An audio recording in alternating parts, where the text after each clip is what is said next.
呪われてる喉から出る手、追われてる脳が鍛れてる右脳で吐き溜めてる向こうから来るハートに溺れる内向、囚われの向こう途方もない壮大なるビッグボール、いけるかどうか頭口だけを頼り、ロービーツ浴びさんさん浴び共感ないないではワクワクタイム、スリルマニアただのファン、ただずまないただならないから傾かない看板、見つからない安牌安定達成さ10年黙々とリハーサル、そう簡単にはしくじらない、始まればあっけがない、のっけから切れるまで荒ぶって洗える手ひねり出して手に入れる、高ぶらないはずがないが押さえつける平然、畳みかける経験時に肌になる、つけっけにハサミ入れて万全、実行する時はいつも心技体が整っていいポジショニング取りしてる、いい拮抗導く方程式緻密な計算式、いけると踏んだフリーライター、向こうは密思われがちとかリミッター、外すからってキックできれば実感できるのさ、この体の奥に眠る力がかけてく全て心実行できる日々没頭ミッション、君自身にピンと合わし読みが甘くそうなくじけそうになる時には目閉じ下げるルート、今夜はヤバそうだ、生きるのも戻るのも困難、舞台は荒れている、フットワークから口から血から吸い上げる、疾患期間胃がキリキリ舞うシックサ残すインパクトベントシーサージグザグなゴーサイン出す回が効かない、この先には一体何が起きるのかな、なんやらこの界隈はそう簡単にはしなかった、バイバイ残した俺という存在、あいうえの倍合いばかりだったあの頃から何も変わんないなら残ってる俺のトリビューはある地点まで行ったらもう戻れない、到達しなければやりがいがない、張り合いがないラッパーは虎の意、借りたなんだかやりがいでも簡単に壊れちゃうんだ、yeah。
今すでにいる音の上 Cook it up, no type of slang Yeah, yeah This too spicy 君ら汗かくどうぞ try me 怖いものもないし相手になって somebody bite me Nothing at me 気にしないよだって I have no time to know ya Pass me some weed 落ち着きたいよだって飛び級いらない子から飛ばすテスラ Vroom vroom 誰も見たことない Move Let's go face to face Hey you come on to the stage Hey hey 作り出す new sound もう無理やるおじさん私ちょっと生意気でもほどの the sun 揺らしな to the right Yeah to the left それはいつも lit マジで熱くさせて汗汗汗 Yeah 汗汗汗汗汗汗 Yeah 汗汗汗汗汗汗汗 Yeah 汗汗汗汗汗汗 Yeah 汗汗汗汗日が出るだけのバレバレ大人たちはみんな金無礼なエメでタゲバレ好きなよやるだけで騒がしてく負けこの目果てるまで足は止めずラネ揺らすフロアいつもレあげるセンスでもダーあれとは全然違うよく見ろやりすぎ来世紀秋よもしかしたらさこれも陰謀俺とビートスティッチとリロ見たく相性も一緒ヘラに歌る気象 You know 死ぬまで最先端 like クリスチャンディオ作り出す new sound 無理やるおじさん私ちょっと生意気でもほどの the sun 揺らしな to the right Yeah to the left それはいつも lit マジで熱くさせて汗汗汗 Yeah 汗汗汗汗汗汗 Yeah 汗汗汗マジ半端ね俺マジ半端ね Yeah 俺のせい涙目になってるヘイターまだにらめっこおっさん言うてる俺らも言うてる間におっさん時間がない仕方ないトラウマタイズの結果全部直感 Hey 作り出す new sound 無理やるおじさん私ちょっと生意気でもほどの the sun 揺らしな to the right Yeah to the left それはいつも lit マジで熱くさせて汗汗汗 Yeah 汗汗汗汗汗汗 Yeah 汗汗汗汗汗汗 Yeah 汗汗汗汗汗汗 Yeah 汗汗汗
Yo, final showdown. One more throwdown. Smoky when I'm zoned out. Gang all in, I don't fall out. Full house with house money. Bodyguards with a musket. You had one chance, but it's it. So now, yo, fold up and get folded. Cool off, but don't cool in. Walk out, keep walking. Yep, you've been told to the guy just fall back and get wasted. All black means basic. Face it, it's over. 11. Fold up and get folded. Cool off, but don't cool in. Walk out, keep walking. Yep, you've been told to the guy just fall back and get wasted. All black means basic. Face it, it's over. Yo, done and dusted. Another one busted. We shouldn't have rushed it. We act, smash and crushed it. Got a full house with house money. Bodyguards with a musket. You had one chance, but off it, so walk out. This was a must-see. How ugly, they walked in for the talking, then the journey turned bumpy. Full house with a house money. Bodyguards with a musket. You had one chance, but now you go.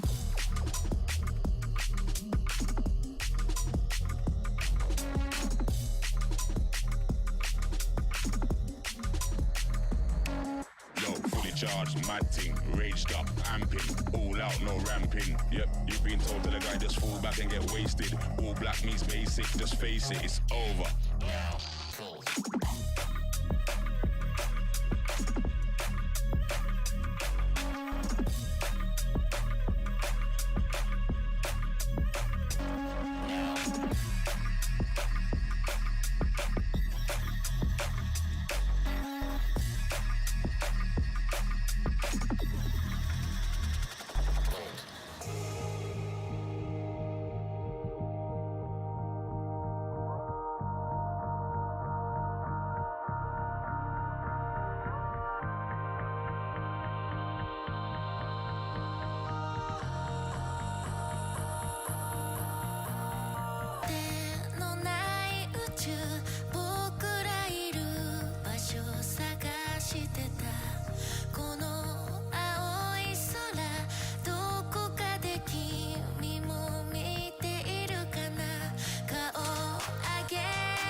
It's okay to soak it.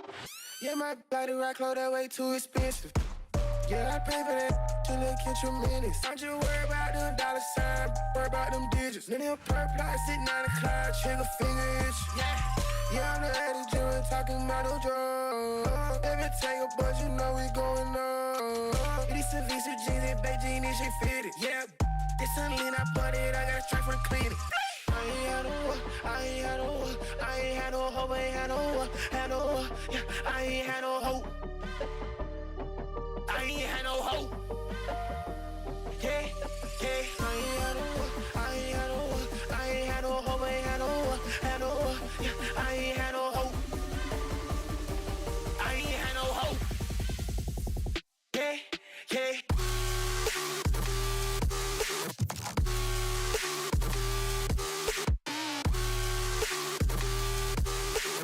I ain't had no hoe, I ain't had no hoe, I ain't had no hoe.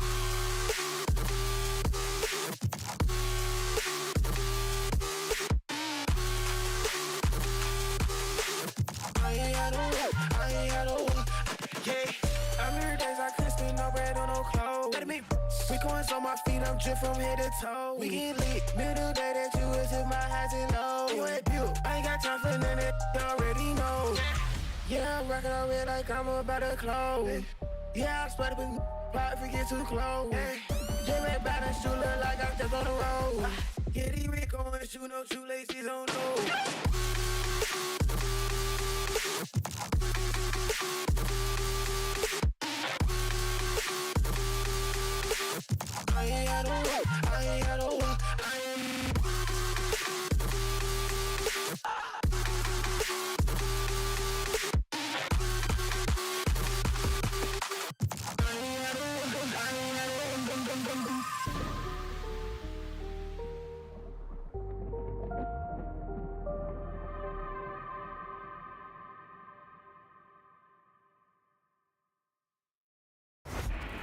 This stream contains fast flashing images that may affect viewers who are susceptible to photosensitive epilepsy or other photosensitivities. Viewer discretion is advised.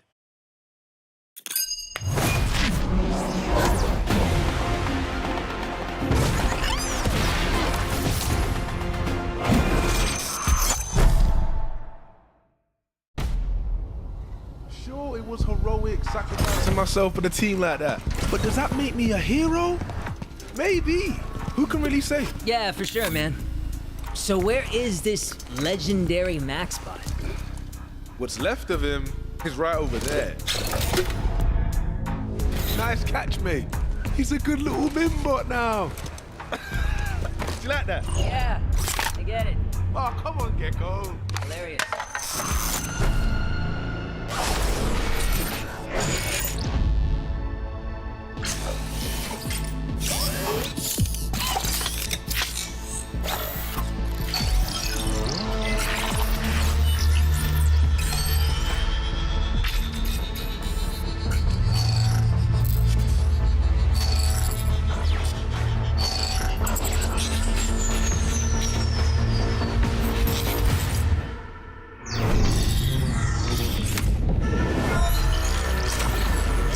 Let the games begin.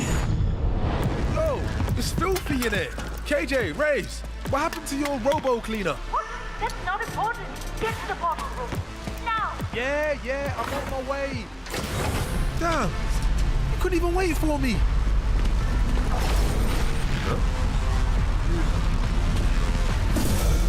This should be fun.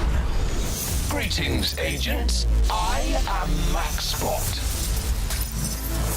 Remember, I am the effect, not the cause. It seem like a meteorite. Flame on my hand and I keep it alive. Pass me the torch and I'm here to ignite. Believe in myself, I ain't leaving this fight. You had your fun. Now it's my turn. You can't take what I got, and I ain't gonna stop.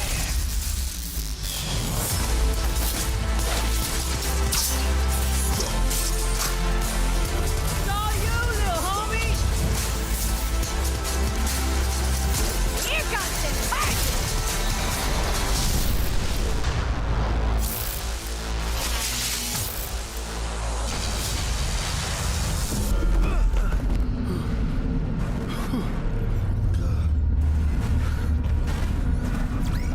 Shall we go again? It's Grand Finals day here at the Makuhari Messe, but before we even get into the meat and potatoes of the day itself as well, we have a lovely little teaser here. I'm Bren, joined by Sideshow as usual as well, and Coleman Palms as well, the Associate Director of Product Management here at VALORANT as well on the dev side. Thank you very much for joining us, and we're going to be taking a look as well at Team Deathmatch, this new game mode. I'm looking forward to it. Released. It's going to be good, right? Yeah, I think it's going to be so interesting. We've got a show match here with Team Japan against the international team, playing on a game mode that we've never seen before. We get to explore it at the same time as they do. I'm hyped for it. I mean, you must be too. It's like the first unveiling of this project you've been working on for a long time. Oh, yeah, absolutely. I mean, we've been working on this game mode for a long time. I think it's going to be really exciting to see how they engage with Valorant in a pretty different sort of way. Yeah. Obviously, TDM, it takes a lot of mechanics that are going to be very familiar from our core game mode, but sort of flips it on its head in terms of the amount of uptime, the amount you're respawning, really changes the flow of the game. So seeing how they experiment with it. You talk about that. I mean, as us for casting the game, it's going to be non-stop action too compared to what we're used to. Yeah, no downtime really at all. Let's take a look at the rules actually as well for this Team Deathmatch game mode as we look further forwards and set this one up. So, you know, pretty simple across the board. First to 100 kills wins for either side of the teams. There's 3 new maps that have been built specifically. You can play any agent that you have unlocked. The agents will have abilities. They run on cooldown timers. We're not going to get into the nitty-gritty of that, I don't think. But overall, you're looking at around 10 minutes of total match time, 9 minutes 30, split into 4 stages, each with a different set of maps. We've got plenty of time as well during a show match to break down the real specifics of this as well. But that's a general overview. So really a fresh new look at Valorant that is just being defined in this way and form. This isn't, you know, like some cutesy little idea. There is a lot that's been put into this game mode, right, Cole? Oh, yeah. I mean, absolutely. Once again, like, we're trying to take a lot of the familiar gameplay experiences from our core mode and sort of adapt it to Valorant's version of Team Deathmatch. So we're going to be moving through the economy, we're going to be interacting with abilities and gunplay, but it's all manifested, especially with these unique TDM maps that we've built to create the best experience for this mode. Okay, well, the first map that we're going to be playing, I'm excited to take a look at it, have a fly through, let's see what we're doing. So this is Piazza, which I'm sure people at home will be able to tell there's some similarities in terms of the design, the feel, compared to maps that they'll be familiar with, but these are brand new, right? They have so many different quirks, corners, small areas, and the map is a lot more condensed than you'll be used to if you only play Valorant in the like spike mode. Yeah, absolutely. I mean, our traditional maps are built around this sort of like attack-defend loop, right? Yeah. So TDM, you have to build geometry that supports this sort of play pattern in a very different way.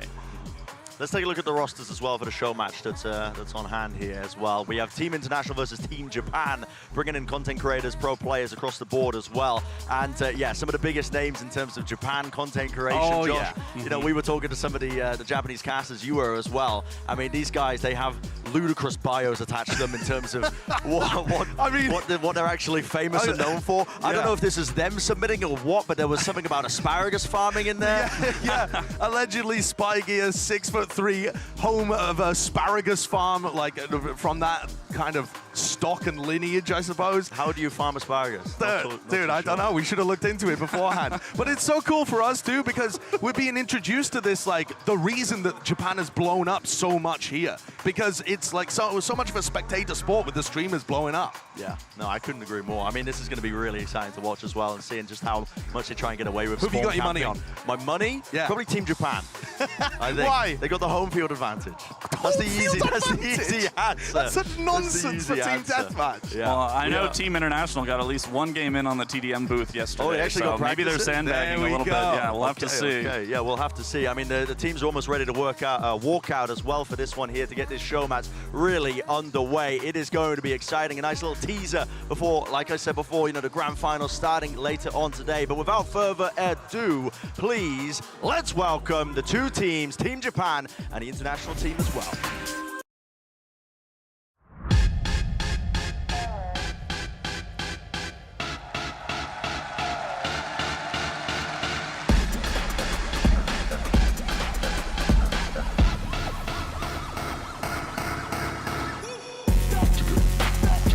Team International.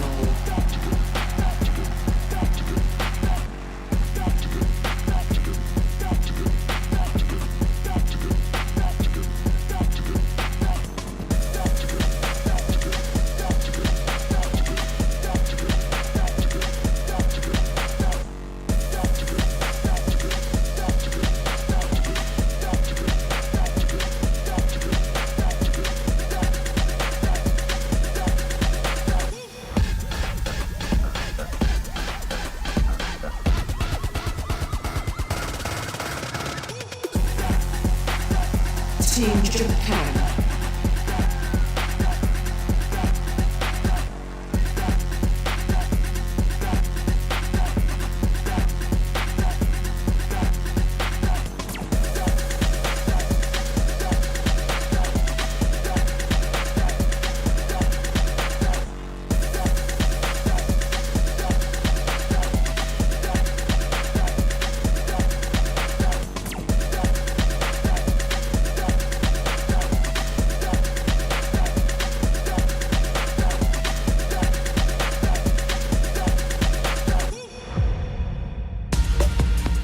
Let's get this started. This is going to be so sick to see. Team Deathmatch on the big stage. A clash between two of these teams as well. A nice little teaser to set the taste buds right, you know, just before we get into, you know, the grand finals as well later on today here at the Makuhari Messe. I love this. You've got all of these huge content creators and then sprinkled in with some pro Game Changers players too. I saw Mel there getting Team International together for a huddle beforehand. I don't know what they're discussing. I mean, this is not going to be them putting in hours and hours of scrims and perfecting Team Deathmatch. You say that. I mean, Mel is very competitive. she might be that. Honestly, she might have been putting in scrims beforehand. I do though think that this is so fun because it's a game mode that it is like a fun casual game mode, but it's also one that you can play with some level of like competitiveness behind. Oh yeah, absolutely. Yeah. Yeah. It's not just like a practice environment. When I heard that Valorant was releasing Team Deathmatch, I thought, oh, well, it's going to be like Deathmatch, but you play it in teams. So it's not going to be like abilities and a new flow to it and everything. It's just you run around and you get kills. But this is very much more of its own game mode, its own like freestanding thing. Oh yeah, absolutely. I mean, there's very meaningful depth and strategy to this mode. I mean, and obviously, we're seeing both these rosters are fielding pretty aggressively shaped comps with different compositions from each other, you know? And there's very much like intentionality in terms of how you're approaching this mode that's very different from our traditional spike modes as well. For sure. And we'll break down the ideas of the little abilities, ult orbs, weapons. You know, there's tons of different things that you can play for, like micro-objectives scattered around each of the maps, right? But how would you define our first map just in general? We're headed to Piazza. Each of the 3 maps, they do look quite different in terms of how they're designed. So what's the philosophy with this first one that we're kicking off into? Right, yeah, absolutely. So Piazza is our most wide open map out of the TDM map roster. You're going to see probably a lot of combat engagements around mid, but the main points of interest also are on these sides here, where both sides is going to have a sniper nest, which is really conducive for long range fights to help control mid, but there's also going to be a hut to the side of the sniper nest that allows enemies to flank them. So wide open, lots of fights in mid, some amount of sniping probably, and then Sentinels, controllers, or just people who want to play a little bit ratty are probably going to be trying to control those huts on the side to stop their teammates from getting flanked. Yeah, I'm looking forward to this. Almost ready to go as well. We will be getting into this one. Obviously, no sense of urgency with the content creators. They're just going to take their sweet time and against that, aren't they? Yeah. It's not like the pro teams, so they're just going to be like raring to go. But yeah, we will be getting into the action soon here for our first match of Team Deathmatch. We'll be playing out all 3 of the maps as well, uniquely designed for the game mode. Team Japan versus Team International. Let's get to it. You can already see, just from the minimap, all the little differences. You know, it's such a different look at it. Very familiar, obviously, in terms of the general look of the map, to a sense. He's flexing on us. Yeah, flexing on us, but it's already so unique. You can see it. Fight to be taken into mid here between the 2 sides. A stun online. Everybody else playing duelist, essentially. And the flag's already picking up the ratty Omen gameplay. And there's the importance of hut control. Omen getting behind him right off the bat. So close. And then Heli in the chamber just setting up over towards his left side too. So you'll notice that every time these players are spawning, as Hellion goes nuts, they're spawning back in the same location, right? It's not like some other Team Deathmatch modes in other games where the spawns are going to rotate. The game mode in Valorant, you're starting at the same spot every time. Correct, yeah, it very much plays front to back. So, and especially in this early round, right now we're in stage 1, so everyone's going to be using pistols. Gotcha. But yeah, very much there's a lot of predictability in terms of where enemies are coming from, and you're very much playing for map control in this mode, as opposed to trying to get behind them or flip their spawn. I mean, trying to get behind them!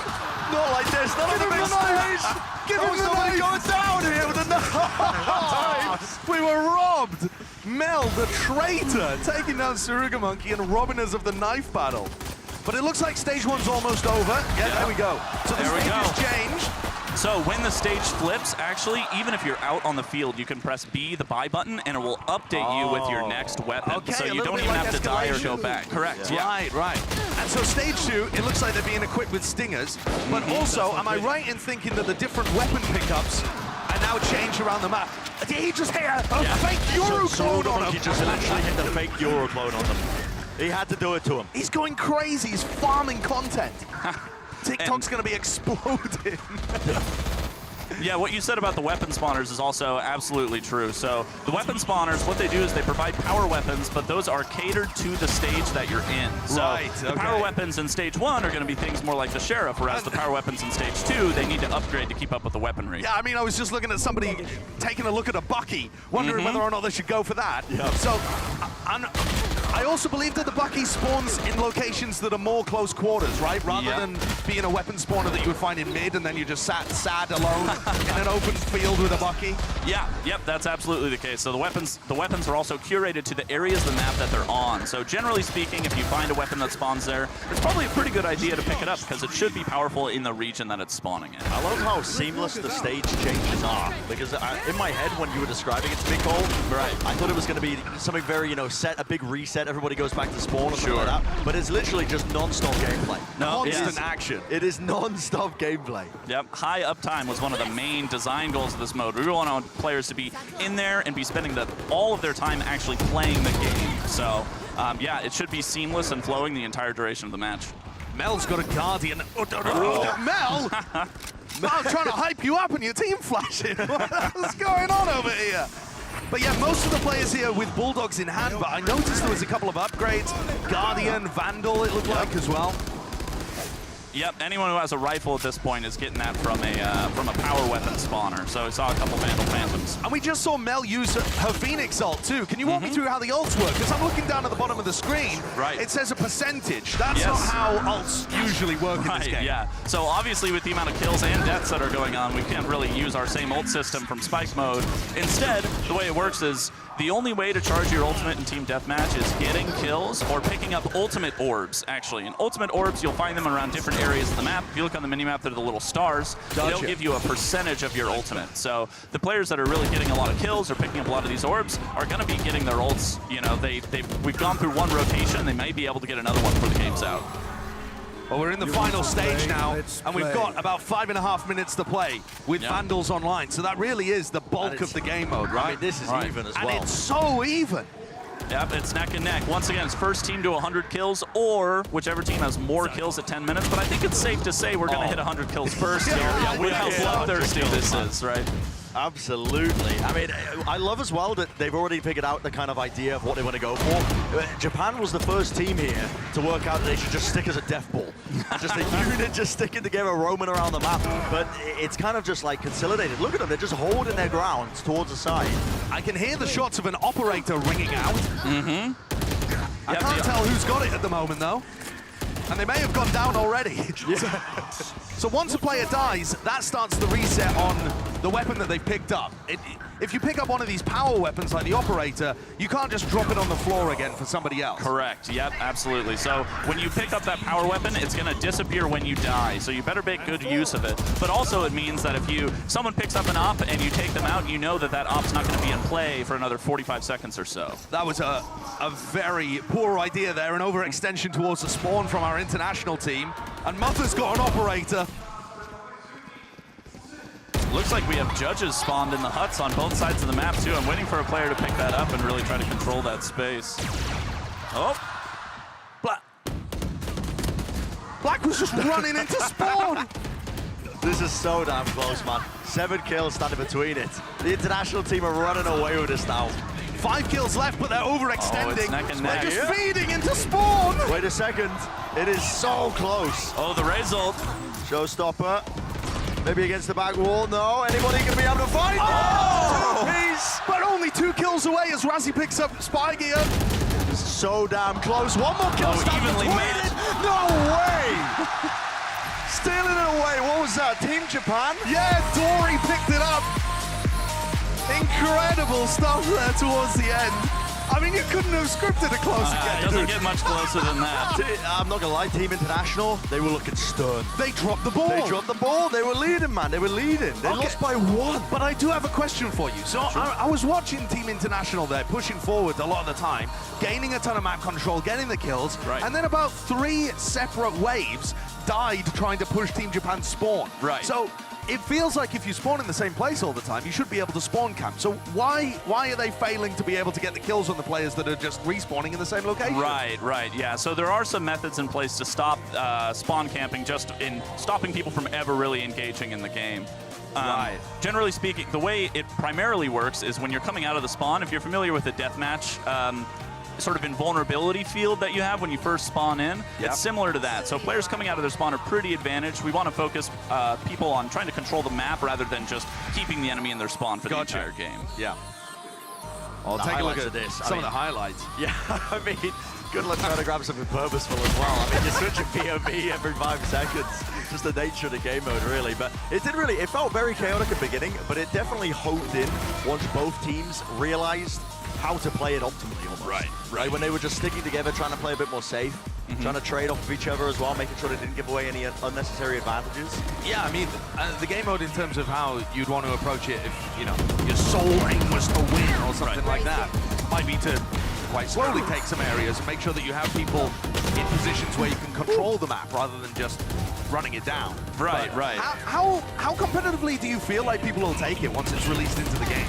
Do you think this is going to be a casual game mode that people just run around in, or are people going to like properly give it their all when they're in something like this and get sweaty about it? Right. I think it's honestly, I think it's going to depend on the player, and we're really looking for something to be in between. More than anything with Team Deathmatch, we're aiming to make a really fun, engaging experience for players who already familiar are and love Valorant core gameplay. So there's some amount of, I don't expect full rank sweatiness, but people are definitely, they're going to be in here to win. And there's a lot of unique skill vectors to showcase in this game mode. It feels like a very good game mode as well to introduce friends to the game. Oh yeah, as well. Absolutely. You just want to, get them used to the gunplay as well, the abilities, the general, the core fundamentals of the game. Yeah. And then later introduce them into the rest of the game. What are you laughing at? I'm getting slayed by some of the reactions to these plays. I mean, the content creators, the players on stage for this show match are having a ton of fun playing Team Deathmatch. But yeah, let's take a look at map 2. Yeah, this is going to be District that we're heading into. So the first map looked like it had echoes of Ascent. Right. In terms of the, design of the feel of it, the theme of it. So we're heading into District. What map are we looking at here then? In terms of having its most similar comparison within the main game. So I think the biggest sort of like identity and differentiator of District compared to Piazza. Piazza is as you saw, like very wide open, pretty mid-focused map. Whereas District, it's going to be a lot more separated, right? So generally District, you have one side of the map that's a little bit more longer range focused and one side of the map that's a lot more close range focused. So it's going to be a little bit more separated, whereas Piazza is a little more symmetric. District, it's going to be really interesting to see how these teams allocate their resources to either side of the map. Right. Because there's real tension between balling up, like you were saying, being able to trade for each other, or actually being able to control the entirety of the map in District because of how separated it is.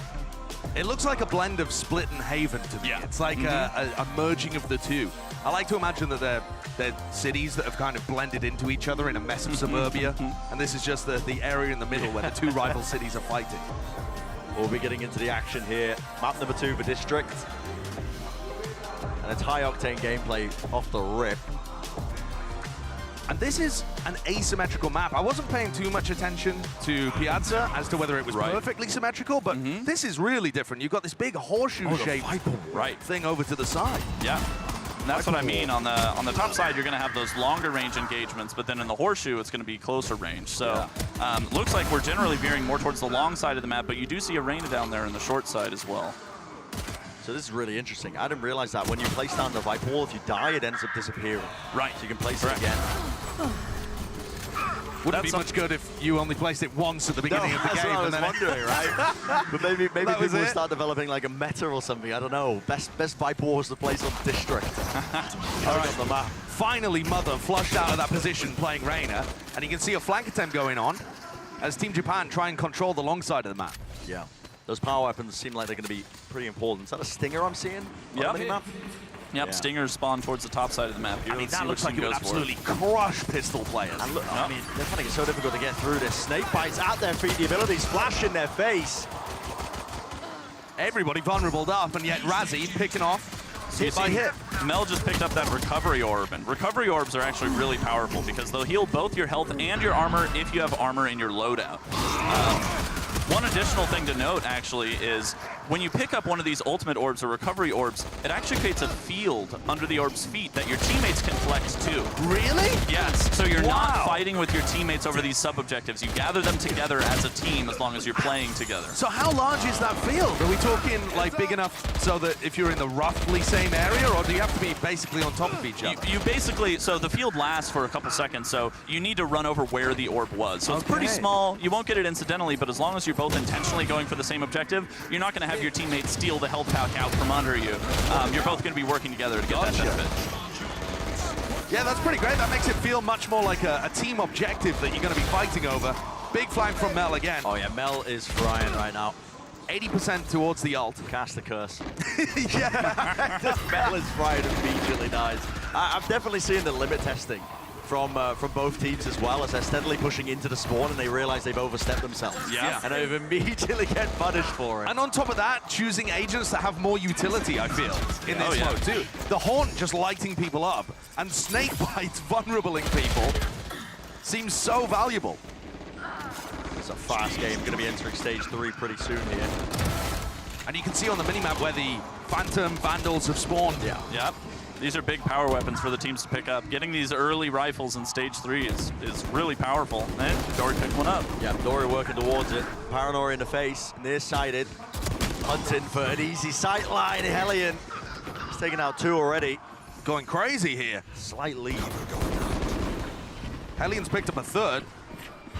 But Team Japan just kind of holding their ground and allowing the international squad to just walk into them. Yeah. It's very slow, methodical map control gameplay for a team that's only been formed recently as a show match. That's a lot of discipline. You can see the teams trying to fight as well over those power weapons you were talking about, Cole. Yep. That's another close game here. Yeah. It is, but 6 kills. I'm just looking at the way that Team Japan are playing this, and they have learned not to overextend. Right. I mean, they're trying to play complementary crossfires with each other and hold on to this kind of internal area in the long side. Oh, I say that as Mother just runs in as Reina. All the way in, man. The ult's popped off. And you don't want to play too passive. You don't want to give up these ult orbs to the power weapons. But yeah, you definitely don't want to be running like lemmings into the enemy spawn. It's not going to pan out well for you. Spy Gear just got caught trying to fight the horseshoe over there as Razzie picks up a few on Jet. And now Razzie's got the knives. Oh, the knives! All good. Saved. All good. Saved. All good. Nobody saw that. Nobody saw that. This is Team Japan leading once more. Only steadily though. It's a minor lead. Here's the ult popped off for Mel. Run it back. See what she can get done here. Flash around the corner. Shut down.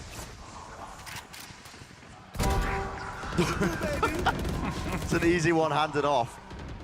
I notice how the power weapons as well changing over towards the judge. There's an Odin that spawns in the middle of the map here as well, but the judges, you were saying, Cole, right? It's close quarters, it's more suited towards those areas of the map where, even though everybody's got rifles, you know, if you've got a judge in that situation, it's going to be better, probably. Mother, oh my God. Absolutely frying, just can't land the spray transfer, but this is a huge lead now for Team Japan.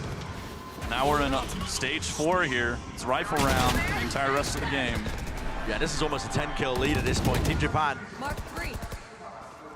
came here to win, apparently. Just still holding the ground, you're right, Josh. I mean, they're just holding that line of map control. Never overextending. Every time there's an attempt of somebody on an international team to pick up a power weapon, they try and punish. The Viper Spin is online. Just locking down. I really hope that she goes and grabs that judge back there and just controls this side of the map. Yeah, Dory's very weak, but I think Mother's got it. Yeah, Mother's got the judge. Mother's got the judge inside the pit. You do not want to be going in there. Eventually Dory shut down. Accidentally, I think, walking over the recovery orb that was imperative for her to be able to stay alive inside the pit. But that now makes it almost impossible, I think, for the international team to be able to come back into this. Oh, yeah. They don't have control of the north side of the map. Mel is absolutely running over them, though. This is almost a single-handed deadlift performance. Oh, Black went for a TP inside the pit, and Mel's flanking around! Oh, Dory's good for it! And 4 more kills also stands between it. It's going to be map 2 locked up. 2 more kills for Team Japan. They've almost got it. Run it back, going to be fading away here. 1 more kill. We'll finalize it. That'll end it. Who's going to get it? Inside the pit. Nobody dares venture inside. Can the observers find the player who's going to get the final trying kill? to find the Team International and run away to go in. Priya's definitely not on the observing. Holy. Oh, Spy Gear there towards the end, being able to pick things up. But my MVP is Dory. I mean, that Viper's pit was ridiculous. Oh, yeah. And the way that she was controlling the area earlier on, too, nasty, nasty good. One thing I want to call out, too, is this the Team Japan squad, they're running a controller and an initiator. I think a lot of people looking at TDM, they initially think, hey, it's TDM, 5 duelists. But having that utility to be able to cut up the map, know where teams are, and be able to exert control is actually really powerful. That Viper Spit's a good example of that, obviously. And also the snake bites. I mean, we're seeing an example of it just there, but being able to vulnerable large amounts of players as they're pushing into an area is, that was actually extremely just big. goated. Just the Viper walls cutting up most of the map as well, and just locking off the power weapons. Okay, so we've literally seen people learning in real time. Yeah, right. We started map 1, and they're playing mostly duelists. I think there was an Omen on one team and a Breach on the other.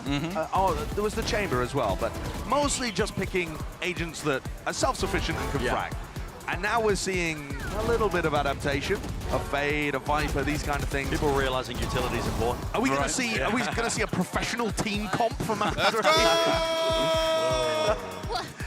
Well, the next map is going to be Casper. This one, clearly inspired as well, I think, in terms of just the look of the map from Bind, but it's not exactly like Bind. How does this map here differ, Cole, from the ones we've just seen? Right. So Casbah, more so than the 2 maps that we watched previously, all of the lanes really funnel into mid, and mid is where a lot of the resources are. So I will say, out of our launch maps, I think Viper ult in the center of Casbah is one of the scariest things that you can face in TDM for sure. I hope that one of these teams is going to draft a Viper. But yeah, Casbah generally, you're going to see more fringe fights around the outside, but there's going to be a lot of contesting the mid for all of those ult orb, recovery orb, and power weapon resources that exist there. Gotcha. And of course, Team Japan have already won this. It's 2-0. You don't need to punch the score up there, but at the end of the day, we're going to play all 3 maps. The score at a show match. Yeah, I know. Like, we're going to play 3 maps anyway, but yeah, Team Japan are leading. They've got a firm grip in terms of how to play that, especially in District. Yeah, watching them learn in real time. I'm very interested to see. Okay, Cole, I want to ask you a tough question. Sure. All right? Probably shouldn't ask you this one, because it's like picking between your children. I can't wait. What's your favorite of the 3 maps here? Ooh, I think my favorite is probably District, because you can really choose your fights. But Casbah is a close second for me personally. I really like to sort of experiment some more utility characters, and there's a lot of good places to use them on this map. Seems a lot wider in terms of the map, just by looking at the minimap, but I don't know if that's deceptive. Well, you've got weapon spawns at both of the 2 edges, and then 2 weapon spawns in the middle as well. Yeah. Team Japan are not messing around. Look at them. All grouped together. Like a hive mind, following in one after another. Let's see if there's going to be any sort of trades online. Spike Gear getting away with that on the flank. Still with the heal. Black's hunting, searching. He can hear the count. He's being swarmed from every particular angle. And it's an interesting team comp, isn't it? I mean, we've got Cypher and Killjoy out here to try and give information, I guess. I mean, maybe we'll see some trap setups too. The regen. Yeah, Killjoy definitely can be pretty potent in terms of locking down some of these areas. The turret alone, but as well, Nano Swarm's really good at denying those orbs. Bye-bye. Elian going to try and brute force through here as Black goes for another one of the TikTok plays. Yeah. See, Cypher with the Shorty. Shorty is actually considered a power weapon on pistol round because it'll only spawn in those close range areas. Right, so it's only ever going to be in a place where it's more valuable potentially than the Ghost or something like that. And anyway. you can't load out with the Shorty at a baseline. You got to pick it up out in the map. Nate's flying back and forth here. The international team seems to have stepped it up quite a bit. They're holding the lead now, but I wonder if that's going to be changing as soon as the ults come online here, getting into stage 2. How close is Dory to the ult as well? I wonder if we can switch POVs, because like you're mentioning, Cole, that Viper's Pit really did change the game. Only 13% away. But right next to that ult orb, didn't quite reach it. And am I right in thinking the different ultimates charge at different rates? It definitely feels like some are getting online slower. Yep, it's absolutely true. Same thing with the cooldowns. All these abilities are tuned individually for what's going to make the most sense for a team deathmatch experience. But yeah, if you pick up an ult orb as Phoenix compared to picking up an ult orb as Raze or Viper, they're going to give you differing percentages of your ultimate. Dory there getting a kill, but Razzy's on a bit of a tear. I feel like on an individual level, the international team is stepping up. But now sent all back to spawn. Yeah. Well, this Gecko, 82% of her ultimate already. Thrash does seem kind of absurd. I feel like you could very easily get 5k detains on a map like this. Close to the ult. If people are all bunched up. And some of these agents are pretty interesting in terms of how their utility manifests. Neon, Viper, Gecko. Gecko's ability to pick up his abilities, as well as Viper's ability to flutter her fuel or Neon to sprint, allows them to use their utility a little bit more than a lot of these other characters. Trade there from Mother as they contest the side of the map where Mel's playing all alone. I feel like Mel is consistently getting 4 kills before being brought down. And Mel's been top fragging like crazy in these games, and yet, you know, team letting her down. What can you say? What can you say? Team diff. Holding the angles here. Razzy's actually having a bit of a game, I'm not gonna lie. They're running away with it this time. And Caster Curse live in I action. just mentioned it. We switched to it. Razzy goes down. Black's going for the knife kills. Yeah. I mean, we have been told that Black has a history of going for knife kills in show matches like this. But I haven't seen one yet pop I'm up not on sure the scoreboard. if they've achieved one yet at this point. I don't believe so. I want to see it before this ends. We're about to see this thrash. Oh, we caught it! We caught it! No way! That's ridiculous. Oh, again? Again! Threw it around. Black's worked out the tech. Yeah, actually worked it out. Spike here. Getting away with a lot here, but this is a massive lead for the international team. Yeah. Did not want to go home 3-0. No, obviously not. No team today wants to go home 3-0. That applies to the showmatch teams and EG and Fnatic later on too. They're hoping for something competitive later on. I mean, it looks like Team Japan are trying to make it that kind of way here too. So, we haven't seen too many of the fights actually happening around this very congested middle area. Most of these teams have been approaching the sides of the map to try and swing out on the flank. Okay. Here we go. The ult, the thresh. Oh, there's no real sightlines. There's a lockdown in play.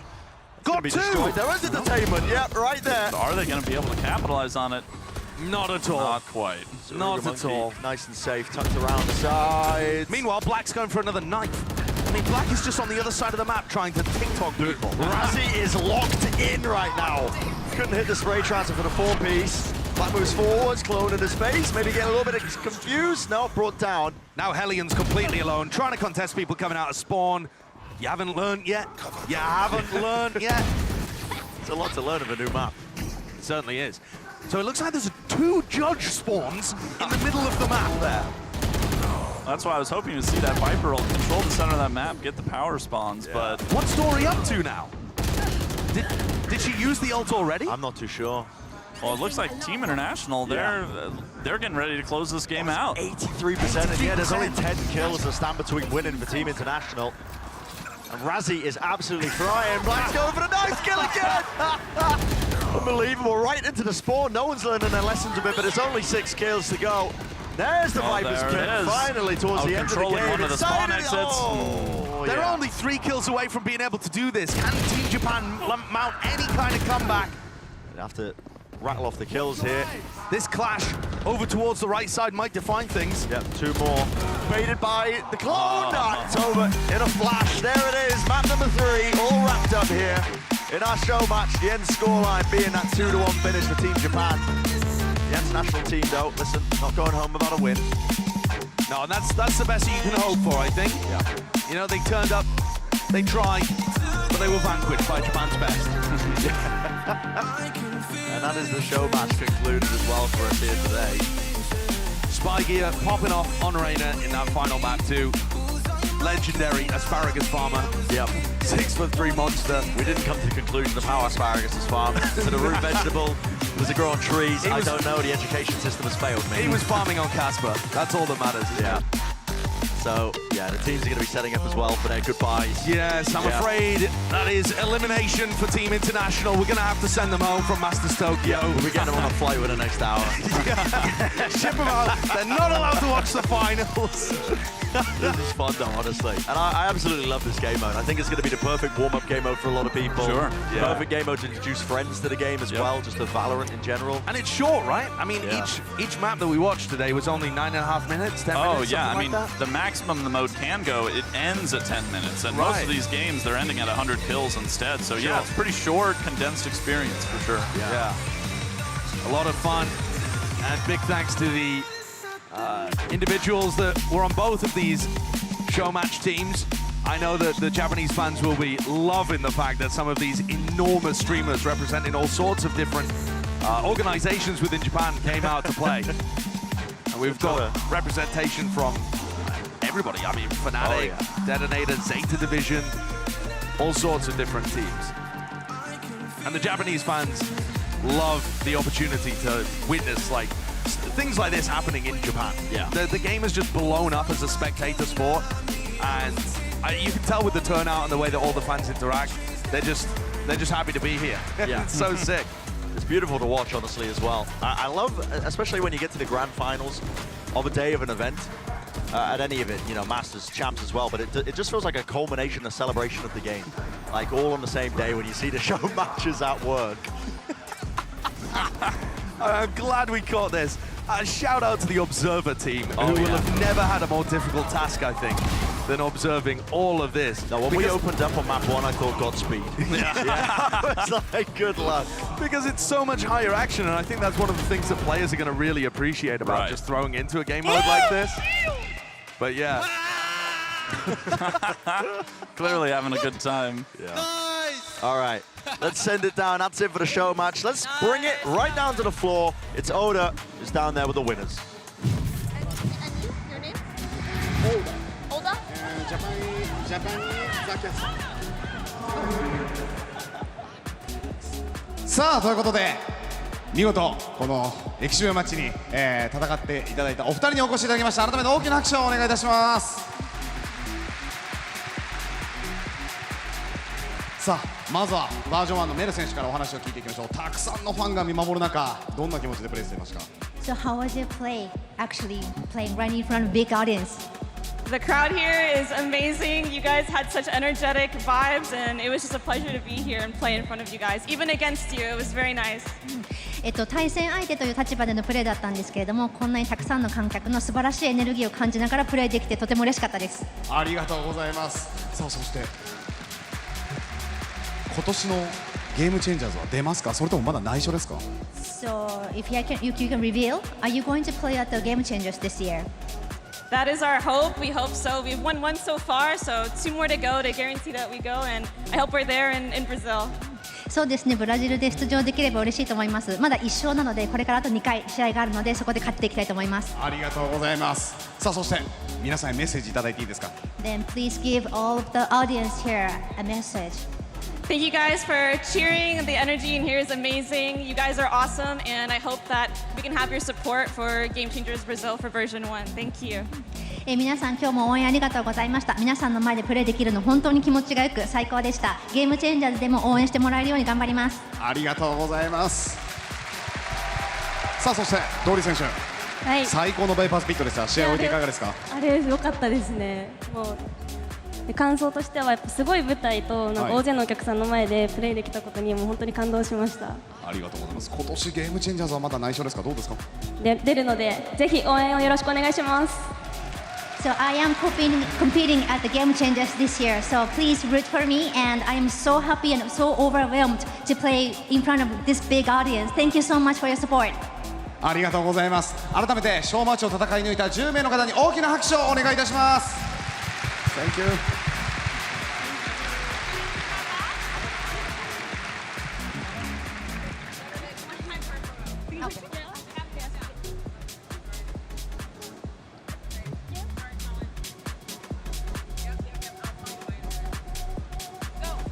さあということで皆さんそのままお待ちください。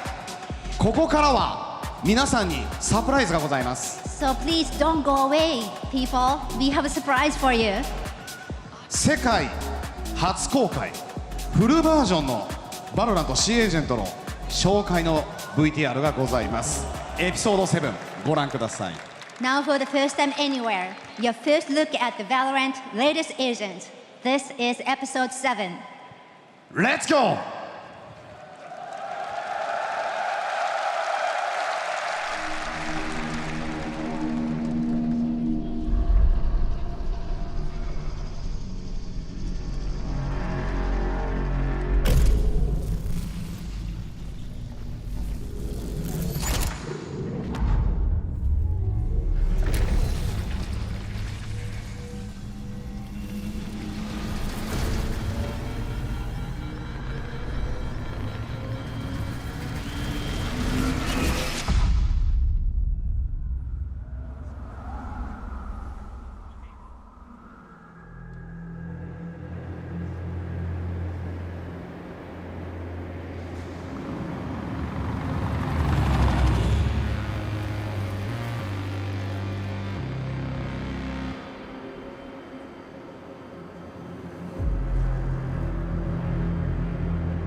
Oppdatering. Jeg får ikke kontakt. Hele anlegget går på reservekraft. Også inngjerdingen. Oppdraget gjelder fortsatt. Clock in. You too. Won't take long to prep the crate for travel. They're pretty anxious to get this thing. Slow side. Maybe I go first, Tuffen. You know, just in case.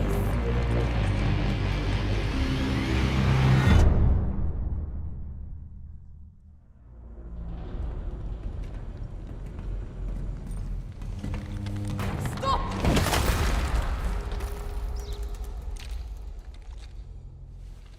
You okay?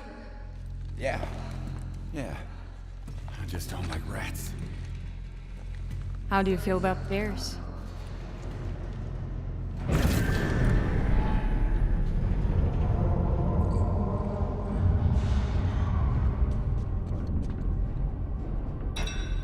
Og nå har vi mistet reservekrafta.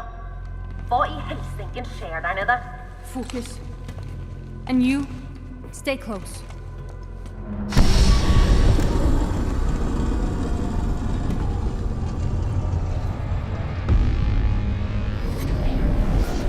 Wait. Where's the... Anna!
Måtte ilden din brenne andre steder.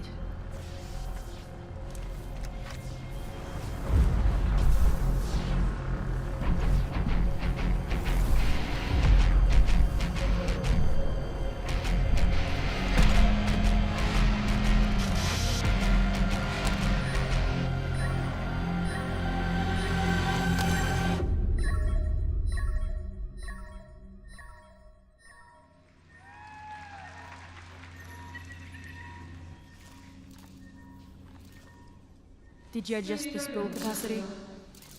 Yes, it is exactly to your specifications. Perfect. You two really need to get along. You don't know what they're capable of. When do we leave?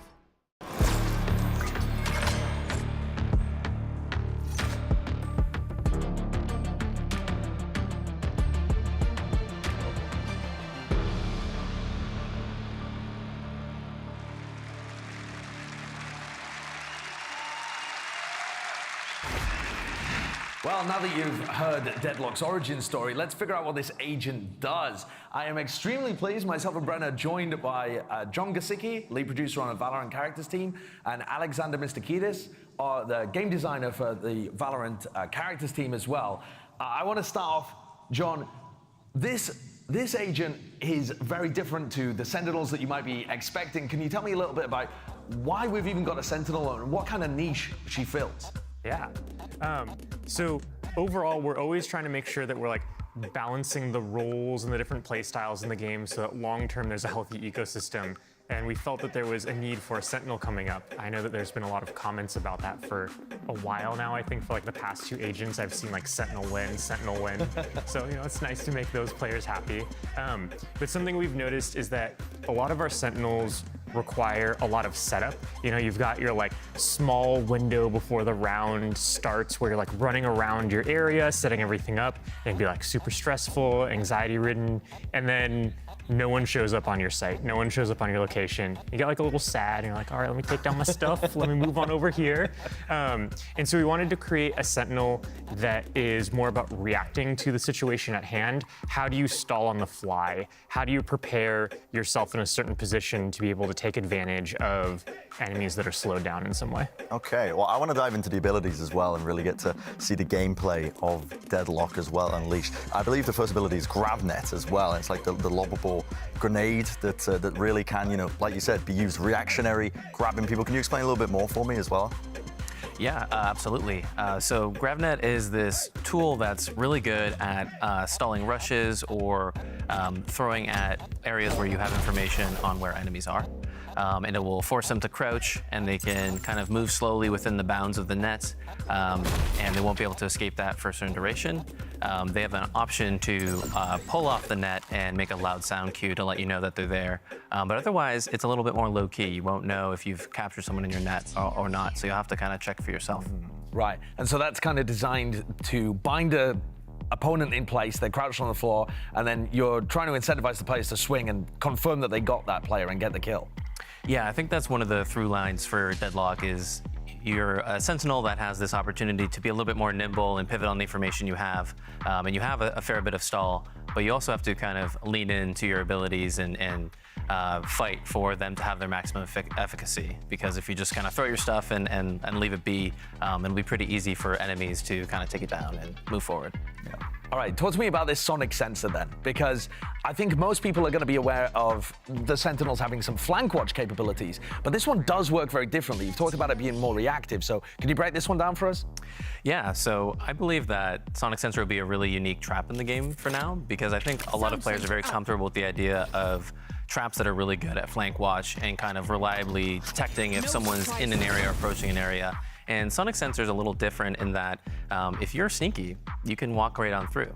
And so this kind of clear weakness shifts its kind of power profile into a different way where it's a lot better against when people are committing a lot to areas or in places where they want to make sound, like maybe when they want to tap the bomb, and a lot less strong when it comes to just kind of following on up the flank and keeping tabs on it. Yeah. Okay, it's interesting as well. Now, the abilities we described, that's not a signature ability yet, right? We haven't actually touched on that. So what is her signature ability that she's throwing into the mix? Yeah, so the signature ability is Barrier Mesh, which is a tossable projectile that will explode in X and create 4 different barriers. And those barriers will block characters from moving through. but it won't actually block gunfights or projectiles. And so it's kind of a way to stop people from taking ground, but doesn't stop the fight over the area. Yeah, that's really different compared to all of the other barriers and walls that we have in the game currently. So it's just going to stop people from walking through that spot, but you're still trying to incentivize those fights to happen. It does feel like this whole character is about still taking the duels on the site.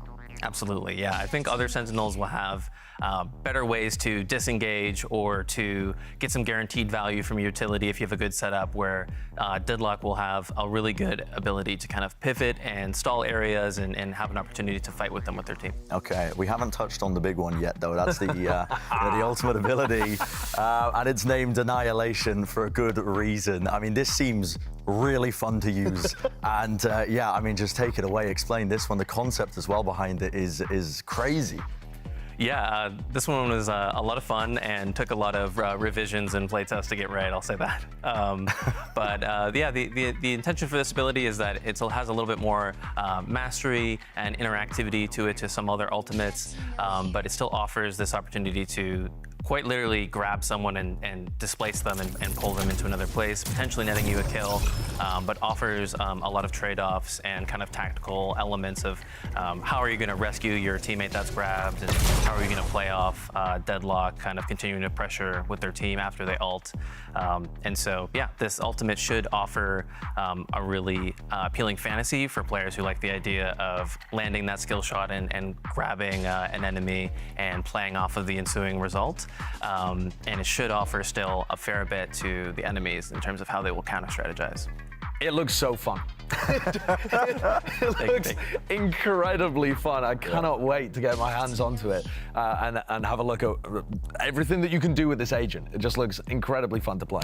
We're going to be going to a quick break, but on the other side of this, we have our grand finals pre-show, so you don't want to be missing that either.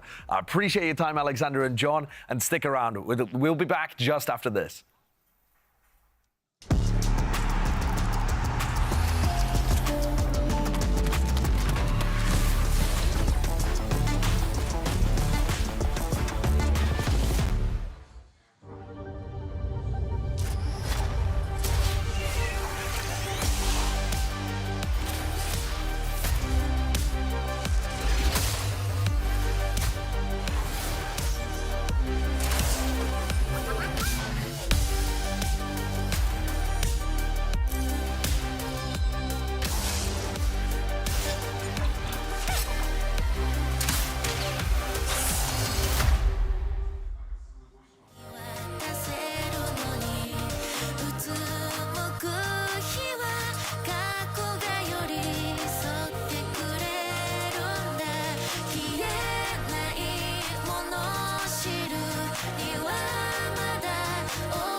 Well, following that Deadlock reveal, you probably want to try out as soon as possible. And guess what? I've got some good news for you, because Xbox Game Pass subscribers who link their accounts get day one access to play Deadlock in Episode 7, Act 1. Of course, scan the QR code on the screen to link your Xbox Game Pass account with your Riot ID for exclusive benefits today, including 20% match XP boost and, of course, member-only benefits across all of our games. And I'm just going to say this right now, it genuinely is the best deal in gaming, so you might as well just do it. That's not even a part of the read. Just wanted to keep it 150 with y'all.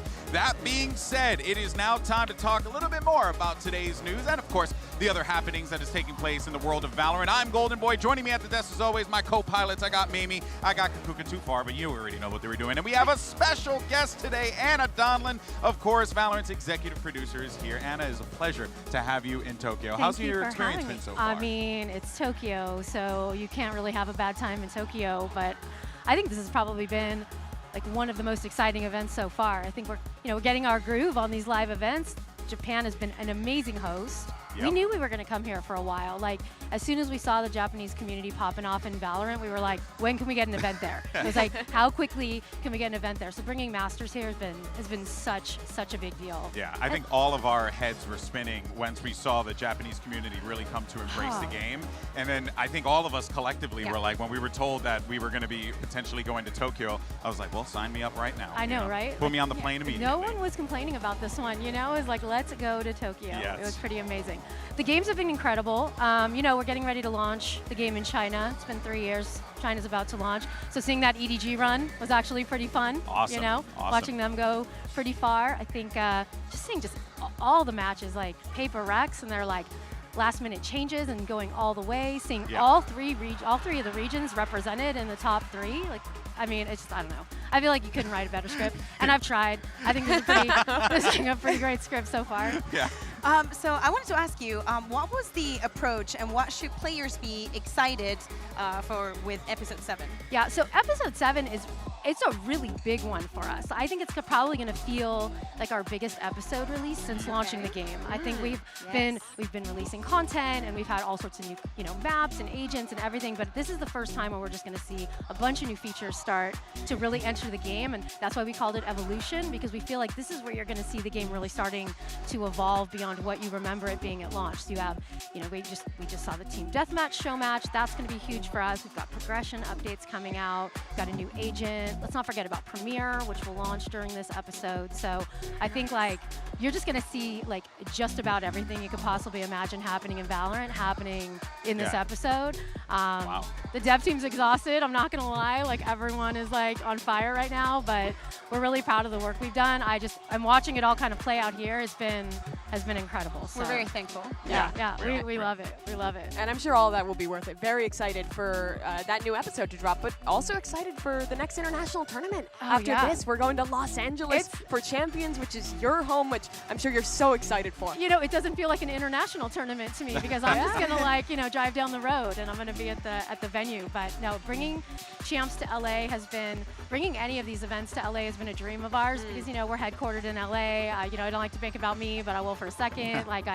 I'm born and raised in LA, and so it is a really, really exciting moment to bring it into our backyard. We have so much planned for LA. I think we just got maybe a little overexcited, so I would say it's gonna be a pretty big deal, and I think it's gonna be something that players are gonna be super excited about. We sold out finals, I think, in 2 or 3 minutes. Yeah, I saw tweets. Everyone was trying to get a ticket, and they're instantly sold out. Which, obviously, that doesn't feel great if you tried to get a ticket and you couldn't get a ticket. But I will say the interest in the game, the interest in coming and seeing the live events was really humbling for us, super exciting for us. So we're really, really excited about it. And I'm just gonna say, by the way, we're not done with Episode 7 content. I'm not gonna give y'all the real. I'm not, because they will murder me. But I will say, we've got some pretty big content releases coming up the rest of this year. We are not done, and we'll be releasing something around Champs time. And I'll just say, I like a theme. If you know me, I like a theme. So if you want to connect all the dots and you're thinking about where Champs is,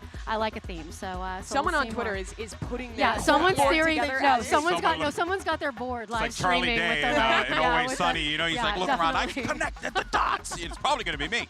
I'm a bit of a lore fanatic, but I just want to say, obviously on behalf of the crew and everyone who's worked these events, thank you, and of course, thank you to the team who is in LA who makes this game happen. We literally would not be here without the hard work and dedication that you guys put forward to this game. Well, thank you to you all, and thank you to our players. We can't be more happier with how things have been turning out. So more to come. More to come. More to come. We're very excited, and thank you so much, Anna, for joining us. Thank and you. Real quick, want to get a prediction from you. Who you think? Who you like to win this final? Man, y'all always do this to me. I always do it to you. I am kind of like an EDG to win today, y'all. I just Or an EG win today. Okay, an EG. Okay, a little America's. Look, what do you want from me? I get it. I sat on this desk in Brazil and said, I want Fnatic to win. it's time for me to go home. She writes the script, really. Because she writes the And script. I've heard I write the That script, makes so sense. we'll see what happens. Anna, fist bumps as always. Thank you so Appreciate much. you for Thank having you. us here. Thank you so Absolute much. pleasure, and you're welcome back to the desk appreciate anytime you it. want. I appreciate But that it. is going to do it for us here. We're going to take a quick pause, and then we're going to break down today's matchup, the best of 5 grand final confrontation between Fnatic and Evil Geniuses. And as always, we'll see you on the other side.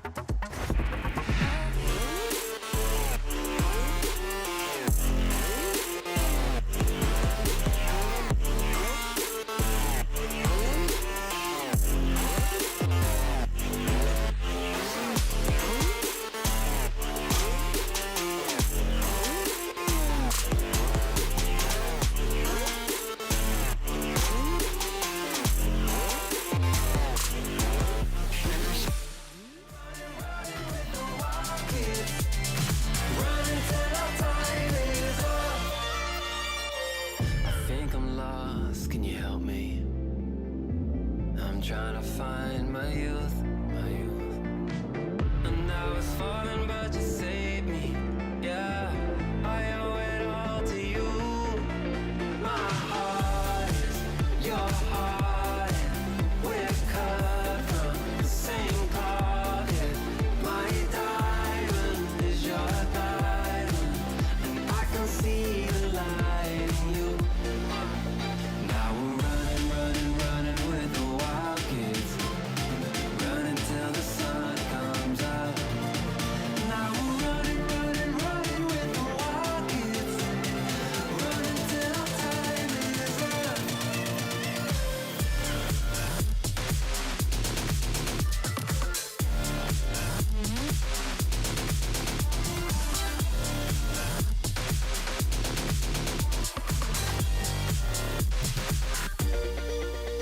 Now we're running with the wild kids, running till the sun comes up. Now we're running with the wild kids, running till our time is up. Now we're running with the wild kids, running till the sun comes up. Now we're running with the wild kids, running till our time is up.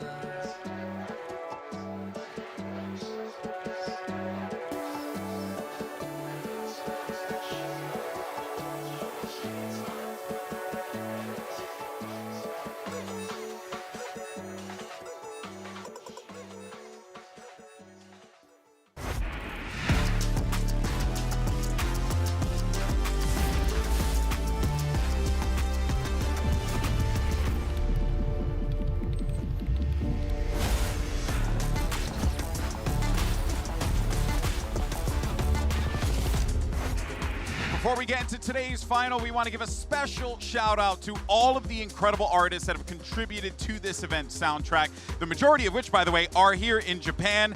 So a huge shout out to them. You feel free to look them up, check out their work, and of course, make sure you give them a follow on all of the socials. Amazing stuff across the board. We couldn't be more thrilled with the the tonality and the way that everything has kind of been put together here. And of course, a lot of that comes from the people who make this happen, who give us the theme and the feel and invokes an emotion.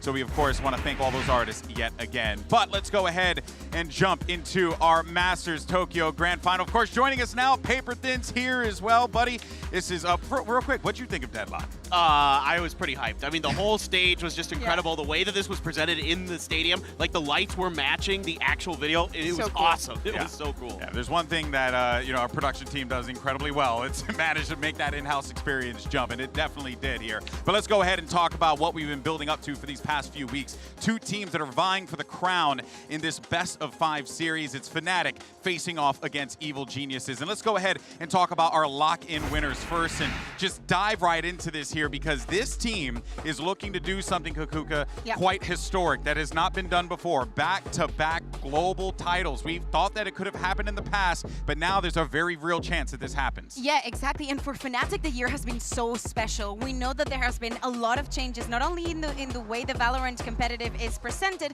but also getting that first win and lock in an event with a single elimination, then moving on to EMEA and being so successful time after time. Every single week it was the World versus Fnatic, and Fnatic was always winning, and it was always like that until playoffs.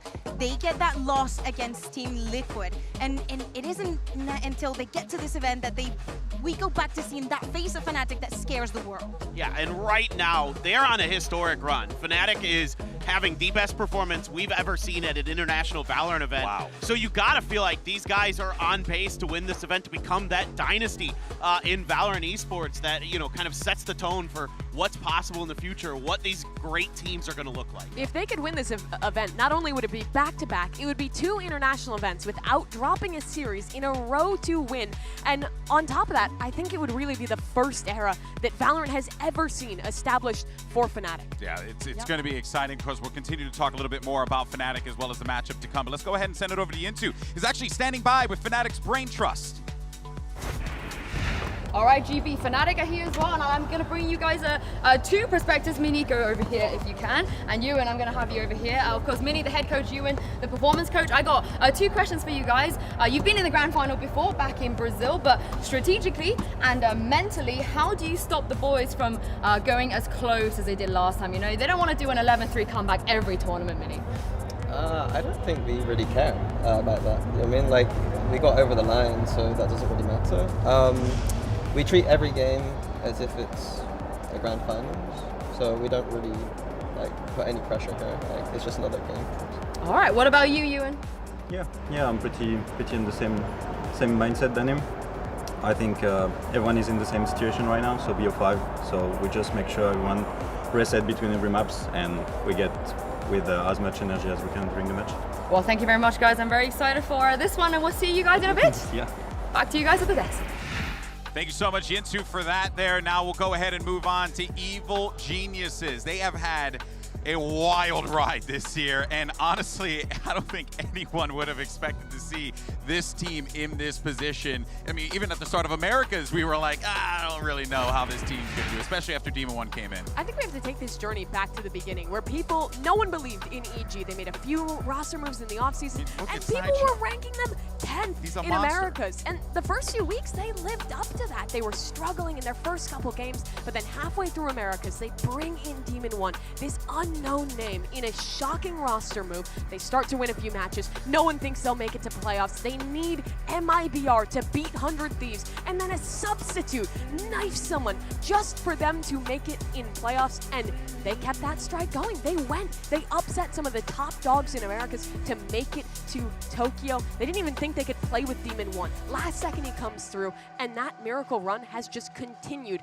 all the way now to the grand finals. Exactly, and this miracle run is building into this belief for this team. Like, they are working together, they are planning well, the spirits are high, everybody seems to be pretty well on the same page for the most part. They're doing a great job at anti-stratting other teams. Their coordination with their utility is brilliant. I mean, everything is coming together all at the right time. With a little bit of destiny, with a little bit of providence in there, they're able to start really punching like well above the weight that anybody expected. And as we were saying, like, nobody or almost no people will believe that EG will be the team to do all of this, to go against the seed 1 from every single region and just beating them with such ease. Now they managed to, after yesterday, come back again and play this rematch against Fnatic. It just shatters the mind to think what could have been, right? All that comes down to Any one of those didn't happen. Chosen doesn't get that knife kill. Demon 1 doesn't end up coming here. They don't beat every one of those first seeds. It's crazy. Yeah, and I think it also illustrates that really in this game, anything is truly possible. Like, it not just in the server, but also what's happening here as well. Kakuka, it feels as if this is just, it was divine intervention for Evil Geniuses, but they're in that collision course with Fnatic. Hear me out. I don't think it was a divine intervention. I think, like, for both of these teams, they're the proof that hard work matters, and it takes you to a better place. Now, well, let's go ahead and check back in with Yinsu, who's actually got a word with the emotional leader of Evil Geniuses. It's Fusio. What you got, Sue? That's right, GB. EG are in the building, and I'm grabbing Boostio here. A real quick, Boostio, first of all, congratulations, your first big international grand final. Tell me how you're feeling and what you got in store for this rematch against Fnatic. Yeah, I'm feeling good. I think it's just sweet revenge. They beat us 1-2 last time, and I think it's just time for us to get revenge and win the grand final for NA. Oh, I'm looking forward to it. Thank you very much, Boostio, and good luck. Back to you guys at the desk.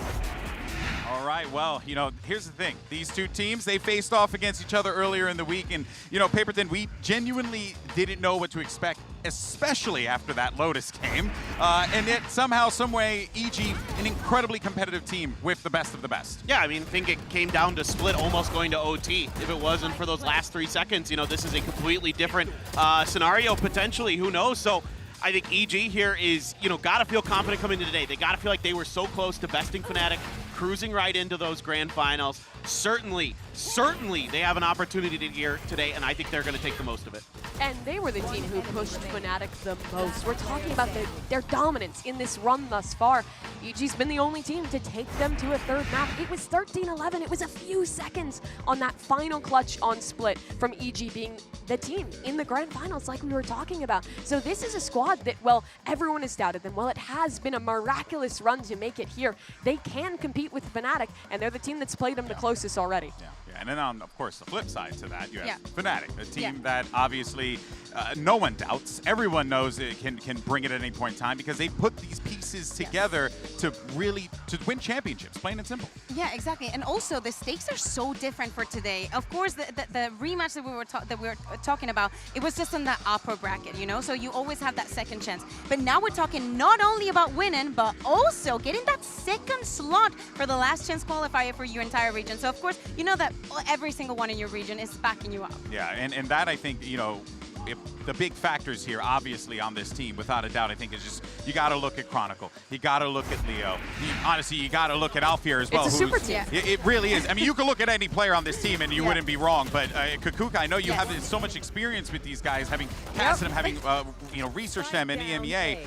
What is it that makes these guys so special? I think there's a lot of things. The fact that the protocols that Fnatic follows and makes this kind of players, the ones that are willing to put in the work and that are extremely smart, if they're willing to do all those things together, that's how they become so shiny in the server. And these 3 musketeers that Fnatic has, I think that they're going to take them to the victory. Yeah, and behind all of this is the big brain of Boaster. He does such a good job prepping. I love watching his stream because he'll sit there and break down other teams, analyze their lineups and kind of figure out what they're going to do.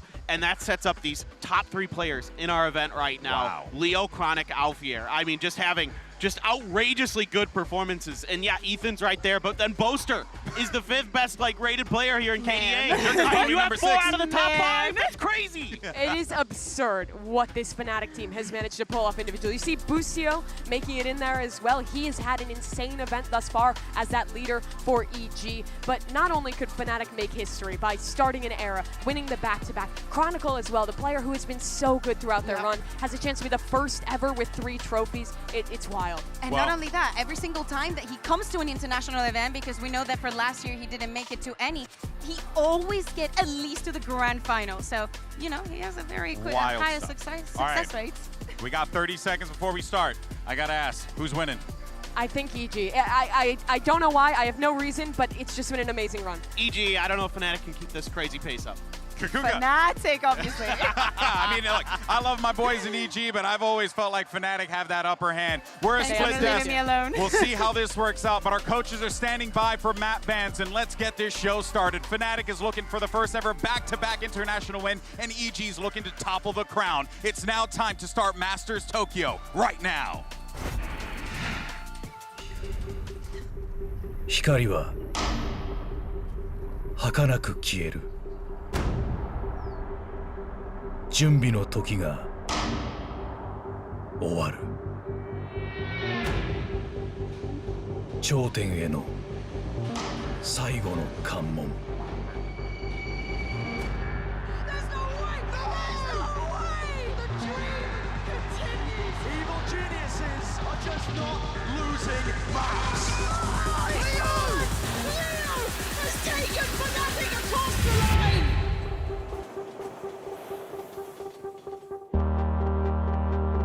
Looking at the us it's funny to see how everything just changed these 3 years. Starting from Gambit, no one would know what will happen, which heights I achieved. For me, the past doesn't matter, only the present.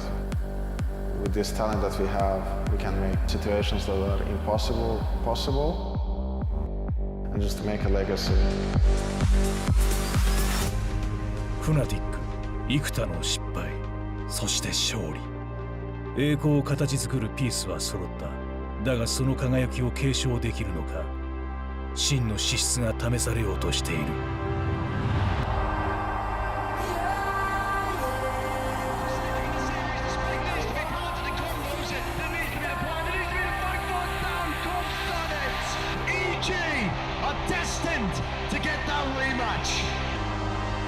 Everybody doubted us. Everyone said we wouldn't make it. But look at us now. 疑いの目は重圧となる。だが EG にとってそれは反骨の魂に火をつけるエッセンスだ。I've been watching esports since I was like 11 or 12, watching Double F, Sneaky, all these old LCS pros. To finally make it to the grand finals at an international event, it is insane. 高みへと駆け上がる新星、その圧倒的な力を言い表すならば、まさに悪魔。We almost had him last time. The series will be different. 外野の声に惑わされるな。過去は捨て去れ。仲間の力を信じ、そして戦え。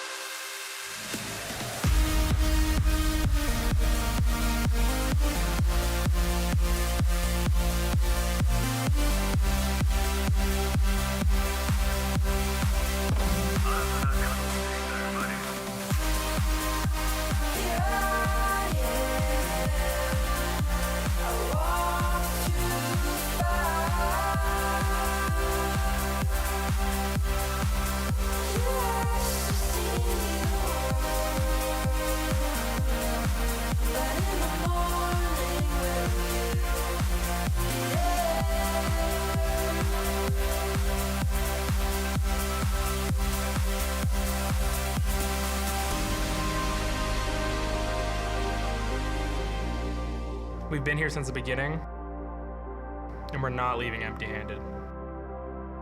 We don't live in the past. We're making future.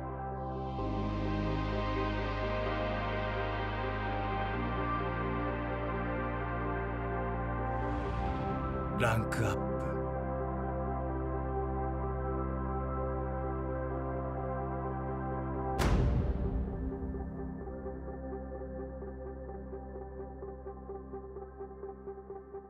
All right, let's get started. First of all, big congrats to both of you for making grand finals. Big deal, Masters of the Year.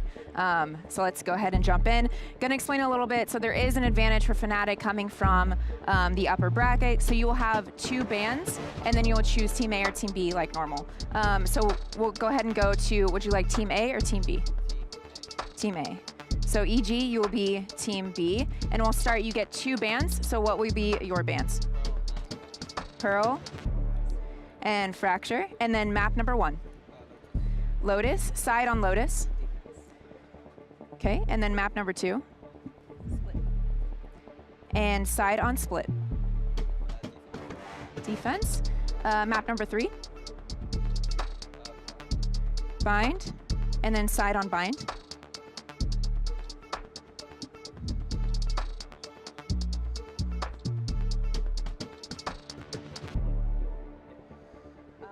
Attack. Okay, and then map number 4, you have Ascent and Haven. Okay, side on Ascent. Attack. And map number 5, Decider, will be Haven, and so EG side on Haven. Defense. Okay, gonna run through this really quick.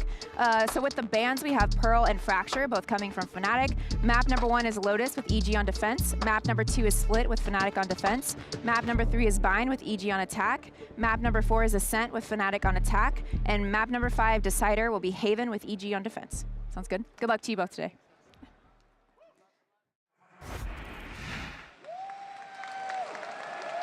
幕張メッセの皆さん、準備はできてますか？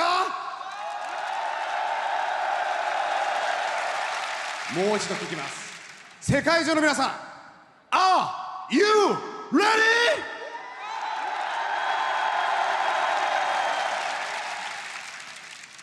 参りましょう。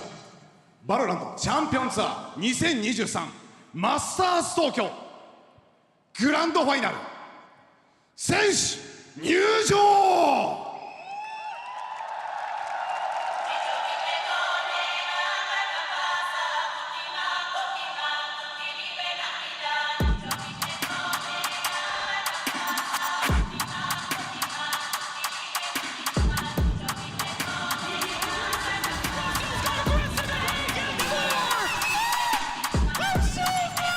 Also gone for another attempt to raise. No way in hell. Evil geniuses are just not losing maps. This run is something.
Non-stop grinding. 30 seconds now. Durka delivers towards Demon 1. Showstopper set. He's still going to be doing it all himself. Fnatic look formidable. This competition can be friends in the hotel.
Geniuses returns bloodied and bruised for another war against Fnatic, who are looking to do something no other team has ever been able to accomplish. Win back-to-back international events. Today, a legacy will forever be forged. It's time for the grand finals of Masters Tokyo.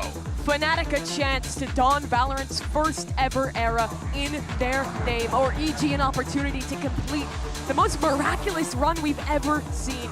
No other team who has made one of these wild runs happen has made it all the way to the final to test the top squad in the world right now. EG have that opportunity. We'll have to see what they make of it. And they need to keep that dominance that they showed during the tournament, and they need to show also their resilience that they showed yesterday against HyperX to win this last battle for Fnatic. 2023 might be their year, and actually this was years in the making for them. So long, keeping that same core, trying to work towards it.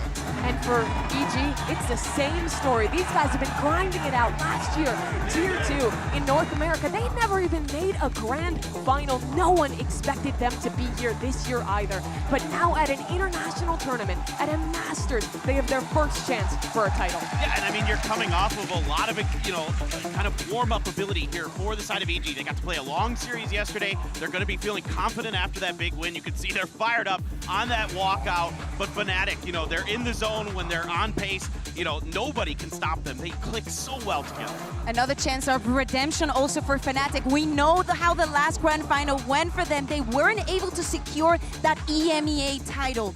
They need to bring it back here at the international event where it matters the most. And we need to talk about also about the map veto, right? About the maps that we're going to be seeing today. We know that Fnatic was granted those 2 bans, and for them it was easy. It was Pearl that they never want to see definitely this year, and Fracture just to counter what EG was able to put on the table last week. It was by far the most predictable map ban of all time, but also, we know exactly what was going to happen. Why would they want to play on Fracture? Smart calls from Fnatic. Absolutely, but I'm sure EG expected that as well. In the upper final, they had their chance, just a few rounds away from beating Fnatic, but it's not about how close you got. It's about whether you can win it in the match that matters. And in this BO5, the deck is so stacked against them. Not just not the favorite in the series, but also those maps so difficult. You start on Lotus, which we've already seen how dominant Fnatic is on. And I think for Split, that's going to be the real big kind of decider here for EG, whether they're going to be able to hang with Fnatic or not, whether they're going to be able to make those adjustments coming into that map that they were so darn close on against Fnatic in the first round.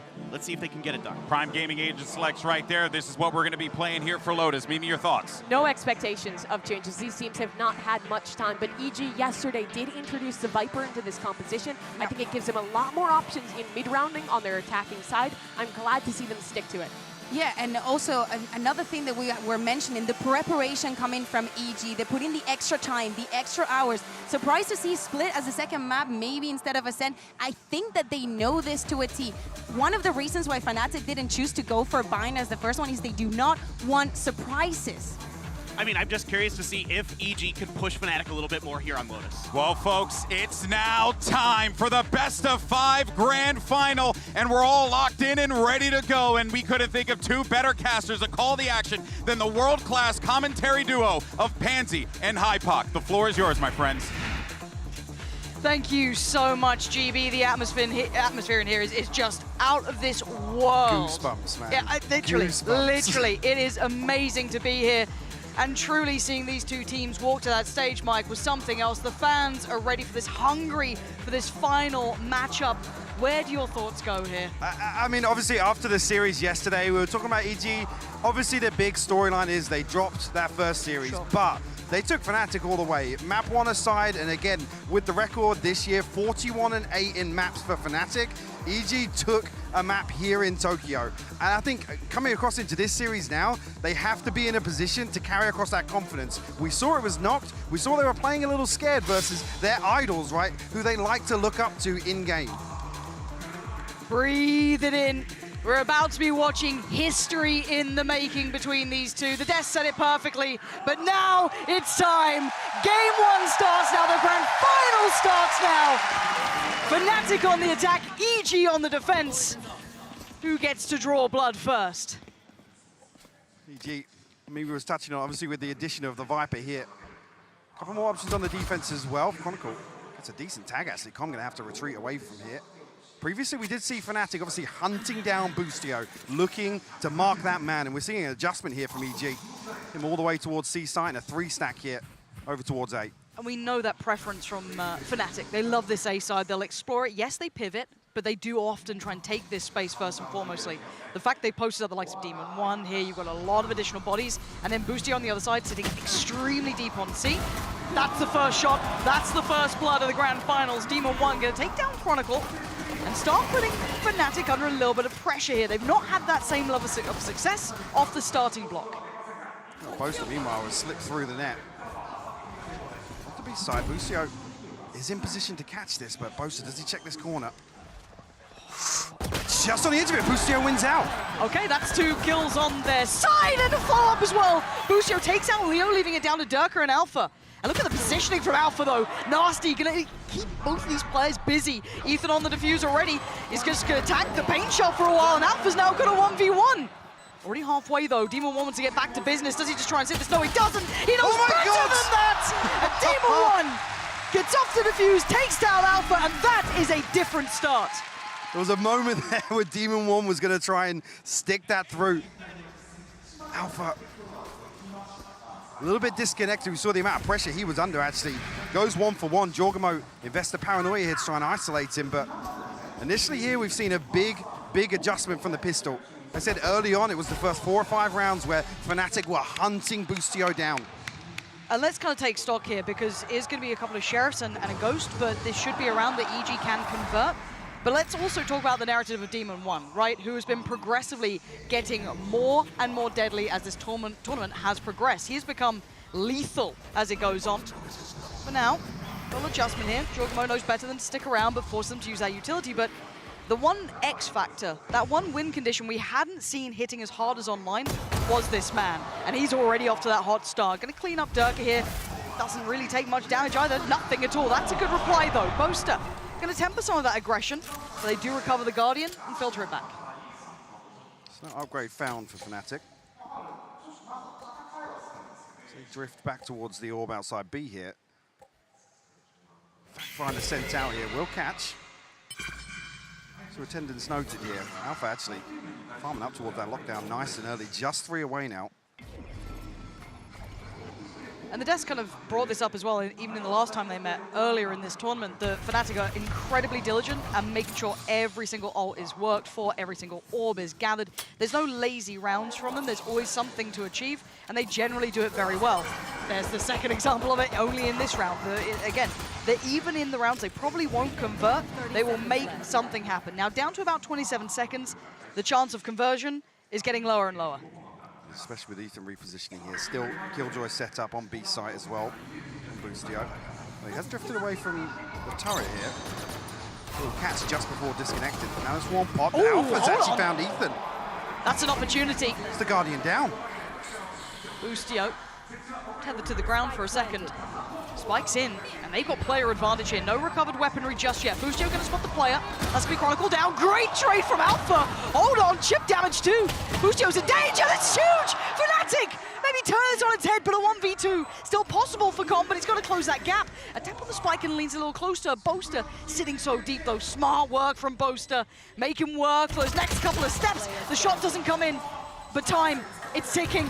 The fight happens, and it wasn't clean enough for Con. Beautiful from Alpha here. Turning this round on its head. Fnatic back at 1 apiece. And Alpha on that lockdown as well, on the back of that round conversion. A shot to the heart of EG. And these are the two best pistol round teams in the tournament. Fnatic actually taking the lead in that regard, but flipping round 2 here is huge. Demon One, meanwhile, actually didn't even spot that one away from the Blade Storm, so an opportunity here, throwing the light shield in. For him to maybe look for a kill or even, I mean, off the rip, go for this orb. See the temptation. EG want to stack up for it, yeah. They want to try and get this Blade Storm. On the other side, I think you're going to have, what, Chronicle? Kind of sat that side. I guess Alpha would respond to it, if anything. Yeah, they've set up here. There's a trap play off the turret contact, potentially with the paranoia. I don't think anybody from Fnatic's going to come this way. Alpha drifts away. Yeah, this is what they're going for. Alpha sitting a little too deep to have much of an impact towards it, but the sides can be taken by Fnatic. They'll get the spike down. But the orb's been gathered, so Demon One does have that, and he's invested it. So this is now for the retake. How much mayhem can they even cause here, right? How much can they actually do to dissuade this post plant? Problem being, actually, they need to go quick because this lockdown is in play. Fnatic have a late round piece here to convert and buy a little more time. See if they can do it. Can they flood the side? Durka waiting. patiently. The only one to take the battle on the side. The rest sitting super deep for that post plant. Demon One going to take him down, but they got to get a move on. They still have to try and get themselves in a position to hit that diffuser.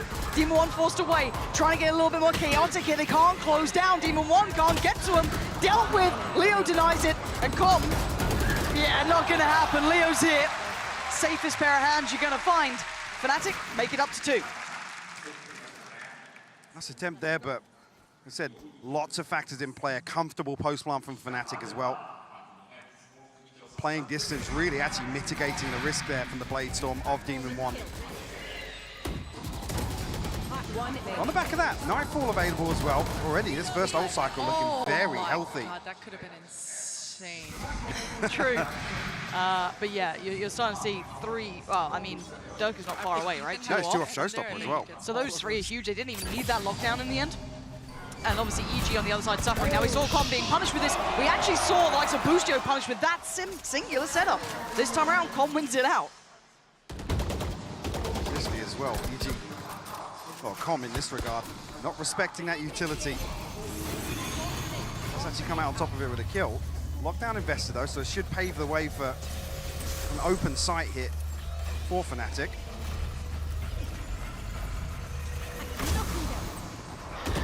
Good protocols coming in from both, so they're just making sure that no one was sat back in the corner.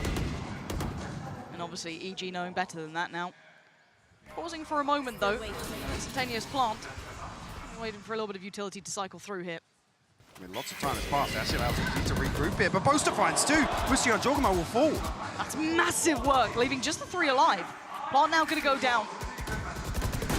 3 players from CT. Chronicle's position's good. That will know all 3 players, and they have no idea what they're coming up against. They can slip back, but they have to clear Chronicle. The crossfires are going to be deadly. You can see Boaster now getting a little closer. Oh, the utility is stunning. Fnatic in this post plant have just eviscerated EG. They could not get going from CT. And that pause for thought baits EG into a peak to try and deny that side control from going fully in favor of Fnatic. And the follow-up utility is gorgeous. Yeah, that seize from Leo was everything in terms of securing those final kills. Absolutely 0 risk. Fnatic looking very composed so far in the start of Lotus. Yeah. Again, when we're talking best of 5s, it is now marathon territory, right? It goes into a longer series, but you have to look at kind of the, I guess, the early looks coming out from these teams, how these players are performing so far. Fnatic not looking too phased. I like some of the adjustments from EG. It's whether or not they can actually keep up over distance, right, over time. Can they match them on this map? Traditionally, and if we throw our minds back just to that last time they met, this was one with the biggest disparity on it. Now, EG, at least putting up the first, will close out a little bit of that worry that they weren't prepared, but on the other side of things, Fnatic, it takes a lot to fluster them. It's a very rare occasion you're going to put them in such a bad scenario that they can't recover. So I like that Fnatic are just kind of pausing in this one, taking their time, making sure they're doing their due diligence, just clearing through, because EG currently do have a little bit of a stack towards A. Sheriffs across the board as well. And how deadly they can be in the thrifting. They pop out the back of the Viper here. Busio will find one. Actually, tag comes through with a shorty, but Durka does just one. Busio, he gets a second though. Needs to do a little bit more here. Jorgamo, the last one alive. Is there anything he can achieve out of this? I mean, then, yeah, the last 3 sitting pretty comfortably. HP in a good place. Like, nothing looking super easy for him. Like the danger they tried to create there, though.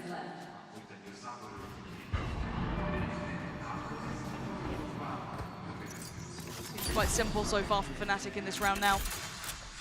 After all that chaos settles. Plant's going to go in. He's going to need some belters to do something with this. Even trying to drop out of the smoke there with the TP to maybe get a bit of information, but Leo will seal the deal on Fnatic's 4th. Need a response here from EG early on in this half. Options to play with now. Operator actually online. Also have the lockdown, have the Viper's Pit. Winston just one away from the Seekers as well, so. Guys, I'm in their head, boys. I'm in their head. Durka Okay, he's got... Yeah, I was just wondering what he was going to go for on the buy then. I feel like I can hear Potter talking, which is a great bit of information. But, and look, a TriCast, I'm always down, but for now, let's focus as Demon 1 is postured up on this for a fight. And they were punishing them on any aggression before. Paint Shell going to be the first thing invested. Jorgamo really shouldering most of this contact, but they are just kind of waiting for Demon 1 to get that chance. Nade placement was actually really perfect here. Showstopper popped it. Actually, Demon 1 able to slip away, but caught on the retreat. And Dirk is so good at this, clearing very efficiently. And Fnatic getting such a great read into all of the intent, all of that want from EG. And that's one of those big tools I was just talking about for EG to make a stand here in round 6. Removed, no chance of the trade. Com anchoring A site right now. Bustio tucked into a setup on B. Actually, decent read on the timing as well to pop the pit here, but it's a lot to handle. Yeah. And even outside of that, they can still crunch towards that B site. Yeah, counter pick comes in, so that's going to nullify that. Bustio looking like he wants to invest the lockdown here. 27 seconds, maybe not a bad idea. Going to really rip away some of their options, force them back into the pit potentially. But you can see Chronicle clearing around those edges, trying to spot out Com. The rest of Fnatic's coming this way, so Com once again will have his hands full. Divide goes up as well to ensure a little more safety. And Com's closing in. He's seen everything! Huge impact from Com. Finds 2 and now time! They're running so low, 4 seconds. Chronicle gun out, goes to the fight. They do not have time. If they can live, they've done enough. EG deny Fnatic. Beautiful stuff from Com after being at a disadvantage so early on. Has a perfect read on the timing. Unfortunately, yeah, Chronicle, I'm not sure if it's just an unfortunate spread here, but he has such a small slice to play outside that pit. He can't really counter it. Can't really create any pressure towards Com. Unfortunately, late round, it's played to perfection. The lockdown to force them back towards A, to scramble decision, and they have to plant in such a risky spot. They invested so many ults on that round too. I mean, we had the Divide coming up as well, Dirk with the Showstopper, Chronicle with the pit, but a fast piece towards B. Simplistic an approach, but it's worked very well. Dirk is going to take all that space, but a challenger awaits, and it's going to be Ethan. Got a bit of a hot hand already this round. Following up from the last, Zeke is going to go through. And he should be working off the back of this. Yeah, time to close in. Bustio going to be the one really committed, and he gets away with murder. Finding 2 looking the wrong way. Ethan make himself the sacrifice, and it works, and Boost has been dealt with. Big boy Bustio. He's playing out of his mind right now. 4 big kills for him. And let's, again, I have to remind you, roll your mind back. He was bullied on this map. Highlighted, you said it, marking your man. Durka had his number for like 6 rounds in a row. That's much different this time. Absolutely, and yesterday we were talking about the number of rounds that he's just dropping multi-kills. As the first point of contact for EG. Standing tall here. So we've seen him completely avoid that, the broken door position in towards Link. It's a massive adjustment of the defenses of EG. We haven't really seen Fnatic, I guess, fall foul to it just yet, but here, that adjustment of position does pay off for EG. Did their homework, but it's still Fnatic. That will always be the end of every sentence. It doesn't really matter. Big info. Demon 1 will be noted in the additional presence towards that C site, so let's switch up a little bit. Falling away from this, though, we are seeing that exploration of the other side of the map. Once again, Com. A whole lot of stress on this one man, because EG have responded, right? They've drawn 3 players now over towards C, pulling that rotation. So Com's going to have to anchor this like a superstar. We'll spot the poison orb thrown across, I think. But actually drops it here. A lot of space between him and the next EG player, Ethan. Looks like he's making that rotation all the way back through spawn. Com actually able to slip through. Yeah, I'm surprised. Thought they might have been caught him on the way there, but no. Fnatic being meticulous. Crosshair looked bang on there. Yeah, that looked on the money. No, meticulous in approach from Fnatic. So plants in. And a 5v5 retake. This could get incredibly messy unless Bustio's going to keep keeping it clean. Chronicle's gone down. And the other player's playing off-site, sitting super deep by tree over towards the back of the wall. They now don't have a presence this close by. They could start pressuring here, and Boostio wants a bit of that. Gets a little closer to the wall. Now she swings it! The flash is divine! Sent from the gods! Ethan gonna be grinning with that one, and he wants a bit more. Boostio is just unreal right now! He must have heard me. Back-to-back multi-kills here for Boostio. And he's the tip of the spear, the flash from Ethan, and Boostio digs so deep behind this wall. I mean, timed to perfection. One enemy remaining.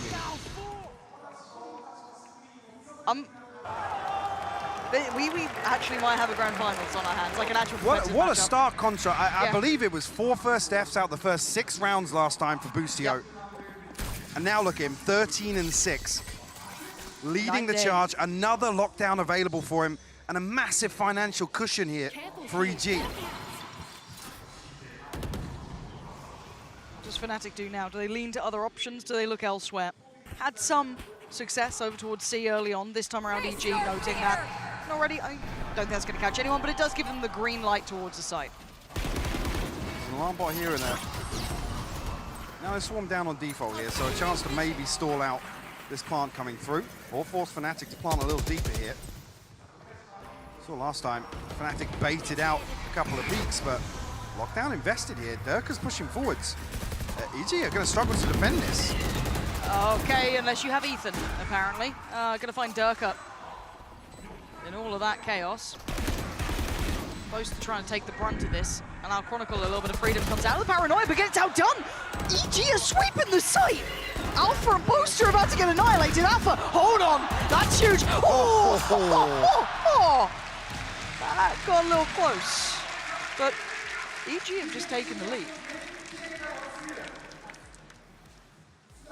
Fnatic, I think in a position now where they're probably feeling like they need to call a timeout. This should be a timeout. Feels as if they're struggling for an answer. EG are digging their heels in. Yeah, this absolutely should be a timeout for Fnatic. Pump the brakes, as we've actually just seen it come in here. They are indeed doing that. So a couple of different looks there. They tried to explore A again. They went back for that B lean. They've explored C, but none of them really found much footing in that. So options, that's the question. What do they run with here? But also for EG, the mentality of knowing they forced Fnatic into that timeout. Oh, absolutely. Like the emotional win on that, huge. I mean, we talked about last time, I mean, Potts has even hinted towards this, obviously coming into this initial first matchup. EG were a little scared to play against the people, again, the people they look up to, the people that they've tried to imitate and kind of adopt their own play style from. And I think that was, super team, that right? was very evident in the first, even the first map of that series. Map 2 and 3, different story. It truly is such a mental game when it comes to this, though, kind of that facing down an opponent who you never feel you have that 70-30, 80-20 against. You've got a best of 50-50. But they drew blood last time, right? They were one round away from OT, and then it could have been them sat in the finals. Who knows how OT would have gone down. It could have been a totally different situation for them. For Fnatic, though, they are the favorites for a reason. They have capability to hit these timeouts, come back in stronger. We rarely see them tested, though. The Death said it, we said it. This whole tournament, I say only EG has really pushed Fnatic at all. No one else has come close. EMEA, sure, Liquid beat them, but that even felt like a one-off. I mean, this Fnatic super team roster is 6-0 against America's teams, so... They get credit for a reason. Yeah, any stat you look at. But as it stands, they were stumped by the underdogs of EG, who've turned up today looking a whole lot different. Now, does that change the outcome? Let's find out on this map. This marathon in front of us of a best of 5. Pressure towards A, but a quick pivot towards B. And look at the damage! A ton of damage. Leo and Chronicle, the walking wounded. As well, does have a nano swarm. So maybe anticipating a little bit of aggression here. Pulls the shorty out on the back of the gravity well. No damage done just yet. A full 5v5, Lauren. Yeah, I'm looking at Jorgamo potentially trying to cause a little bit of an issue, but with the lockdown coming in, that's secured them so much time. Boostio's going to get a move on. Clear through connector very quickly. It's very clear where the post plant is now. Jorgamo needs impact, and he finds it. Takes out Chronicle, and the late positioning from Boaster could be a real issue, though. Again, time still on Fnatic's side. That's lovely work from Boaster and Durka. Boostio comes back in, but can't get past Durka waiting patiently. Demon 1 and Com, I think their options have dwindled here. Try and hold on to the Odin at least. Do some further damage because the That's a jump timing scare. was insane for Demon 1 there. I was going to say, if he could remove another rifle or two, it'd be the best situation of a round loss that EG were looking for. I think maybe on the back of that timeout, the awareness is there for Mini, relaying that information that there's minimal resistance towards that link area where time and time again they were finding value. I think Fnatic, on the back of the lockdown, capitalized massively. Yeah, you can see Chronicle starting to get a little heated up. That's good to see. But yeah, the lockdown was perfect to supplement and complement that round, right? It almost kind of put that bow on it. Timeout right back in though. EG, don't want to let this one slip. Polar instantly going to get a grip on it. And if you look at the regular season from North America, EG, after those timeouts, their conversions of round wins was exceedingly high. Almost out of the ordinarily high conversion off the back of a timeout. And they still have a great purchase here. Ult-wise, I mean, TP for Jorgamo, Demon 1 off, but he's got an operator coming to this round if he wants it. On the other side, very close to that showstopper again for Durka. Chronicle not far off, and neither's Boaster. So plenty of options could be played with here, because you know these teams will absolutely play around those ults as soon as they're available. I feel like EG are in control though. 5-5 scoreline, but it feels as if that string of rounds, EG have the awareness of where they want to adjust, and obviously with Boostio having the game he is so far, you're able to ride that wave. Demon 1 can have a couple of rounds now with the operator. Shut down previously, isolated with brilliant awareness from Fnatic. But for me, I still look at Durka as one of those who've tamed the best, right? Everyone else, this player's the king of Icebox. No, that's Durka now. Like, anytime he's facing your Tens, your Yays, your any Aspas, he has won those battles. Like, Durka deserves all the credit in the world, but can Demon 1 find a chance? It was for a split second. That's all you get, an opportunity, and it's gone. So, a massive deterrent, but Fnatic hanging around. That looks so close. That looked terrifyingly close. I think, yeah, initial deterrent now. It's definitely a red flag. Fnatic initially showing a little bit of respect towards the operator.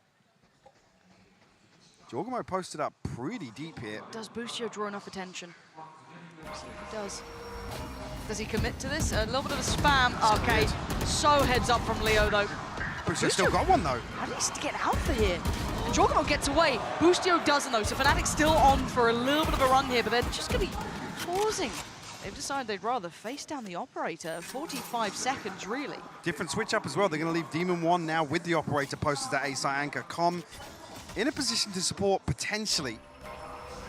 Has to get more than, oh my god, the pressure, this is ridiculous. Demon 1, he's got 4 players coming his way. Leo's just removed his only support system. It's all down to him. Oh, I thought he might have had a second. Knives out, he's going to do some serious damage. He's seen so much, but Leo, quick to respond. And now looking for that plant. Pauses for a second, he's behind him, and Ethan's from Chronicle. It's all on Leo, the man who denied them OT, denied them the chance. This time he falls. Ethan puts him to his grave, and EG pick up where they left off. That shot onto Demon 1 from Leo was ridiculous. How does he look so chill? Ethan is just like, it's actually crazy. Yeah, Leo finds the counter spam here. I didn't even snap to it. He was holding the angle there. I hope he's expecting somebody from Tree. Obviously the TP from Jorgamo, there's some question marks around the map, but so they found Com earlier, right? It's a disaster, yeah. Demon 1 actually dashes right onto the crosshair. Boostio on the op now. Interesting little switch up. We see him pick this up on Fracture as well, just to the curveball. He has been landing shots with it. Okay, Fnatic once again showing that presence. It's just going to be that protocol list. Difference being, I guess Durka does have that showstopper Boaster. You can see the money really on the cusp of crumbling towards the end. Still able to fashion a buy here, which is fortunate for them. Just going to leave Chronicle postured up at this point, and the other 4 leaning back towards C. This puts, again, Jorgamo under a lot of scrutiny, but here, playing safe on the other side of the door. No one currently on that C side. This is now where it gets a little scary. Durka, the paranoia did land. Jorgamo with the TP, trying to keep himself safe. Doors shut, and no one there to receive it. Hey, what a big trade, though. The paranoia for the showstopper, whether or not he's Ethan nearly cresting that corner. But Fnatic just posturing up a little bit. They have 2 players making progress towards A. Boostio will find the spike on Boaster though. And the Seekers as well, because Fnatic are everywhere. They've infiltrated the entire map. Demon One waiting, spots them. Now he's in danger. Giacomo's got his back. Takes down Alpha, and we're down to Chronicle, Durka, and Leo. Leo is looking monstrous today, though. Some impact kills for sure. Spike back in hand in 19 seconds. That B side looking vulnerable, but they could also look towards C. Trailblazer didn't catch Durka here, but I think the flash did. Flash should have caught him. Oh my word. There's the Viper's Pit. They've decided they've committed for that B plant. Spike planted. That was pretty far off, but the 2 players on the side, Leo and Chronicle, the ultimate duo. The best that they could have achieved. Looking at picking up that fully fledged roster. These were the players to headhunt. Flash goes into the pit, Demon One goes on top. Leo looks for it, finds it, no more! It's down to a 1v2. Ethan down to 76, but Durka and Chronicle sitting pretty. He's been found, put to the knees. Tied up all even, 6 apiece. But a stark contrast from last time. 10-2 was the score on the half on Fnatic's attack. EG with some great little adjustments here to bring it out a level pegging at the half. Leo's having a game already, though. And it's impact kills, right? Yeah. He's 11 to 8, which doesn't seem hyper impressive, but then you look at the value he's getting off the back of it, out of this world. And again, when we talk about Super Team, we talk about them in those specific roles, and we haven't even seen them at their best yet, right? Like, technically, you haven't seen Durka on Jet, you haven't seen half of these players yet, but let's jump back in just a moment's time. Very much, Pansy and Hypok. What a pleasure it is to be on this desk for the grand finals. We've got Mimi, Kakuka, and Achilleos for joining us. Hi. Hello! It's been absolutely crazy so far. 6 and 6.5, perfect parity between these 2 teams, and a major step up for EG compared to what we saw the last time they played against Fnatic.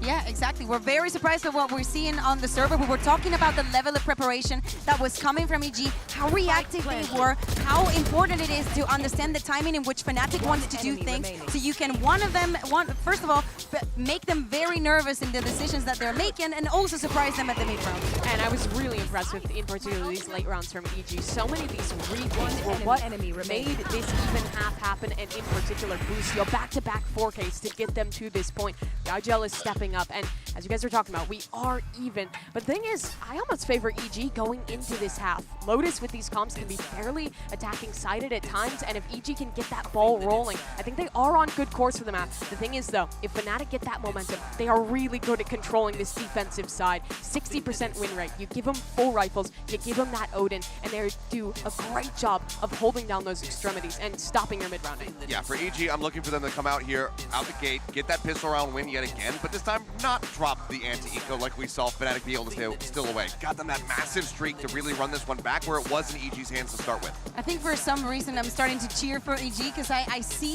the preparation, I see the work that is after that, and also Ethan, I'm looking at you not only on this map but for the rest of them. Well, 6 on the defense is huge, Pansy and Hypok. Let's see if EG can keep this up.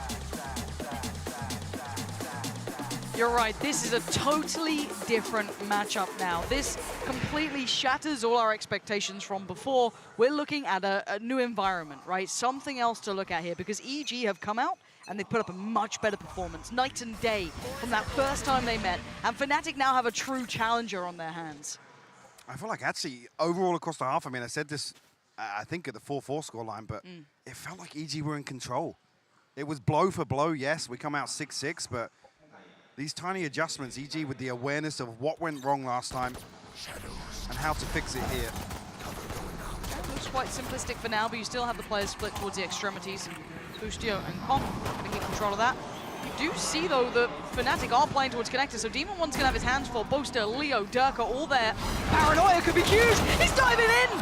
A 1-for-1 trade out. Leo sends him back. Alpha doubles down, and then clearing on through. Fnatic looking so deadly. Timing not there at all. Leo coming alive here. What a beautiful pistol round, though, from EG. The plan here, slightly off with the execution. I mean, the paranoia is huge. It catches all 3 players. Only amounts to 1 kill with the shorty. Maybe Demon One's blocked on the way in here, but it's the paint shell behind. Then the smoke drops. Demon One. 1 enemy remaining. Just caught on the retreat. But a 3K from Leo. Picking up where he left off. Yeah, flips things on its head. And we're starting to see the true power of Fnatic, right? This team was made for finals. They're made to challenge anyone in the world. Forged from the best potential players. And even if one has a bad day, if maybe, you know, let's say Dirk is having an off game, maybe Alpha's having an off game, it doesn't matter. Someone else can fill any void that's left there. For EG though, so they're not done yet. Certainly not out of this one by any means. Team 1 trying to maybe give that similar look here, but EG starting to flood through the rest of the map, pick up the orbs, close in towards C. I'm going to prioritise some progress towards the lockdown. Probe sent out here by Ethan. It's just Chronicle initially, but Alpha drifting across to provide a little bit of support if necessary.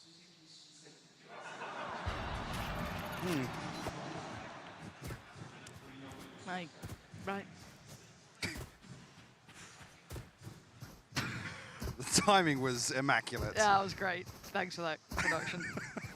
And also cameraman, who's been looking around at all the signs and gone, that's This is the one. I want to show that one. Yeah. It looks like a double pump back towards C. And that assistance from out here could be very, very valuable now. So yeah, he's actually drifted towards a committed position with Chronicle. Actually, does catch the TP finally, yeah, but Com good for the trade. Okay. The rifle retrieve for Demon 1. Only 15 seconds left to play with, though. Spike's down in a little bit of a dangerous spot. It is picked up, 10 seconds now. Any more damage would be good, but I don't think they're going to get much here. Demon 1's gone down, and there it is. Fnatic, keep composed, keep their cool here. It's going to be their 8th now. You see a little more invested as well in that round 2 than usually you'd see Fnatic playing with a Marshall, potentially a pistol to round things out. But Alpha able to get back on Vandal here. Sure, already Leo in this half. Round 3, 1 off the ultimate. Nothing really within reach for EG either. Looking to probe towards C once again, and a switch up, a total switch up here on the defense for Fnatic. A little bit of fake utility, actually, almost implying a heavily orchestrated set piece. But look at this wall. That's so nice. They get to push up. It's a little bit deeper as Chronicle to deal with the turrets. They don't particularly know about both, so there's obviously that consideration to an extent. But how much do they clear on this? That's quite nice, actually, from Fnatic. Sitting deep, though. They are going to respect that EG can now take through towards C, but the retake's going to be deadly. So it's down to the likes of Com and Boaster. Who wins that fight? It's going to be Boaster. That's a free upgrade as well. Plant's going to come down. And I just love the way that they teed that up. Yeah, it was faking heavy presence outside mound. I mean, EG luckily drifting behind it, but lack of awareness towards the back line here. Fnatic now 5v4 on this retake. Big paranoia. That's B3 denied, slows the roll, and Demon 1 wants it, gets it, takes down Boaster, follow-up score, just can't get the third though. Jorgabo, a little out of sync on that, allows Leo and Chronicle to answer back, but buys a little bit of time and keeps them into this kind of 2v3. Boostio and Ethan though, can they keep control of this? More time being purchased here. A little bit of chip damage, yes, but now Ethan's got to be ready for this one. 3 players, he can't do enough. Fnatic clearing on through now. And close ain't enough. As Fnatic make it to 9. Beautifully constructed as well. I said the early round perfect. EG unfortunately do lose Com ahead of this side hit coming through. Again, Fnatic just dissecting their way through. It's not often you see him laughing and joking about things either, but obviously looking very comfortable in the server right now. Yeah. And now top of the board for Fnatic. He's one of those coldest players, even on the walkout. The walkout, he's just like zero emotion. None. Yeah, he's something to watch. And again, still not seeing him on the Sova, which is ridiculous, right? Like, the guy is good on pretty much anything, but for now, almost touching double digits here. Shot from Durka. Wants a little bit of the limelight for himself as Demon 1 removed early on here, above 120.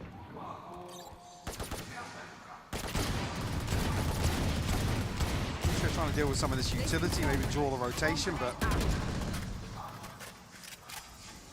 no damage to really follow up on here. And if anything, it's to their detriment. It pulls Boaster and Leo a little closer towards the upper side of B. Guardian's still in play now in Ethan's hands. I guess a window of opportunity here, but it requires Jorgamo and Busio to dig pretty deep outside rubble. Leo playing on the backside of the broken door could cause problems for them. Caution here. I think Durka's internal clock is starting to tick to the right tune as well. He knows there's pressure coming his way now. Maybe just a shallow paint shot. Let's try and deal with anyone pushing up. Oh, beautiful pinch from Koff. Shot. Hold on. Durka though, look how quick he responds to this. Alpha's there with him. Oh, it's stunning from Alpha. Fnatic firmly in control. Double digits made. Map 1. And they close cleanly. Another bye and a big round coming up for EG now. Oh, this one has a big impact on how the rest of this half will go. Another situation where a string of rounds, much like the first, we're asking for a response from EG now. About there with their first ult cycle of this half. Lockdown available. TP for Jorgamo. Common Demon 1. Just missing one more orb towards it. A bit of a pace change here, at least early on.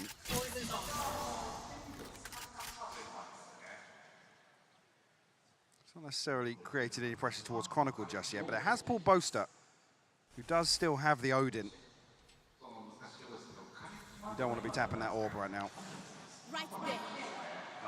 Yeah, you definitely don't want to be tapping that orb right now. No, but he's so close, he's one away. Oh, Boaster opens up the door, and Chronicle even gets a follow-up. Demon 1's gone down. They hadn't even had a chance to really start that roll in towards the site. They're left trying to pick up the pieces somewhere else. EG maybe running a little low on steam here. Bustio again, it felt like he ended the half on 14, barely on 16 now. Can they make something out of this round though? Plant would be ideal, obviously. Alpha waiting in the wings. Leo's there. Boaster, Chronicle, all nearby. Lockdown's gonna go through too. This now gets deadly. It's going to ask a lot of these players. Is Busio going to at least get Chronicle down? But look at it. How do you get past Alpha and Leo? Jorgamo is not going to do it. Fnatic are in full form now. In final form. Yeah. Stretching this lead even further. EG walking the tightrope in terms of the finances here. As we enter round 18. Again, it's the timing of this kill. EG are looking to get set up to maybe plant the seed of doubt, deal with this Killjoy utility on B once again, try and pull a rotation, but... Bro, why I have Sheriff? Why I have Sheriff? EG going to try and pump the brakes here now. I mean, the saving grace being that it doesn't even get to the point where they can invest some ultimates. They're going to be able to purchase back into the next regardless, or at least force back up. Yep. With the Blaze Storm there as well. Ethan just won off the Seekers to be a full house for EG. And again, it's so easy to look at the underdog story here, but again, Fnatic just played EG not long ago. EG clearly coming out, showing this progression, this capability to grow and change, and they still manhandle them in the second half. Like, Fnatic is such a formidable team. By all accounts, prepped perfectly. No one else came close. EG the only ones to even come knocking on that door. But if you want a game on this map, we'll start now. Plenty to play with. All those ults almost ready to go, apart from the Seekers that will probably come through this round if they want it. And they should be able to get the buy there. So whether or not they're even going to set up for that ahead of this, or whatever site hit comes through, but definitely want to see EG formulate a plan around these ultimates. We praised them for doing so on other maps and how well synergized it looked. So we've got 5 rounds trailing to Fnatic right now. Another switch up on the defense for Fnatic as well. Just going to be Boaster with that Odin. Chronicle and Alpha kind of set up for a pinch off this utility. Just outside mound here. You can see it littered across the way. Yeah, this is quite scary. You can see it on the map now. To counter the lockdown, so Paint Shell will go in, immediately removing that. Options getting less and less, and here comes that setup's effectiveness. Going to be tested once that second layer of players come in. Demon 1 can get past pretty comfortably. The rest not so much. Alpha and Chronicle, as said, the door swings and say goodbye to 3.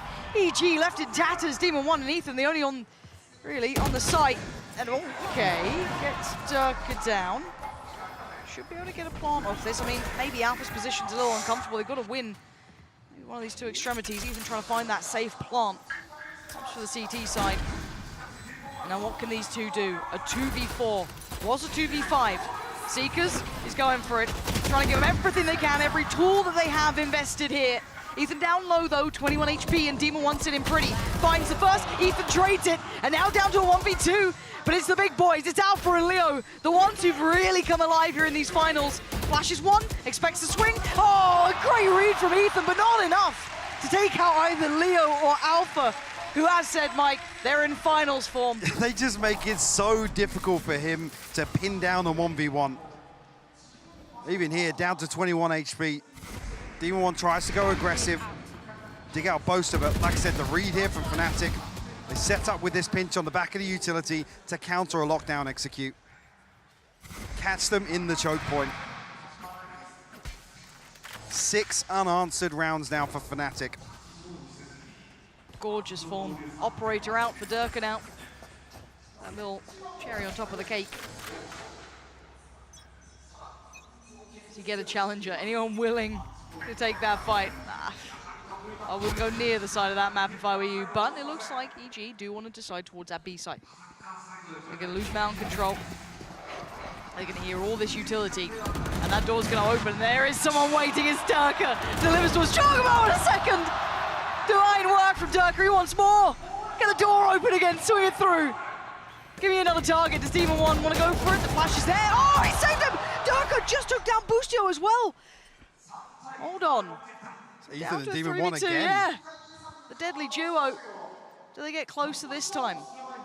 Look how deep Leo's playing on this. Demon 1's desperate for somebody to swing onto him here. A little bit of a misread here from Boaster. He's coming back through to stack up with Chronicle. Will give Ethan a plant. Seekers once again. Bloody hell. Right, they're going to take a journey. Demon 1's position could be everything. He should have the drop on Leo, he does. Now 2v2. Coming back around, it's all over towards Mound. This time, Ethan's even got a flash. Yeah, this could be massive for him. Chronicle going to try and take a couple of steps forward. Spotted on the cross. Now the flash doesn't need it. Ethan's there. Saves it for last. And Boaster going to catch one. The spray, it's a little too wild. This time around, Demon 1 and Ethan. That's the unison that's scary, but again, they walk out barely alive. Will attempt to scrape together another purchase, but now Fnatic, 4 ultimates available for them.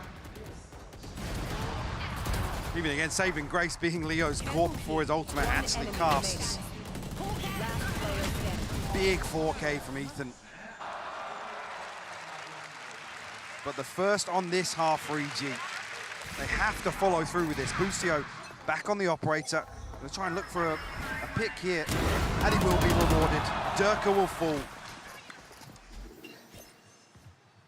The pit is just controlling so much of this space, right? You can't disrespect that. So they have to look elsewhere. It's B, it's A. 2 players close towards A, and there's Alpha, who's been absolutely lethal. Miraculous. Yeah, A1 and vicious, this kid. There's something about him that you just don't want to mess with at times. Just flips into a little bit of a different gear. They still have a lot of clearing to do. You can see the Fnatic actually staying a little bit deeper. They're going for a bit of a challenge on this. Prowler's not going to clear as much as they want. Boaster's in a really dangerous spot. He might be dead. Yeah, absolutely. Out in no man's land. Punished, and Boostio paving the way. Trying to follow up here, but the wall will slow things down. Leo respecting this for the time being, backing away. Chronicle still over towards C. So Fnatic concede a lot of space here. I'm really interested in doing any chip damage ahead of this plant coming 30 through. seconds left. Might even just consider saving this. I think that's what we're seeing, yeah, looking at the mini-map. Yeah.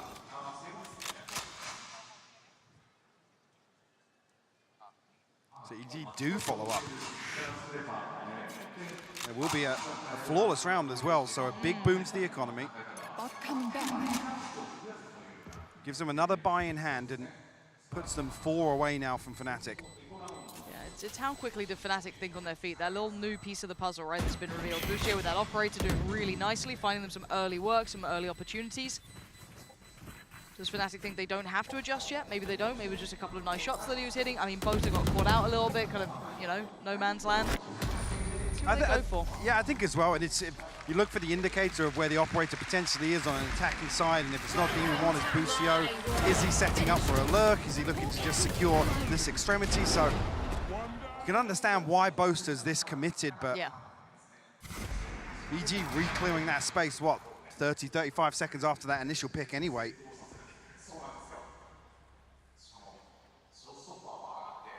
Fnatic's still comfortable, obviously that string of rounds. Still have a buy or 2 in hand here. Let's see with the light shields coming through. A little combo. Does Com live? It looks fine. Heavy lean towards A here. Yeah.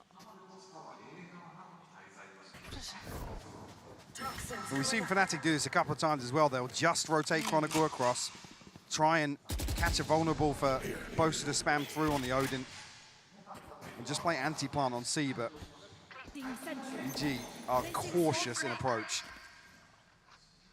Late investment of the utility as well from Alpha coming through, deciding to invest behind this C site, focusing deep towards CT. Yeah, Chronicle, yeah. They're setting up for so many little anti-plant stalls. And they're doing it mid-round as well. 57 seconds now. EG. Joggermo has the spike and he has the TP, so this might just be an attempt to fake out a little bit of presence by EG. Annoying enough, they don't want to commit towards that. 40 seconds now, back towards A. It's Leo and Durka. I was going to say, yeah, there's a lack of progress on the other side of the map, though. See Ethan and Com still behind rubble. A couple of question marks 30 seconds left. lay ahead of them, and the commitment of the Poison Orb will be a big indicator to Durka here to call for some support. Timing on the door is going to force him slightly deeper. See Demon 1 trying to close in, but the timing's great from Com. Durka couldn't divide and conquer for once in his life. Normally he's there for it, good for it, but Leo has been monstrous. Spam goes in, look at the damage they're getting on this. Quick heal comes out as well. Leo trying to close that gap, he's already on the side, shorty in hand. Spam again, looking for the player. Leo can't do it this time, Joggermo's still alive. Boaster gets the trade. He's gonna be spamming this all day long. Ethan's down to 8 HP. Alpha's found Demon 1. It's a 3v3. Spotting the player, Bucio can't land it. And now there's pressure on the site itself. Goes again, Alpha's got him. It's down to 2. Back down to a 2v2 though. It's going back and forth between these guys. Boaster spammed the entire round. Connects it, takes it through it. And that's map 1 in the pocket of Fnatic. The final round was ridiculous. EG have so many tools at their disposal. Almost a stranglehold set up in this post plant. And Fnatic just rip it away. Notable improvement here though for EG. Obviously in this matchup alone we saw EG get taken the distance yesterday in a best of 5 on this map as well versus HyperX. But a stark contrast. Yeah, 9 day. Definitely have a competitive series in front of us if EG can keep up to this level. But again, if you think Fnatic can't answer, they can't match any level that you go to, you haven't watched enough of them. They are the team to beat for a reason. They've come out here and they've done very well. And now we're starting to see Alpha and Leo find their form too. Absolutely. Just to know as well, EG actually win out in the opening engagements here. Even at this scoreline, a 13-8, a clinical second half, EG were ahead on first bloods. So Fnatic recovering so many rounds here. Yeah, best of 5, longest series now. Taking a look back at this. A start and a half from EG. First half, very, very solid.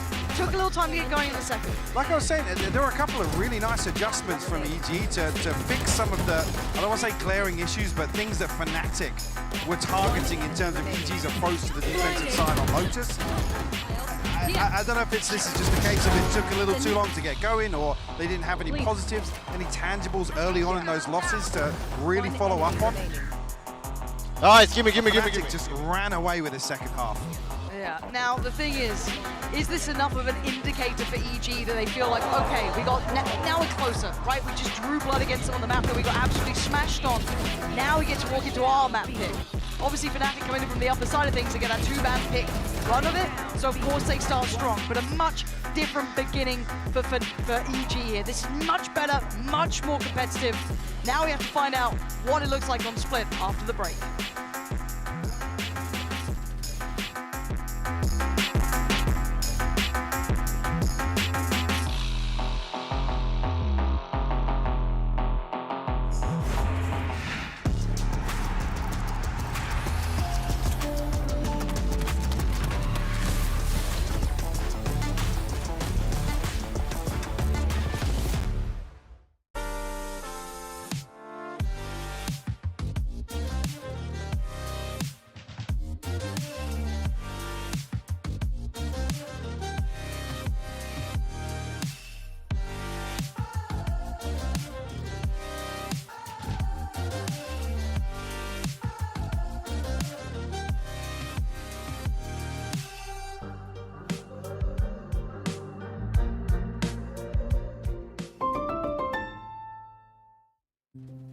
Have you ever asked yourself after a bad game, what am I missing? Or sought help from impatient friends?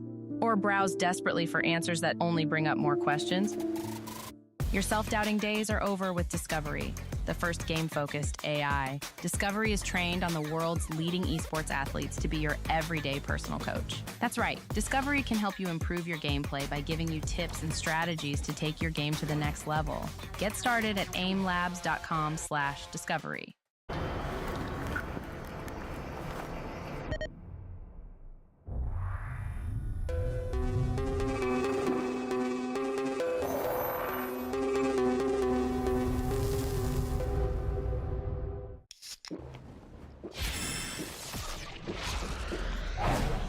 Red Bull gives you wings.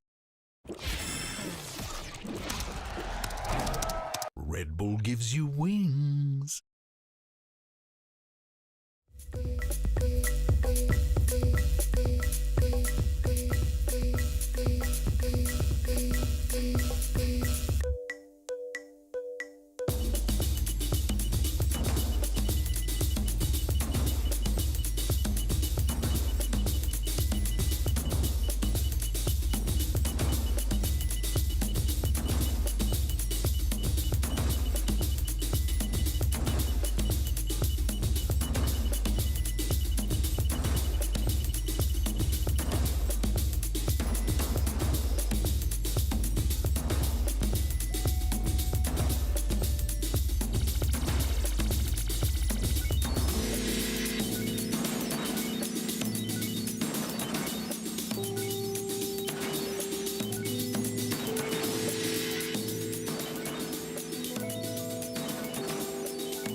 I've been saying, count them like I've been playing. You're an angel to a girl like me. Head in the clouds where I stay. Every kiss I start to believe, like I've been playing.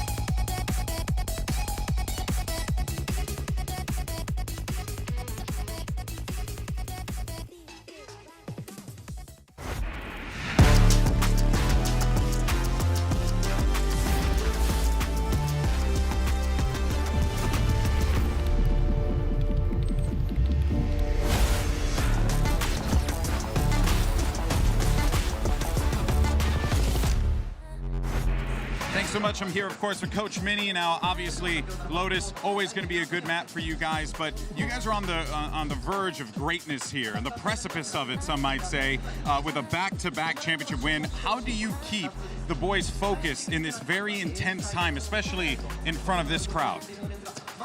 I think it's just the way we approach it, not today, but like every day. Yeah. Like I said in an interview with Insu earlier that like we treat every day the same. Yeah, yeah. And so like as long as we're not taking, so we need to take it seriously all the time. Yeah. So we need to not take this too seriously though. It's like that kind of balance. So yeah, it's just like that. We just need to. Do you ever hear them kind of sound a little like maybe getting a little antsy? Is that when you hit the timeout button? I mean that 5v3 where they were killing with oop. Yeah. They just started screaming, "Open the door! Open the door!" And I'm just like, okay, like calm down. We got a 5v3 and then they lost. So there's gonna be a bit of a kick up the ass for making some mistakes there. But we just need to chill it back down. Yeah. And just do our thing, basically. I expect nothing less from you, baby. Best of luck in the rest Thank of you the very matches. Back to you guys on the desk. Oh, just doing their thing into a first map win here in the grand finals. I'm your host, Yington. I'm joined by Mimi, Achilles, and Kukuka. Kukuka, when Mini is that relaxed and chilled, everybody better be afraid. Be very, very afraid. I mean, I think in every situation, I'm afraid of Mini because he looks so innocent, but he is like a devil. So, yeah, definitely.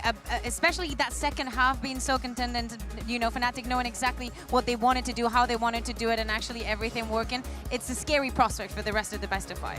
Yeah, it absolutely is. And they start off, I think, in that second half just showing how good they are, not only in those retakes, but also in getting momentum. We talked a lot about how this series would probably be defined by how these two teams can get started in the early round, can win those pistols, those bonuses, and get that ball rolling. And Fnatic did a great job of that this series. No, they really did. I mean, we're talking about for EG, win condition, come out here, start that second half off, get that second pistol round under your belt, don't drop the anti-eco.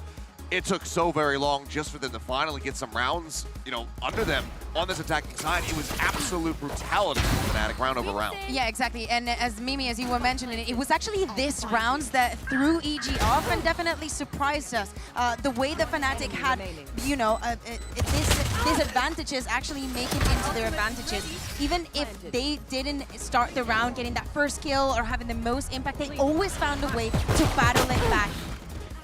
I also thought this team was so good at being ahead on some of these reads. The round that sticks out to me in particular is the one where EG's trying to Killjoy, lockdown, execute towards the Fnatic instantly has the response ready, a raise nade to take that down. This is a team who, when they get these early advantages, when they win that bonus, that pistol and they win that bonus, they keep that ball rolling with really good reads and are always adapting, staying one step ahead of their opponent, which makes them so hard to play against. Yeah, and even when they have a disadvantage early on in a round, they lose that first player. Their 4v5 conversion rate is 50% coming, you know, off of the back of that map. It was only 2 4v5 conversions for EG throughout that Lotus. So just absolute dominance showing from the side here of Fnatic. And unfortunately, not quite the map that we wanted to see. That 6-6 half to start things off, it looked so promising, but got a little minor run back, but not quite that, you know, that OT, that 13-11 scoreline that we would love to see. I mean, this is the advantage of being in the upper bracket, winning that final. You can pick Lotus with Fnatic straight away. But let's take a look at Com right now in the aim lab shoot around before we jump into map 2, because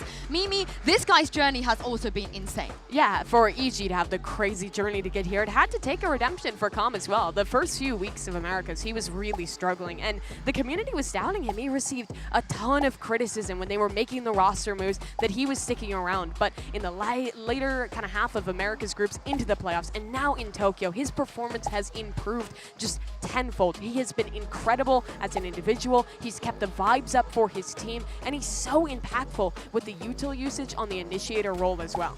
Yeah, exactly. And now when I look at him, I want to think about the next map. I want to think about Split, because it's a map that they picked even though they lost against Fnatic on this one, and they also lost yesterday against HyperX.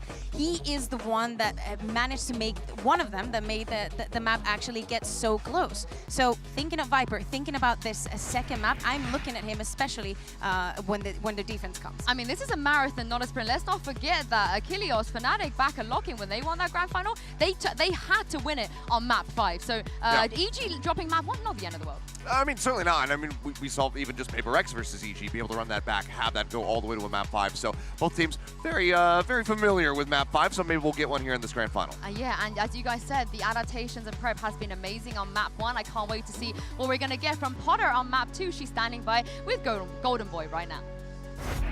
Thanks so much, guys. All right, yes, of course, joined here by Coach Potter. Obviously, not the result you would have wanted in Lotus. You definitely did prove, though, and I think those boys proved that they can box with the best of them. What are you I guess, doing to keep that mental in check here? Because obviously, this is a very high-stakes situation these players are undertaking. Yeah, for sure. These past couple of days, kind of dissecting and figuring out when to be a little more disciplined versus being extra decisive and extra aggressive has been quite the challenge for us and the team, for sure, while on that stage. But, Fnatic are just such a good team at demanding you to be responsible. That's very true. So for us, each match we've learned a lot. Lotus, things didn't go our way. Changing that Viper last minute definitely hurt a little bit for us. But you know what? We're going to Split. It's our bread and butter for number 2. Oh, well, I'm looking forward to that. Last thing, though, I noticed, you came out a little bit later. What were you telling the team in the back there to get them riled up for this one? Well, some of those are secrets, but most of them are just, reminding each other that there's nothing different. Even though there are a lot of great Japanese fans out here, we're trying to play just like we do in scrims, just like it's a normal Wednesday, and we're just lounging at home. That's where we're trying to replicate on that stage right now. Potter, always a pleasure, my friend. Always a pleasure to talk to you. Back to you guys on the desk.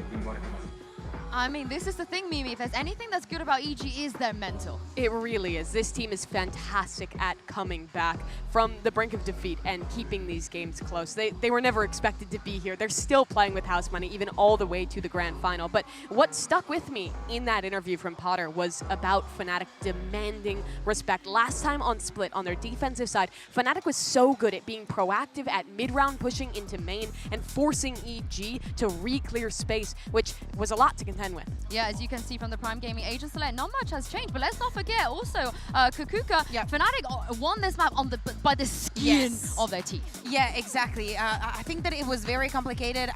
For them to close that one up, I think that is also one of the maps that surprised us the most during this entire tournament.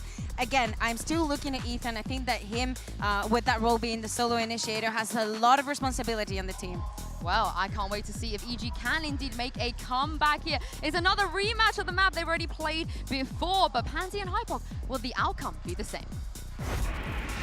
Yeah, it's certainly a question that's on my mind because there were some really outstanding rounds and moments and kind of indicators that had me worried for EG during their last time they met that they never explored against Fnatic. Yeah, the concern for me lay with the attacking side. I think there were a couple of, I don't want to say 50-50 coin flip, but some slip-ups on the defense. For me, the focus lay with how they approached the attack overall. We've seen, obviously, Fnatic be one of the few teams to actually bring Cypher back into a couple of comps just to address this double controller, addressing the default Viper walls, and basically guaranteeing that they can hard anchor sites off on the back of Alpha. And actually, in the previous example, it was Leo as well, alongside him, to kind of play information gathering to confirm that there was no lurk or no late round presence behind that wall.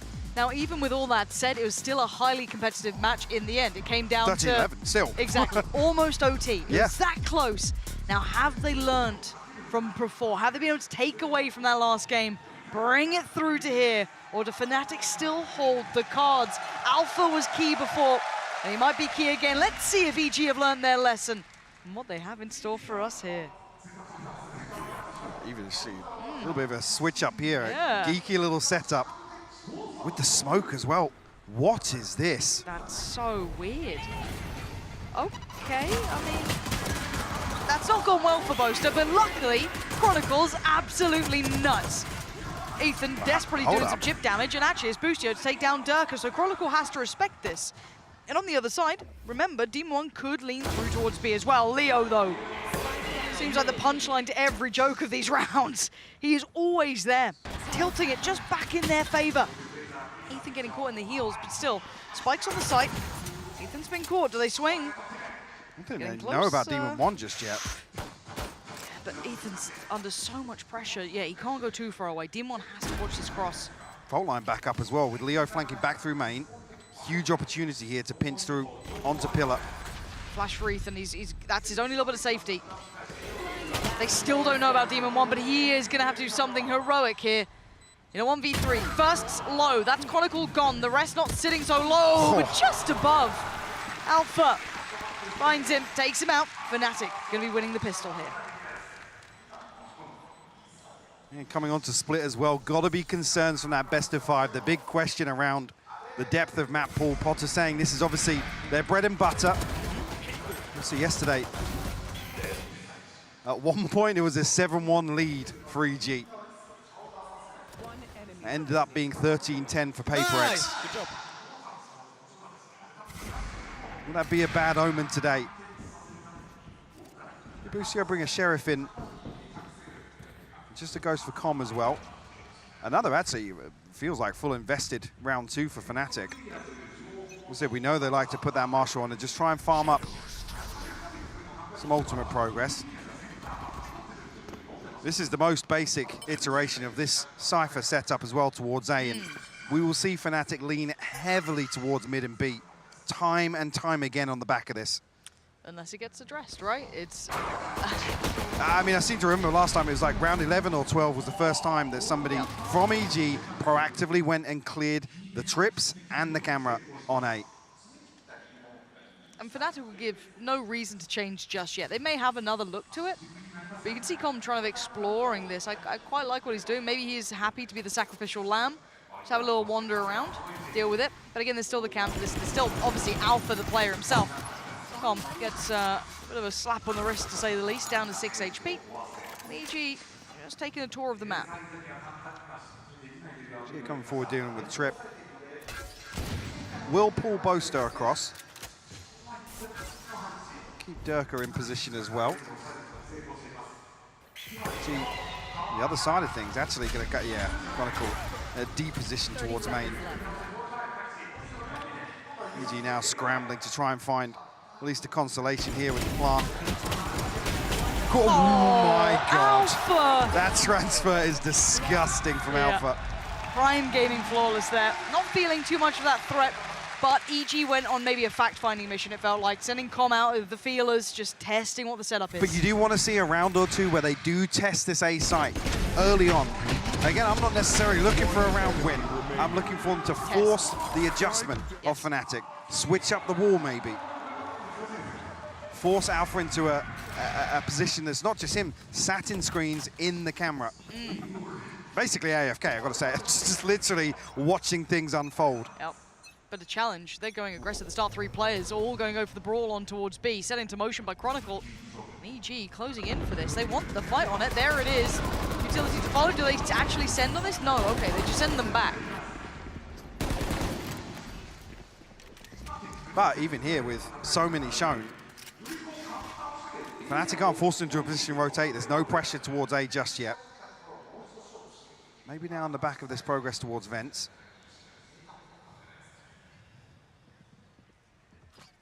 Actually, Chronicle resetting up for a second fault line towards... Just misses the aftershock a little too high. Oh, but that shot's gorgeous from Jorgamo. Follow from Demon 1, but Leo gonna levy this out. Bring it back down to a 3v4, but again, the man who holds all the cards is Alpha. You can see him relaying the information now. He's spotted Com behind this wall. You can see the response coming in as well. Leo already going to start that tour back around CT, so they're able to stack their deck, right? Like, that's always the point of this. Alpha's drifted into that discipline corner as well. Yep. Camera finally removed, but Chronicle with the trade, and still EG not finding the full ways to navigate through this. Now they've got so many problems on this site. Do they try and run away? You've got 20 seconds. Where do you go here? You've got to hope that Chronicle lets you leave. Not going to happen. You've got to force it yourself. Jorgamo going to give them the pathway out, and they are running for their lives towards B. Have time to get this plant down. Set up a little bit here. Alpha actually on the round the world mission. Going to come back towards B main here. Safe plant though. Not going to be exposed towards pillar. UEG stack up towards heaven or hell here. Ethan previously punished from the same position. Is the awareness there once the time has passed? And Leo's not being quiet about this at all. He wants the attention, if anything. Needs his own flash for it. Double stack's going to work out. They're not going to let him past. So it's just Alpha. And Ethan does look vulnerable. Audio cue heard for sure. Messe. Not enough for Alpha that time. And yeah, he's got so many targets. They're all going to make it very difficult. Big round for Jorgamo, but bigger picture, Mike. It looked very aware of that reliance on that A piece now. Do they continue to find new options and ways to address this? Sure, but like I said, the reason I'm looking for this adjustment to be forced early on is because it puts Fnatic in a position where they can stack 3 towards B main. Chronicle set up a fault line from heaven. It opens up so many possibilities for them. Even though this time around, it kind of just looks like a util dump and maybe hoping for a free kill, but EG, unfortunately, with question marks elsewhere on the map, actually drift back into a second trap play in ropes. Again, a little off with the aftershock, sure, but it's like Fnatic actually just playing strat roulette, actually. Just going through another trap play here with the fault line, potentially. I was say, actually, Dirk not cleared by this. Wow, now he's cleared. But you've got to say, EG, I don't mind the Fnatic try to go for this. EG have been putting high priority in taking towards middle, pressuring off the back of that through vents, potentially towards A, or that nice adjustment back up towards B. So using that as a keen pivot point. Now, can they exploit that rotation? It's very difficult when you've got that Cypher, though, sat there with that safe bit of information. They can pull away Chronicle, the early man, cheat him over towards B. Having full faith in that very late setup. Jorgamo still showing a lot of presence, while we can see the rest of EG congregating back around towards that A site. I think at this point now, even with no information, the smokes at least here, Alpha will get an indicator nice and early on. Jorgamo pops the showstopper, might actually be able to catch Fnatic in rotation here. Okay, it doesn't get what he wants, but they still haven't got to the site. They haven't made that cross just yet. Now the first couple of steps going to come through. Team 1's cleared through the site, but Alpha's connected towards Ethan. Next up, Boaster gets it! Swings down Jorgamo! Cross ain't safe anymore. Spike picked up, ult comes in. Chronicle's got Boostio and Demon 1 and Com are left in a dire scenario. 17 seconds, no plant to their name. And you already see Alpha getting closer, denied by Demon 1. Next challenger to come through. Demon 1 still looking. Might lost the angle he has. Chronicle, that bit closer. Com turns on a dime, he tried! And he failed, Fnatic. Pulling out another round here. Oof.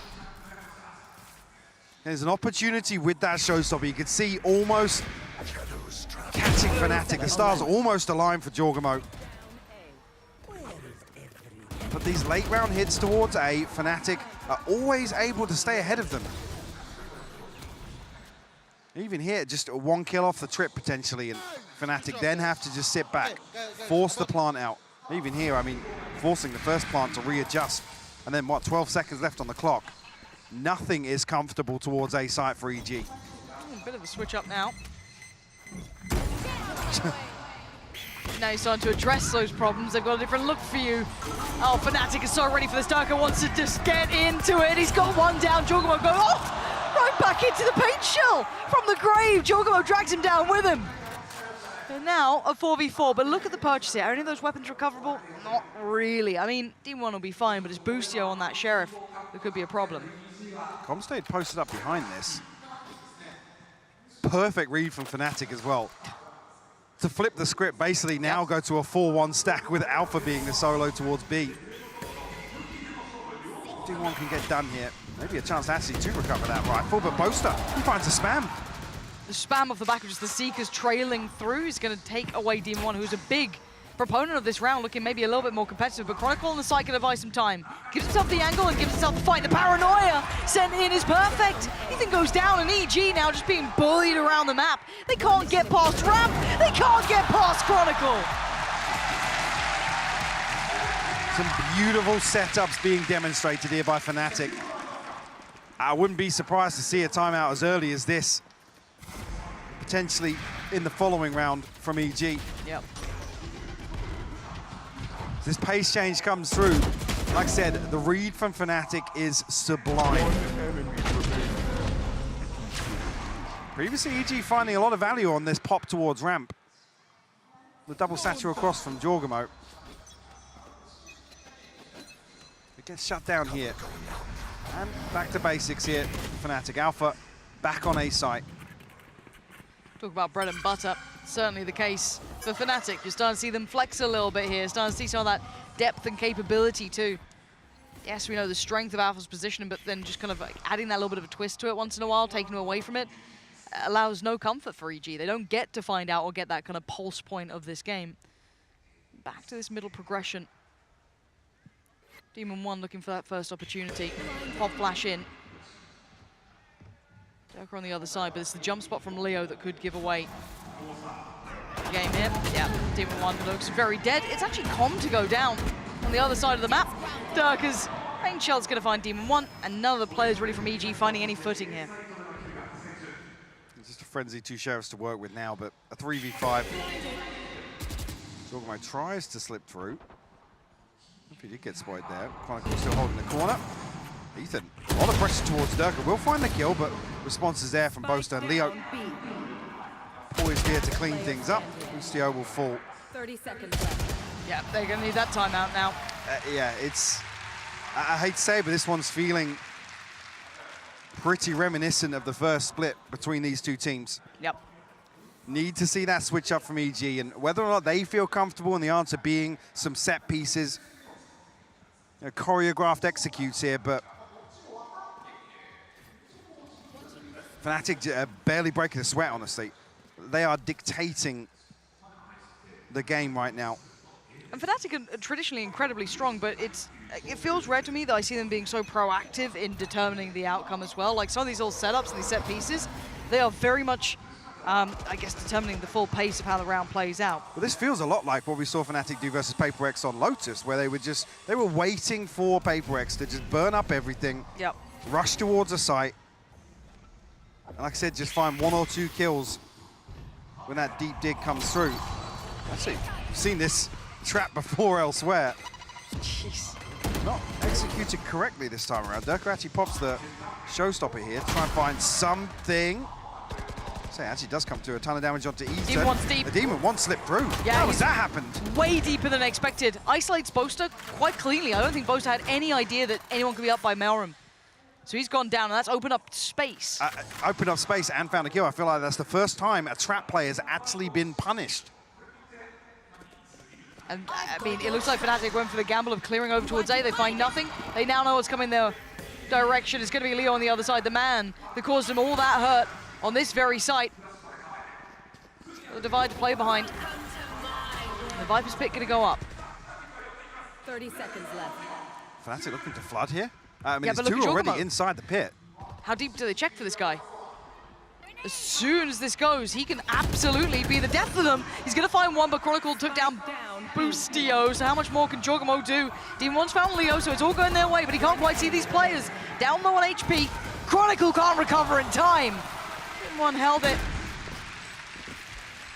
A little bit of life in EG now. I said the first time that actually the trap play doesn't go in favor of Fnatic, and benefit being EG not only find that space, control mid, they find a kill on the back of it. Close to falls. I have no idea how he's been allowed to get to that position behind it. Like I said, we've seen this trap play with the camera, the fault line, the paint shell, the aftershock. Everything gets dumped into where Jorgamo drifts into vents, but if it was execution slightly off or the timing was slightly off, and EG capitalized from it. Second on the board. They're looking to fight out in middle as well. I think, yeah, I was going to say, the only thing is, the detriment being it's drawn the operator out for Durka. Yeah, big challenge.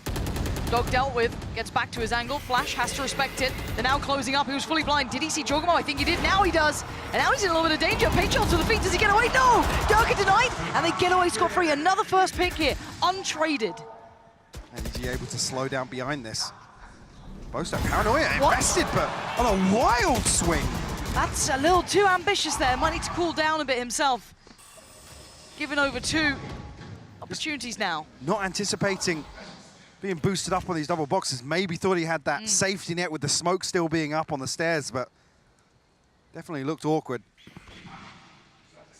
Alpha just set up in... He's just such a yeah, rat. Such a ratty position here. Adjustment on the camera.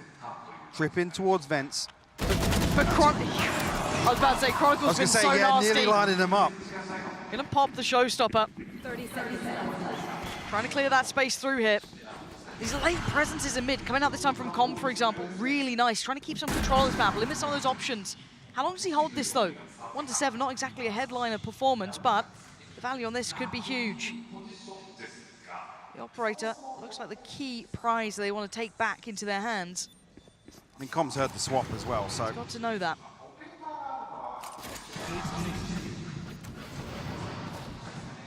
Well, Com will look to challenge here. What's their money like? 2.7 now? Did Alpha spot? I don't think he spotted. Oh, that's huge. That's the operator down. Gets picked up by Leo. Big gap, though, to close for anyone else for EG to come back and retrieve this. Are they dropping in the off? Yeah, Leo's rifle in hand. Doesn't want to risk it. Okay, fair enough. I mean, a chance here to maybe get one back on the board regardless. Yeah. I think Chronicle could certainly drop one out if he wants to. But EG follow up. Find their third. These entries, they seem like 50-50 to say the very least, right? Like, that follow-up on Boaster, sure, that smoke in place above the box. I think he was just completely out of it.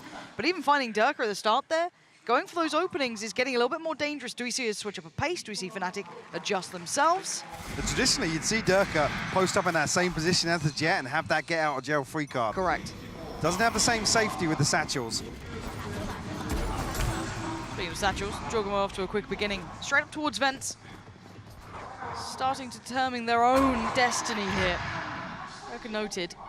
Paranoia sent in the swing. Gorgeous timing it. You can see the synergy. Now, fortunately, I don't see any damage done.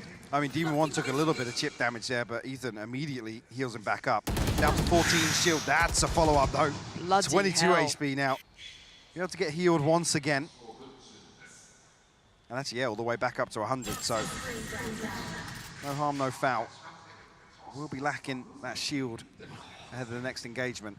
Yeah, but it's Chronicle and Alpha. If they try and go for this ace split, And they make noise. safety. Yep. He's got to know what's coming in. Jorgamo wins that? And now the pinch, right? Does Alpha do something horrific to EG? He's going to catch Com at the very least. TP taken, post on the side. Catching out Demon 1 seemed none the wiser. Now the timing on that, okay, didn't expect Jorgamo to be working around by that tower, but now look at the lurk as well coming in. Busio, late presence in middle, but can the two weather the storm on the site? They've got 3 players facing them down. Timing is everything. Flash doesn't reveal as much as they'd want. Alpha's the one to catch that.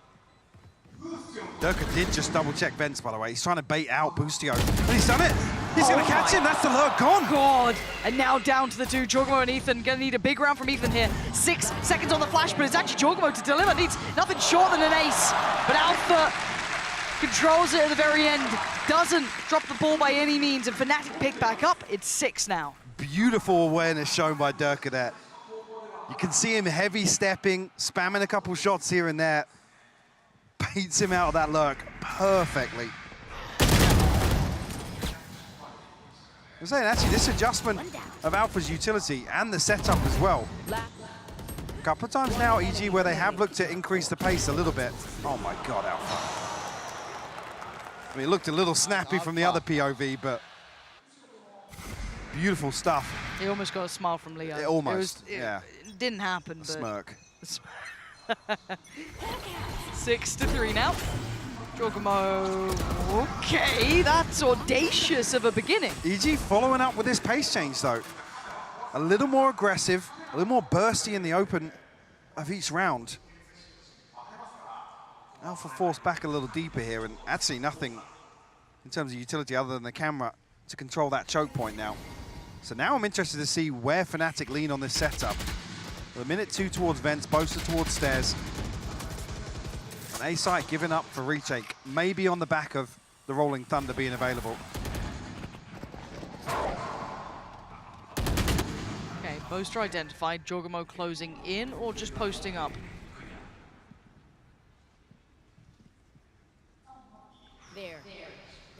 It's so tense now. Paint shell. Primed. Boaster. What's he see? I mean, there's a flash coming his way, something. Paranoia should be excellent. That should catch all through. Demon 1 breaks ahead of it. Takes out Boaster. Leo overwhelmed. Demon 1 trying to catch a light in this round. Denial of that pace change, so they can't then close on the side. They're being held back here. Chronicle trying to close them down. He's got Alpha by side, but the timing is not right. Chronicle falls. Durka trying to punch across. He gets a dink. He's a down low, but they overwhelm Alpha. And EG have taken the side by storm. Spike in the hands of Ethan. Yes, he's the lowest of them all. So now it's a little bit dangerous. Gets a little bit worrisome because it is still Durka on the other side. Any other player. He missed the satchel. Plants in. Didn't get what he wanted there. And Ethan's down to 10 HP. That would have been huge if that connected. What do you do with this? I don't think there's much more to I be think done. he's giving it up, yeah. And you look at the funds. Durka down to 100 credits. Cannot buy back. No showstopper available. A beautiful as well, yeah. Boaster connects with the Paranoia, but Demon 1 actually capitalizes on the near side. Inside that cloud burst. Follows up with 2 more. Big round from him. Durka left to try and cling to this rifle. I'll come back to the same point though. EG now stepping up the pace, and that's the awareness you wanted to see. Like I said, these late rounds weren't working for them because Fnatic were winning the information game. Time and time again. I do like seeing these players, especially from EG, trying to pressure Fnatic early. It puts them under a new sort of, I guess, problematic issue, right? It's like, okay, how do we deal with this? Do we have to invest our utility early? Do we have to be a little bit more heads up? They can't then take any of that kind of early space for free. They have to be very diligent.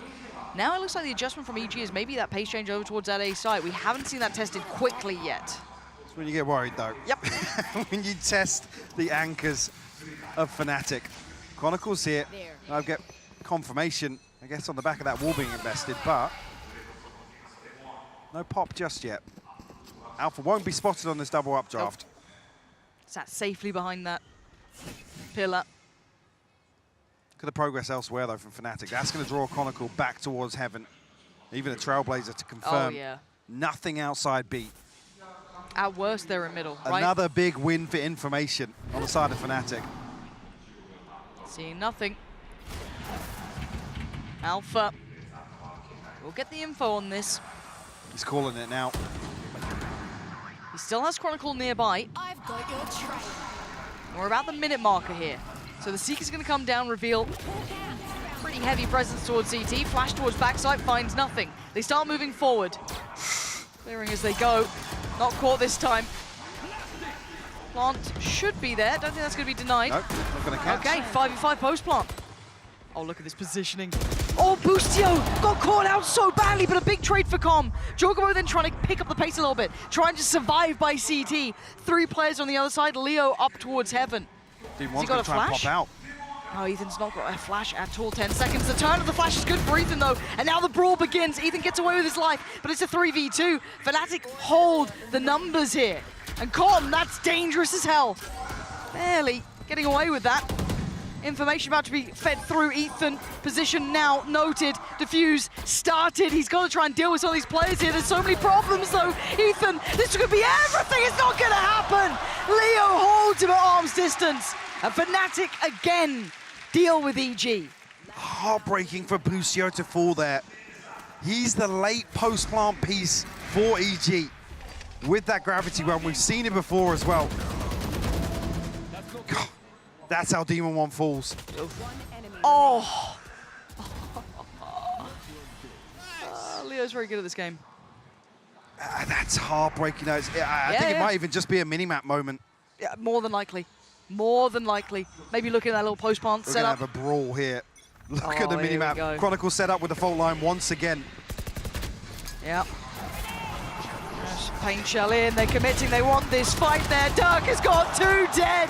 EG, they've strewn across the ground. Information now noted, and Alpha starts to hunt. Is Com going to expect this?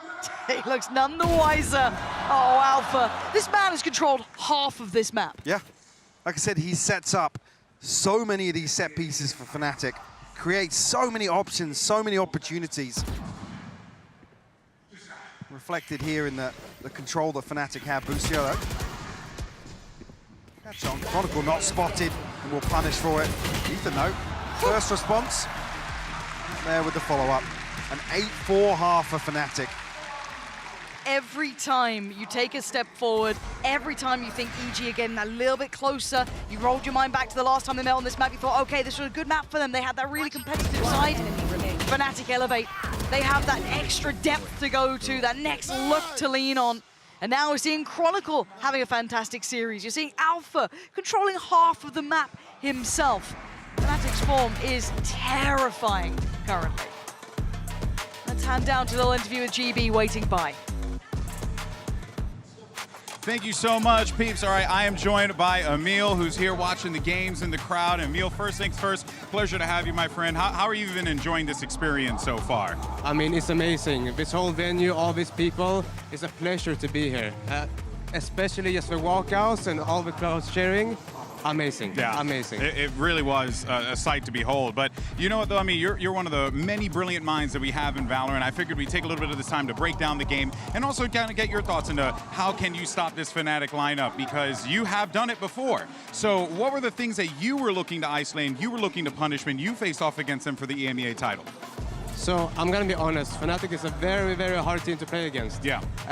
If you let them play their own game, you're gonna have a bad time. Yeah. Okay. So what you gotta have to do is just find a way to be annoying. Yeah. Right. So for EG, for example, you have Demon 1. Maybe make sure that he's a little bit more loose, yeah, a little bit more aggressive, disruptive. You can't just play a normal 5-on-5 compared to Valorant. For right? sure, for sure. Fnatic is gonna win that. Yeah. You have to be a little bit more chaotic, a little bit more play with heart, Yes, aggressive and disruptive. Yeah. So then, I mean, that being said, I mean, how do you, I guess, like, stop them? I mean, it's gonna be hard. I'm gonna be honest now. Yeah, go for it, go for it. Looking at the games now, I can't see the score, obviously, but it's looking like EU is a stronger region. Ooh, okay. Okay. But we'll see. I'm not gonna speak too soon, but if EU wins, I will make a tweet. If he wins, he will make a tweet. Emil, my man, it's always a pleasure to talk to you, brother. Enjoy the games, enjoy Japan as well. We're going to send it right back over to the casters to get us back into the action. Over to you guys. Thank you so much. Yeah, wonderful to hear from him. And what you got to do is just get a little weird because you can't beat them at their own game. Yeah, basically. If you're going to play 5v5 Valorant against You're Fnatic, gonna lose. you're going to lose. But I love the It's fact not that Emil's touching on a couple of things. Another comfortable defense from Fnatic. That, like I said, the adjustment wasn't forced by EG. It was Fnatic choosing when to switch things up.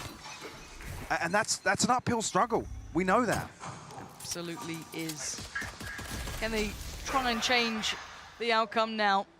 Fnatic sitting with 8 rounds on their side, EG with merely 4. And as I said, the pace suiting Fnatic to a T, and Jorgamo being hunted down very early on, forced away. You can see the confidence! What? And you can see why! Durka lands an out-of-this-world shot on Ethan, adjusting. Jorgamo gonna get one back! Hold on! They're going back to back, sort of ridiculous here, Sneer. Now, what is going on? Leo and Boaster now? No plant down. Okay, time's added to this now. Time's on their side. They can isolate Boaster. He's been spotted. But we've got to think about that additional player. Where is Leo in this? D1 took down Boaster. Frenzy to hand. It's a bit of a mess at this range. You can see the smile creeping up on his face. He was not going to outdo the Sheriff there. Diffuse comes in. EG gonna get the first in the second half. Jorgamo slips the net here. You can see Alpha sets up towards ramp, and he doesn't catch him.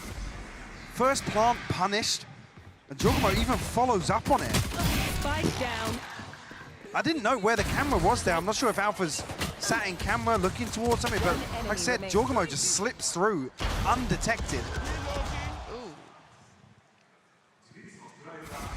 Demon 1 testing his mouse 1 button, obviously. Wow, that's good. I'm saying is, if he gets back to the form of the last few weeks when he was popping off in-game and in the interviews, then that's the scariest thing for Fnatic to worry about. There's still worry here in my mind, because Fnatic can convert these second rounds. They've got Sheriffs, they've got Frenzies. Early information has been found, but Jorgamo better be ready for what's coming his way. There's potentially a lot of players looking to maybe punish that rotation as well. Chronicle and Boaster. We'll look up middle. Most of my games have just tucked to the corner for now. Anyone lazily clears through and he gets a freebie, but looks like the end goal will be that A site, and EG respecting it enough to sit deep towards CT. I think maybe that Lotus round 2 loss sticking in their heads right now. Much deeper hold. Travelers are sent out, but will only spot Durka. Com got to be careful here because he's tagged down to 70 HP. Blinded. Okay, they're backing away though, but we haven't seen that full rotation yet from Fnatic. Like, until now, really, taking all that long route through T-spawn. EG haven't pulled players either. Like, you can see that they have got the additional man there, yes, but there's still 2 on the B site. You still have Demon 1 here. You still have Boostio. They haven't overly rotated away, and that's big info. Demon 1 doesn't need to overdo this, but again, I guess you can't play normal 5v5 Valorant against Fnatic. But you can ask Boostio to absolutely decimate them on the cross.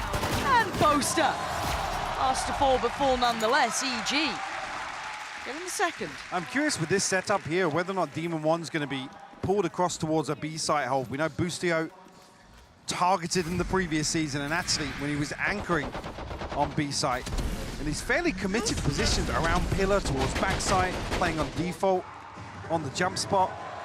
There's something else that Fnatic definitely look to address. EG come into this, going to try and protect the economy as much as possible. Except for Boostio, going to buy a Judge down to 400. Maybe on the buy round, potentially we see what I was talking about, but here it's a double stack for Demon 1 and Jorgamo on the box. Oh, this could be devastating for Fnatic too. Yeah, Demon 1 goes down, but there's still Jorgamo here. Can he get out with his life? Yes. So they've taken away Durka. Alpha making slow but continual progress over towards A as well. Actually retrieves the Guardian as well, Jorgamo. Alpha trying to slip through. Majority EG still over towards B site. Plenty of time to work with for Fnatic. Ethan will actually catch Boaster there.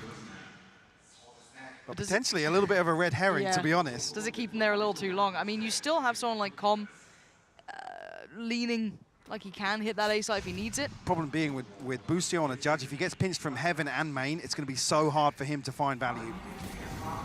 Yeah, the only bonus is there is no dog anymore. The flash didn't quite crest the corner, so Boostio gets another shot at this. That's massive! One mistake with a flash and it doesn't work out for them. Com's fallen, so no support systems on the way. Boostio is living on borrowed time. 28 seconds and Suicide. Oh my god, he's got another! They've all gone through on heaven. Ethan spots out one more, progresses forwards. Oh my word! How dare I doubt Boostio? Goes huge. And the slightest of errors on that flash plays him in perfectly with the Judge. And even just using the dog earlier to clear out by B, a couple of those key tools taken away from them, and suddenly that Judge becomes deadly. And that flash, as you said, tiny bit longer around the corner, different. One enemy remaining. The flood comes through as well. The reinforcements arrive just in time. Let's get it, baby. And EG will do what they've done before, yes, but put themselves back in a position now with 3 rounds unanswered now, 1 away from Fnatic. Light investment here from Fnatic. Stingers and a Spectre. So EG gotta respect this. They have to be so crystal clear in these rounds because, as we've noted, the threats can come from bloody anywhere with Fnatic. Alpha could hit, this nutty shot over towards A, and then suddenly it's, someone like Ethan on an island. Oh no. Yep, hello. There it is. And now Ethan's on an island. And do they lean into this? Luckily for them, Ethan is solid as a rock. Demon 1 wants some information. He finds almost too much. Takes away Durka's head. The paranoia doesn't find them anything as a response to slow there. The counter utility to deny that. But you saw that potential, Mike. Look how deadly that round almost got. Ethan actually spots out Chronicle on the Trailblazer combo here. Just provides some support. Boaster trying to counter that back, but a ton of damage done. Yeah, trying to go for that deep swing. Not going to have any of that. EG. Bring us back to 8 apiece now. Very well controlled, actually, to still have 4 alive here. There was a couple of really scrappy engagements going on. I thought Heaven was going to be a bloodbath, right? Like, managing to get away with that many standing is quite surprising. Only the neural theft available for Alpha. on the side of Fnatic, but one away for the TP, 2 off the showstopper. Actually similar for EG as well. Blade Storm in the hands of Demon 1 though. Watching this spot. I think here, yeah, on this round in particular, Demon 1 back over towards B site to address potentially what was a concern last time. And deep exploration, actually. Look at this. We didn't see a lot of this last time. No, but it should reveal Boaster is holding on towards this, but not going to draw blood necessarily, but that's big info. Again, you're relaying all of that. You're starting to get the picture of what Fnatic looks like while they're working early in these attacking rounds.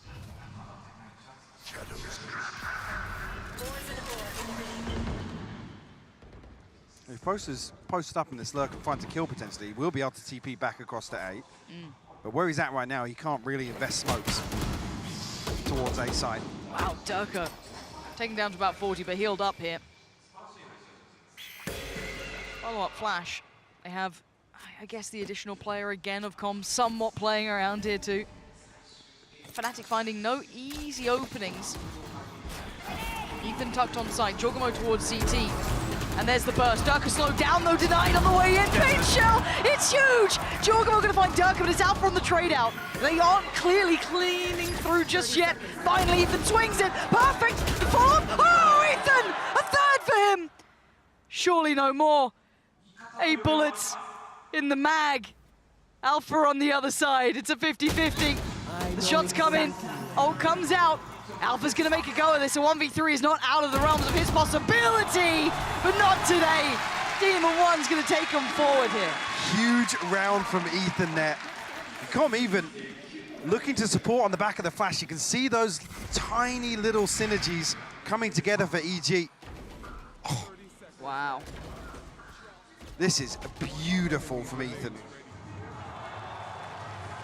Ice cold from the veteran of this EG roster and gonna force the timeout of Fnatic.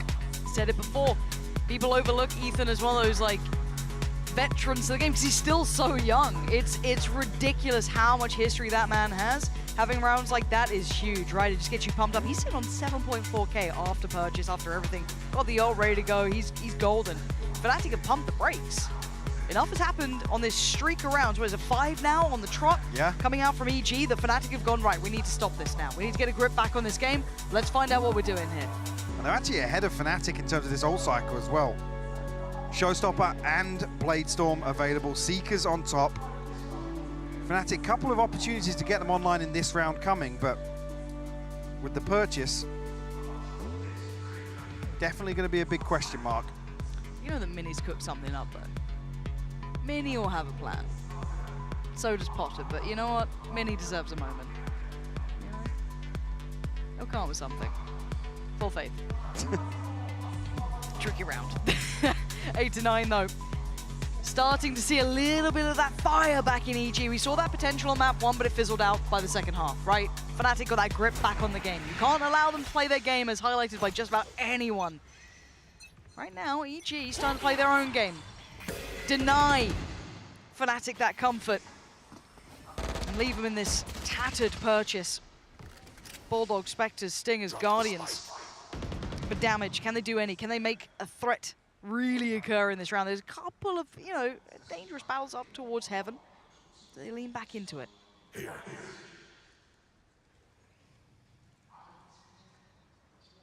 Slow approach here. Durka going to be left to maybe create a little bit of pressure on the back of Alpha's utility. But Trailblazer will confirm there's no stack behind Durka, and he's removed so early on. But it's pulling the rotation, or at least a moment's hesitation to consider it. Yeah, Boostio just committed back to the site, trying to support towards Demon 1. Flash going to go in to follow. You can see them trying to lean their way forward. The flash is fantastic. Fnatic starting to crunch towards the B side. Demon 1 in danger. 30 HP. Overwhelmed. Fnatic are here. And now 2 remainers. Ethan and Com. What can you do about it? Seekers go through. They want to work fast, but Seekers on the way back in as well. Spotting at least 1, maybe 2 towards backside. They're looking for Leo. They find him, but they can't take him down. Com's in danger. Switches out. Gets the chance for a reload. And Boaster with the TP just to get away. Caught on the cross though, Ethan denies Leo. And now it's down to Chronicle on the site. And Boaster watching their way forward. 30 HP, Boaster's found Ethan. Oh, Fnatic, always deadly, always dangerous. You are never out of the round. They actually leaned back on a pacey B-site hit. The back of Durka falling very early, like I said. For a moment, both Demon One and Boostio give up those early angles. And they have to turn their attention back when the fault line's invested. And Fnatic pounce on the opportunity. One enemy remaining. Okay, 9-9 now. EG in the breaks. Right, this is a chess game. When you look at this, this is such a brilliant battle of the minds between these two. Mini gave him something in that. It was a lovely little approach to it. I mean, it was just well thought through. And as I said, that one fall going in from Durka, he goes down on A, that little bit of hesitation opened up just that tiny amount of opportunity. Now, EG need to form a response. Up until this point, they've been pretty much flawless. That felt like up the sleeve, let's see if it works, pull it out, all right, cool. It's given at least Fnatic a goodbye coming back in and one away from Chronicles' ult. Outside of that, though, you noted the ults are highly favorable to EG here. They've got so much on their side still, and the operators just come out. I'm actually surprised to see, coming out of a round win, that Fnatic didn't get a couple more orbs online here. Chronicle being the key one that you would have wanted to see come out of a round win. Yeah. Puts them in a position to maybe create some early round aggression. Maybe lean back towards a full out execute here. So Fnatic spread pretty thin. And a total switch up for the defense here from EG. Boostio sent back towards A site, or towards screens here. It'll be Demon One and Jorgamo committed towards this B site hold. Flash didn't connect towards anyone, so Fnatic get to work in the shadows for a little bit. Closing in the gap. But again, they have players. They have players ahead of most of this utility, right? So Com is going to be noted, so he's got to be careful now. So now the kind of mid control sits favorably towards Fnatic. Layers of this progress are beautiful as well, clearing so much space for Durka. Potentially to try and catch Con with that fault line on the back of Trailblazer contact, but EG able to slip away unscathed.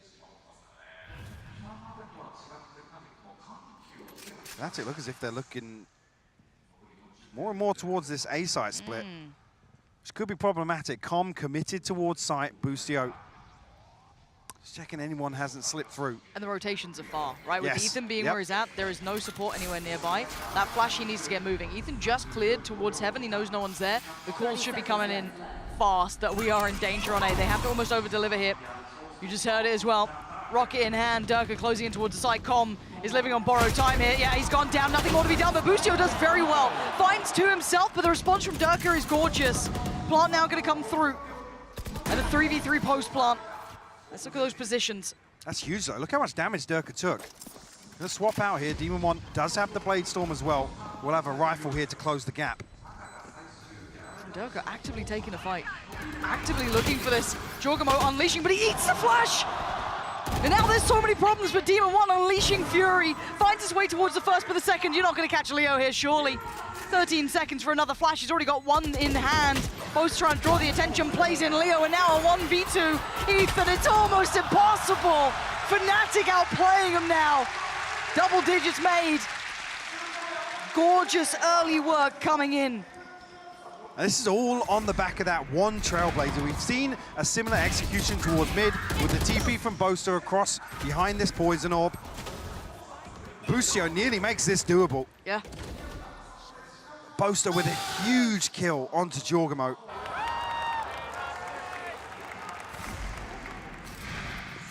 Yeah, Chronicle and Leo paving the way for Durka to find all this space on the map. Yep. Still, ult's favorable to EG here. Demon One having to depend on this now. Con one off the pit as well. That could be a huge mid-round ultimate to find. Ethan will spot two though, Alpha and Chronicle revealed. It feels like you've identified maybe an end goal.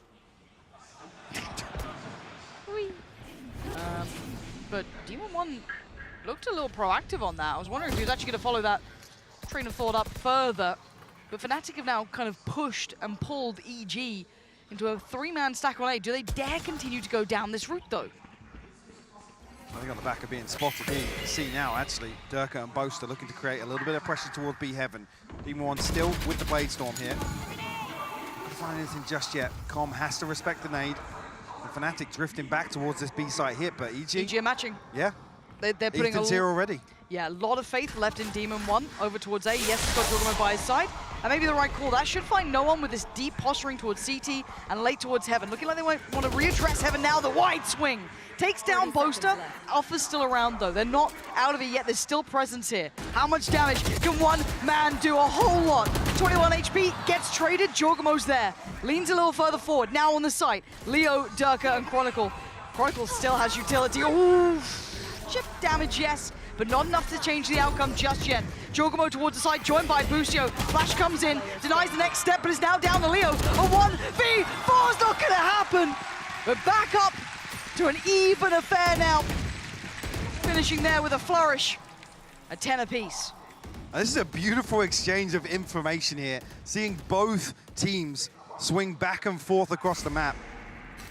I think EG played this retake perfectly as well. Great awareness on what Fnatic are gonna try to achieve early on. They have a couple of players posted up late on this. Alpha pinched so early on in that. And he's really the pivotal player in terms of that post plant for Fnatic. At that point, things fall apart. Leo and Chronicle get split up. Cosmic Divide comes in. EG pile on the pressure. Spoke about it earlier, how much impact this could have as well. Com's got to be cautious though. Alpha will always test. If he sees weakness, he will have it. But has to respect this for now. So that does at least deny a little bit of some of that maybe easier access towards A. Gonna control some of the portion of the map. But allows Fnatic to focus a little bit more towards middle. Again, early utility dealt with, but Durka wants to close down. Jorgamo's not made it far here. Shorty waiting. Now he's in danger, he's giving away a bit of the game, he's got to be careful. Team 1 and Jorgamo feeling a little bit of pressure. Fnatic are desperate to punish Jorgamo's position in the early round. Once again set up for this trap play with the fault line. But Fnatic, a pause for thought here. Are they thinking to go through vent? What? It looks like Leo's double checking on anyone trying to find information from B, so going to send a flash to really... But EG read this as a very deep flash. They know that's come from deep. It's just a probe sent out, Lauren. Yeah. Another one. 30 seconds left. You can see a little hesitation on Ethan, but they're mostly committing. And now off the back of that, they absolutely know it's coming their way. So Com's got to hold space. He's got some problems on his hand. One is Alpha. Removes him, now he gets back to business. He's got problems in the other form of Chronicle. Closing down, and now he's alone. The site's smothered, and Leo and Durka are turning on a dime. 13 seconds. Wait. Oh, okay, he didn't see him just yet. Boast is just on the other side here. Leo just killed found him. How did he find? Did a barrel show? Did he just spam? These two have nothing to say about this. They need to back away. That's 11 for Fnatic every day of the week. It's all fallen apart for EG. This looked like Com had done enough to prevent a comfortable split coming through from Fnatic, but 4 through Heaven pays off for them. Jorgamo just caught off guard by the timing. Yeah. I just don't know how Leo got that kill. Yeah, what a flip. I don't know if Com just stepped out. You can see obviously under Boaster here is where Com fell. I don't know if he was just antsy to try and swing onto the plant potentially.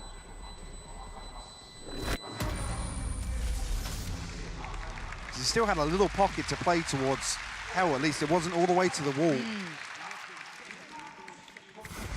That's a tough break for EG.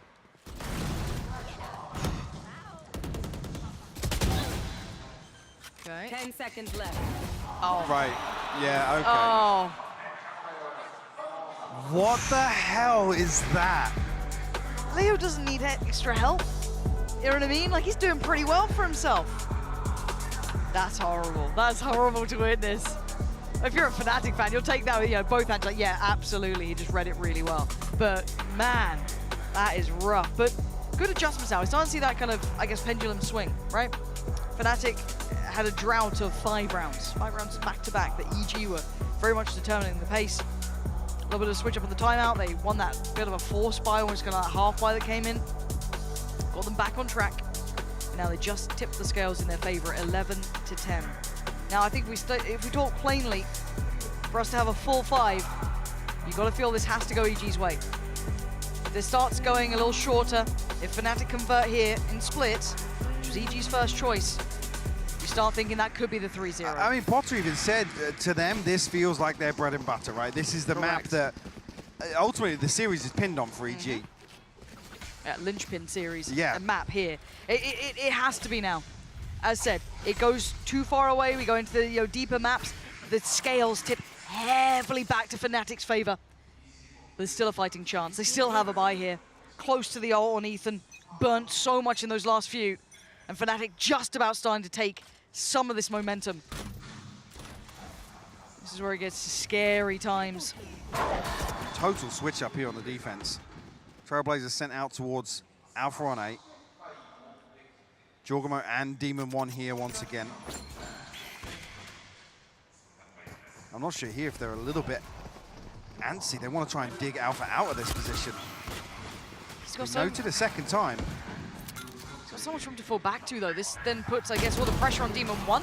Does well for the first contact, but going to play his life, going to play ahead of this low paint shell, forcing him into fight. Paranoia. Oh, he's going to keep his life. 40 HP, he's still standing. Jorgamo's got his back, finding out from the other side of the map here. Chronicle, though, still dangerous, still deadly, but the crunch just ain't happening. Boaster and Leo, how much more can you do? Not enough. EG responding in kind. We're tied up again at 11-11. EG digging in their heels now. It might just be one kill, but a huge play from Demon 1 to get ahead of that utility. Just find one before falling. Because that's the catalyst for EG to commit to this engagement. Look at it. This kill here. Almost score Boaster too. Yeah, absolutely. Perfect timing from Jorgamo to split on the back side of this as well. How many rounds do we highlight that Alpha is such a key element in these sort of rounds? Having him checked on, having him kept in check is everything for them. 11-11. Bloody hell, we're starting to heat up here now. Crack's starting to show in the finances for Fnatic as well, but hold that thought. Yeah, no, Dirk is just absolutely let off the leash. He's taking down Cobbs! He decimates Boostio! The site's his! That's the benefit of having Durka. Every now and then the bulldozer arrives, takes the site, gives you a plant, and you're looking good for 12. Showstopper available here as well, but EG is 3. Do they respect this? They try and do some damage. Try and even get this retake started nice and early. They need something. They need a kill. If they don't get it anytime soon, this one's all but done. Jorgamo gets away with it, though. Gets ahead of that flash. It's Durka on the other side who's having a miraculous round. 4 for him here.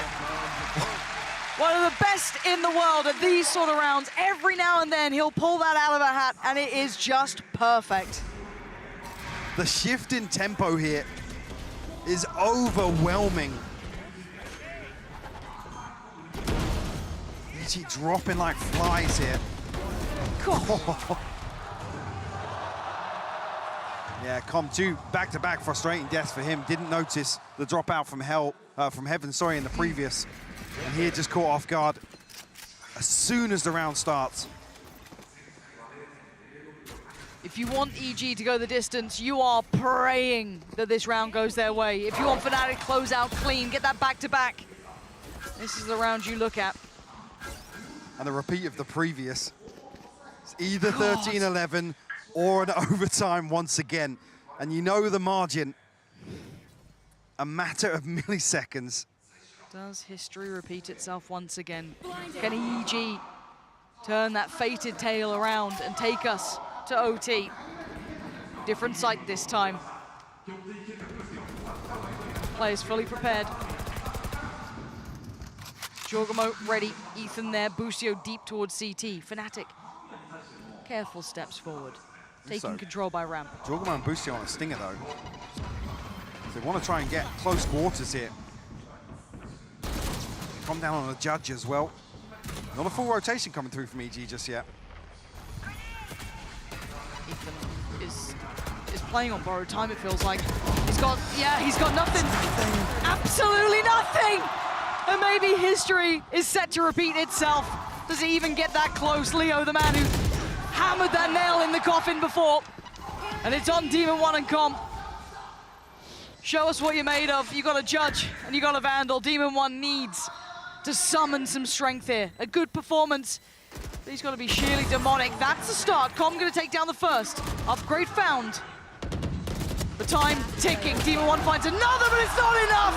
Fnatic once again. 13 to 11 on split. And EG sent reeling back. And that's the concerning loss in the start of this series. The veto comes through, expected, yes, but we know where EG's hopes are pinned on in this opening stretch.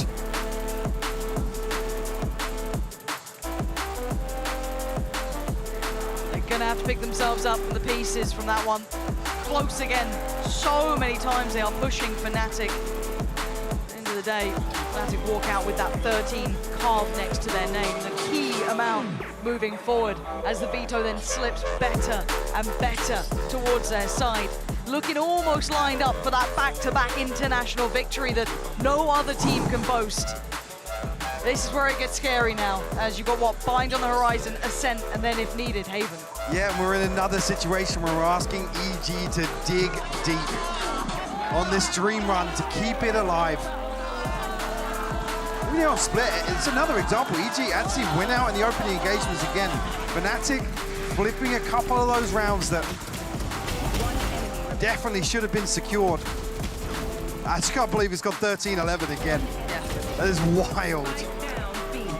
But it won't be the first time that EG have overcome insurmountable odds. The fact they were even at this event, the fact they made it to the finals, I'm never going to write them off until that final round is on the board. And I think that's fair at this point. However, we have to give credit to Fnatic here, who once again were challenged deeply by this side. And they keep rising to the occasion. It is absolutely out of this world to watch Fnatic play sometimes. But does EG have the chops to do it again? Can they test them now again? We're asking them to do the unthinkable. Go against the grain, against the odds. So we head across the Bind here. Have EG got enough left in the tank, Lauren? Seconds away from finding out. Do not go anywhere. You do not want to miss this. This game could be everything. It could be the run it back from EG. It could be the back-to-back international win from Fnatic. Stick around.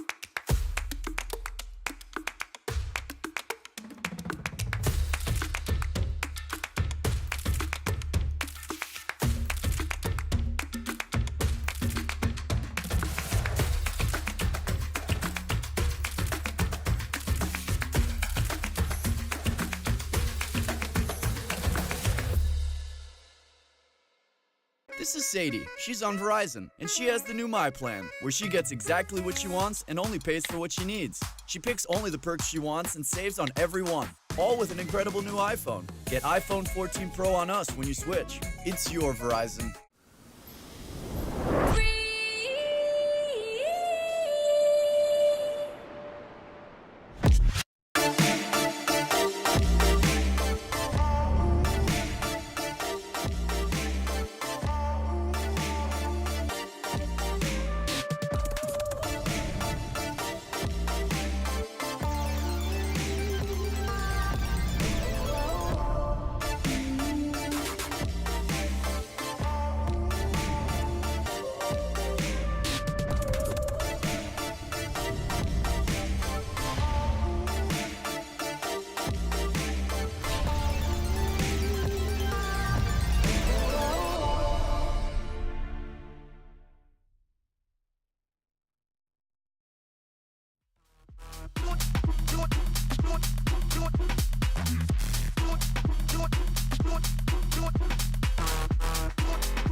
my love, sending my love to you, praying that you are home, sealing it with a kiss, sending my love, sending my love.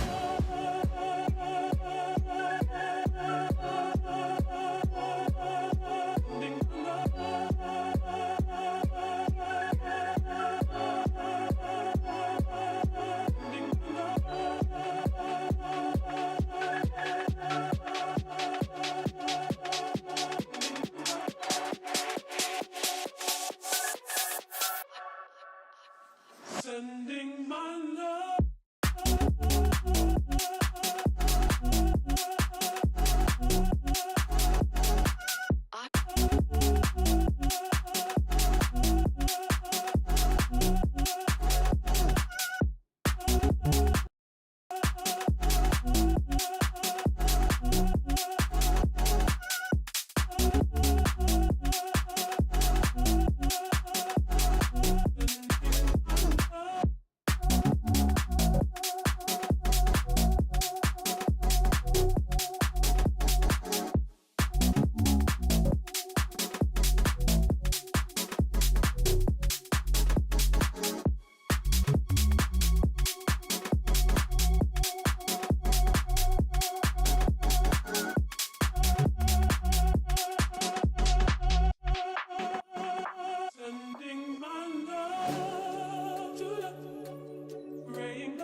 Flashing now. Okay, go for it. They breach on breaches like deep. Mail. Sky mid. Wait, this is good. Just go straight to go in the wild. Flashing mid. They're fighting. Yeah, they're fighting mid. I'm gonna pop over right here, bro. Yeah, I don't have one for top. They're fighting mid. They're running down mid. I'm all heaven. Yeah, breach. It's breach. They only want a second. Only one. Sorry for playing. Wait, not even on site. Not even on site. Wait, elbow. Flashing side max. 3, 2, 1. Nothing. Go. With you. Okay. Wait, I'm doing that wall now. Okay. They'll open all day. He jumped city. He jumped city, yeah. Heaven plant. I got dog for screens if you want to go. I'm just sending in my ult, okay? We shouldn't take screens. Okay, I'm gonna dog it main right now. Hold my elbow. Yeah. I'm playing map on this. Do we calm down? John, do you need to smoke, John? No. John, I'll smoke for you though. Do it. Heaven. Standing city. Dead heaven. Nice. Relax. Could be here. Could be behind. Can you ult reinfo boss or something? Check it. Yeah. I'm gonna wait here. No man. Guys, I have a forward. Okay, put my elbow. I don't know what they flashed. I need a forward. Oh my goodness. Check. I can flash them. Flashing them. I think one. I'm with you that here. Let's go. Just course. Ult down. TV. Nice. Lurking. T-spawn. Body pill. We block. Oh yeah. Suck. You win. They're all low. They're all low, Bussy. Yes. Nice. Let's go. Go. Yes. Unless they did the body block thing. I'm waiting to see. Yeah. That was a listen-in on the last time Fnatic and EG matched up on Split, thanks to our Sony Inzone open mic. I am your host, Yingsu, and I'm joined by Mimi, Achilles, and Kukuka. Once again, Seth, they ran it back, the exact same outcome. Yep, another 13-11 score line, but this time, I mean, well, that was the end of the series. This is now Fnatic getting themselves to match point, and we've only had one team, HyperX versus DRX, be able to pull off a reverse sweep. EG now, if they want to lift that trophy, if they want to deny away the back-to-back wins from Fnatic, they have to pull off a reverse sweep themselves. It's going to be so hard to do so. Fnatic played that one incredibly well. I think what this team always impresses with is in these late games when it looks like they're slipping. It looked like in that one that EG was going to rally back. They were making an impressive run of things in the second half, but it's that one timeout, Mini getting in the conversation, an eco round that they end up winning to compete completely change the tide and bring them back into that one for, like you said, another heartbreaking victory for the side of EG. Yeah, exactly. And now things that take a different turn. I think that we started to see a Fnatic that, you know, shows this face of dominance, of, hey, we came here with a task and we're going to fulfill it. I am surprised, though. I think that I was really thinking that OG could take it to overtime this time. The things that I was seeing, I wanted to highlight a little bit of Boostio, how fast he was with his reactions and his utility. I saw a lot of small things, but it wasn't enough to shut down Fnatic. No, it was not. And for EG now, this is definitely where the going gets tough if you want to continue this miracle run. They've constantly defied expectations, but like you were saying, making that reverse sweep happen is so hard to do. And for Fnatic right now, it's really a matter of avoiding what happened at Lock-in. There they were up 2-0 versus Loud, and then the series started to slip, and it required that crazy comeback to end up winning. There's one round I want to take a quick look at here for our Verizon high-speed moment, and that goes to Chronicle for the end of round 5 here. Chronicle, he is the only player that's won it twice. Kilios, Kakuka, you think 3 times he can do it again? It's looking very likely. It was a little bit of a odd beginning to this round there. Good initial pick from Durka. The blast packs back in, gets taken down by the paint shells, but Chronicle, at the end of it all, he was able to hold down the site. It was just gorgeous from him the whole way throughout that split. His impact could be felt not only just in the fragging, but the way that he was backing up his teammates and offering up that utility, constantly getting multi-man stuns with his fault lines, just blinding the ever-loving hell out of everyone. It was just a fantastic performance. I mean, this composition has a lot of that. It's a lot of overwhelm onto your opponents because you have the Sky, you have the Breach, and you have the Omen. One piece of utility is going to hit you. You just have to choose which one. And no matter where you move, something is going to be on your way, being a nuance for you. And those reactions are so good. Normally, it's Chronicle who we're talking about having that really like instantaneous piece of utility ready to support his teammate. And that one, it was a perfect paranoia from Boaster that helped him get that 3K. Yeah, and also if we, I know you guys hit on this in the pre-show as well. Chronicle, every time he's come to an international tournament, he's always made the finals. Of course, he became the 2nd player, but there's a lot of records and history on the line as well. If he is able to not only become the only player to do it 3 times, but then to also do it back-to-back. Yeah, I mean, just the most winningest player that we have in all of VCT is basically what he gets to achieve. So it'd be a huge moment for him. And I think that just given the trend that we've been seeing there, that split getting taken away from the side of EG, Bind on the horizon, this feels very rocky for EG. They need to have a major rally back. Yeah, let's talk about Bind here, Mimi. What do you think about this? It's going to be interesting because EG has been banning this map all tournament long. But I've always thought it's been a good one for them. Even going back into last year, EG's been solid on this map. They have really good ideas. In particular, Judgmo always feels comfortable here. This is where he looks incredible on the Rays. But my biggest question with them banning it, will they have something different, something new from what we saw in Americas? I think that the preparation for Lotus was definitely there as a map that they could think of. For Bind, I think it also has to be there, knowing that they were already on that lower bracket. And in case of making it here, Fnatic will ban that fracture for them. Oh my god. This Prime Gaming agent select is off the chain. Okay. You guys speak about the preparation into this. How do you prepare against Demon One Chamber Boostio Reina? I mean, first of all, I'm shocked that it's not the other way around, that it's not Boostio playing Chamber. It used to be the main for them. But to talk about this comp, we've seen similar things from HyperX. The strengths of this is in combining those Reina-Leers with the Sky Flash. You have to look at the Reina-Leer to shoot it. You have to look away from the Sky Flash to avoid being blinded. It's a really potent combo, and Chamber as well. We've seen teams try them to some success on this map. We did, and HyperX slapped it right out of their hands. That was hard as coming out with a Chamber when they played versus HyperX. It was that last map, and it did not work out. Like you said, this is a bit of column A, column B. Take the Reina from HyperX, take that Chamber from the side of NRG, put them together. I have no idea what you get. Listen, Emil was saying in the interview, you cannot win Fnatic on a 5v5. If you want to make it crazy, just have some crazy picks and go for the 4v5. How beautiful would it be if EG start their comeback off the back of a Chamber and Reina, Pansy, and Hypok? None of us could have expected this. It might just be mad enough to work. Who knows? I mean, what are you meant to say about this one? I don't know what to say. This is absolutely insane to pull this out here when everything rides to get the reverse sweep started for EG, and it comes with this composition. A leaf out of a HyperX book, it feels like. Yeah, it has to be, right? I mean, the rain is wild enough, and Chamber, what year am I in? I'm just, I'm absolutely stunned, but I guess you're right. You cannot face Fnatic in a fair fight. They will beat you every day of the week. Emma even hit this in the interview, right? You have to disrupt, you have to be unpredictable, you have to take the fight to them and cause a little bit of chaos. That's what I think we're gonna get with this composition.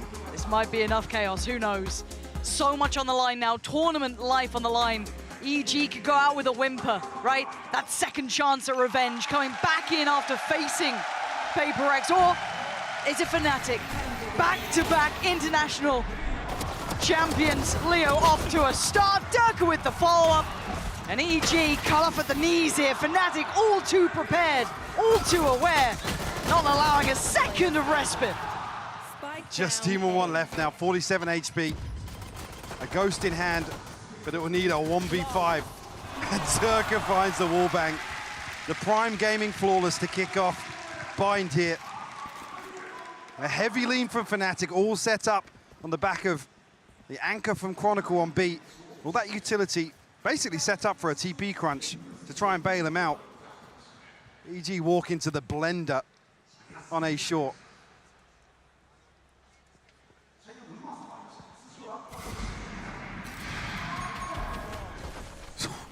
Yeah, okay. Although he was maybe just looking for it, but it was a random shot in the dark. It happens. I guess the one thing with Chamber back in, you get a little bit more of a punch in these to some rounds. of the thrifties, and EG historically have had some really good game plans, especially here in Tokyo around addressing these lighter purchases. And this keeps Fnatic on their toes. They have to be so on the money here, just keeping track of what they're up to. You can see those opportunities waning a little now. Durka seems very heads up about this. He's like, hold on, I don't want to be peeking that. And Leo spams straight through, connects towards Jorgamo. Catch for Ethan, swinging out here. Boaster unnoted, will find two with the stinger. It's just Boostio left, Sheriff in hand. Spammed out Durka, will find the last. Back-to-back Prime Gaming Flawlesses here. Oh, this is a message. You thought that you could take Fnatic in a final, really? In this form, flawless round after flawless round now. Getting just weird enough to keep our attention drawn, but there has to be more to this now.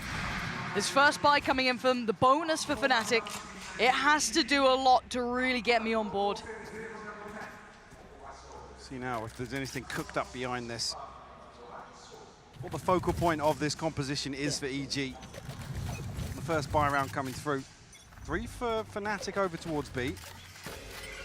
Flash will catch. Durka, decent progress towards the showstopper already. Very and one nice. away now with that orb being retrieved. 3-play stack. Here on. Towards Hookah. Jorgamo got to play this right. Boostio with the burst coming out from long, though. Going to take down Durka, but there's still 2 here. Not going to find the range to really bring much in. Boaster did have that Bulldog, so still able to do a bit of chip damage on the way. 4v2 now. Still holding a bit of space for that late TP taken. Target found. Target put down. Just Alpha left in a 1v4. Bulldog in hand. Tries to catch it, but Demon 1 slips out of Hookah already. Ethan being the easy one at 37 HP, but Alpha stuck inside this smoke right now. I think just trying to bait out a peek here. No attempt really to go for any sort of retake. As the time ticks away. CG will answer back early. Can they keep 4 rifles though? Does Alpha catch anybody on the retreat here? He does. Lucio will respond, so still 3. Not the worst. No, the opportunity obviously for Demon 1 to play out with a Pocket Guardian effectively. He's quite good with that weapon too. Yeah. He does Kinda lean suits him. He leans towards it a lot, yeah. Even when he's got a Vandal, he's trying to tap it out. Yeah. Okay, but now we're going to see the kind of full force a little more. Boaster could be still on that Bulldog, but again, they have that showstopper. Really early work from Durka was massive. And this is a round I'm looking towards because I was talking about Fnatic's overall approach to countering double controller setups, basically, to address default Viper walls. And this is another map where they demonstrate it, with Alpha heavily anchoring with his utility. Blinded. Basically a carbon copy of Split. Yeah. Sets in motion so many options, so many possibilities for defensive switch-ups. First real look towards it as well in this round, but no follow-up off the back. Camera tucked in towards the corner, they can confirm that no one's drifted any further up. But it did pull Durka over, surprisingly. But again, it's a short rotate. Not like they're springboarding in towards that B site off of that one Lear. The problem being, with this deep trip in showers, Fnatic don't really feel an awful lot of pressure in terms of forcing a rotation. Unless Leo or Boaster get caught. Shell will make him a little uncomfortable, allows him a little bit of a step forward. Boaster looking a bit overwhelmed here. Durka's going to post the showstopper, but EG clearing up the site. Boaster and Durka go down. Yeah, Demon One's barely breathing, but he'll be fine. Under Chronicle Alpha and Leo. That should be the plant in. Tom's going to get a little uncomfortable in that. Probably should back away from it. There we go. We're conscious there that Leo's going for the spam through the wall. Oh! Speaking of spam through wall, Jorgamo will fall. Yeah, Boostio's got to be careful, because look at Chronicle, slip further ahead. And now Alpha's got his attention. Nice isolation, but Chronicle was ahead. And now down to a 2v3, the HP becomes a factor. Comms down to 22. Demon 1, 57. Flash still for Ethan. The Molly should be there. Keeps him secure for a couple more seconds, the time beginning to tick. And Demon 1 takes Chronicle away. And Leo's best opportunity is just to back away and keep that rifle. Nice clean up here by EG. I'm sure if Boostio actually had a dismiss to pull away, but he's caught off guard by the second swing. Didn't know Chronicle actually repositioning behind that cage. Early on, EG will tie things up though. D1 baits out perfectly here with the TP as well. Showstopper amounts to nothing. Does have the ultimate online already. I quite like this. I mean, you've now been given such a weird situation against you, right? The new conundrum of how do we face this? Because traditionally, we're probably not used to this, right, if you're Fnatic. So maybe just an early check-in. I think as well, Mimi touches on something that EG have demonstrated the ability to really, really harness in terms of their playstyle, which is tiny little utility synergies around, obviously here, the Lear of Boostio, the flash from Ethan to set things up, but this isn't an exec-heavy composition. So you're looking for value from the default of EG, which would require Fnatic actually being the ones to go exploring, which doesn't happen often with this Cypher composition. No, it doesn't. The same sort of objectives for me though. EG need to go and address its utility. They can't allow Fnatic to sit back in these very, very comfortable holds.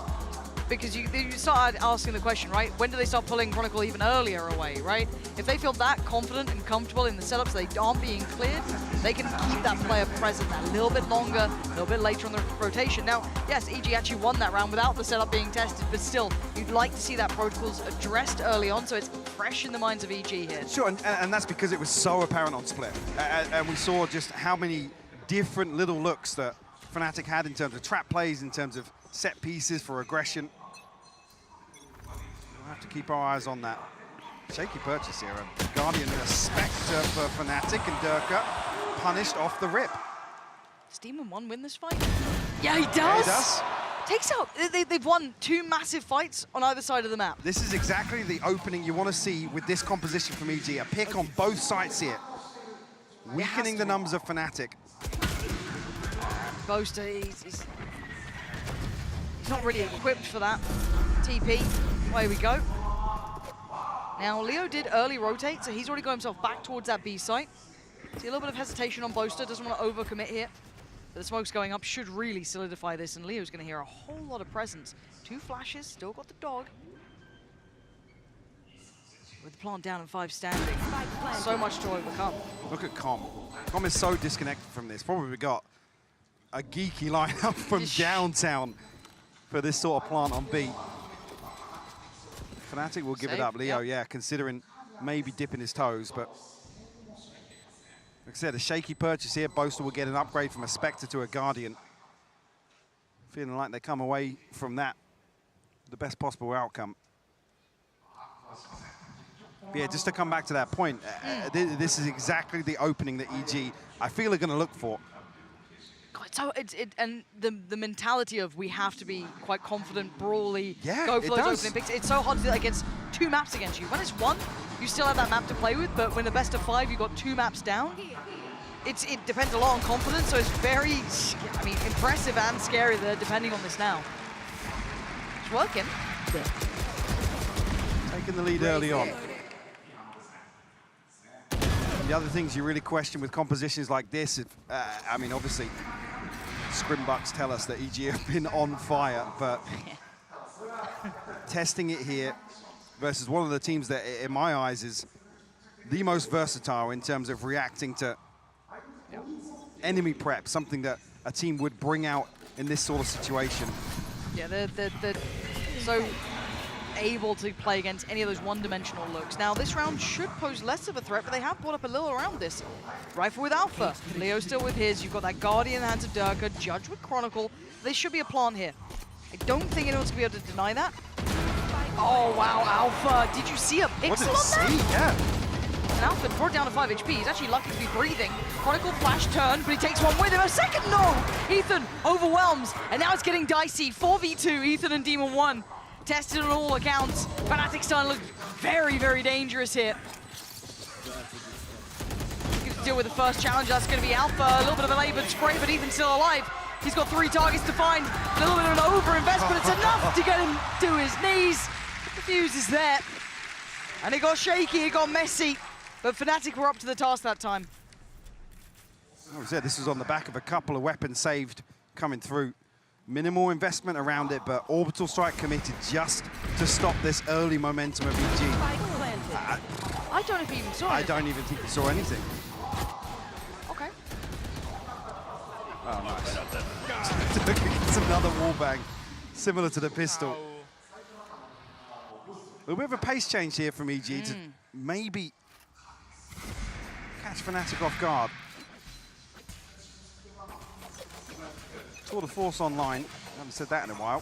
You want to play? Let's Popped off the rip. And it looks like pace is once again the name of the game.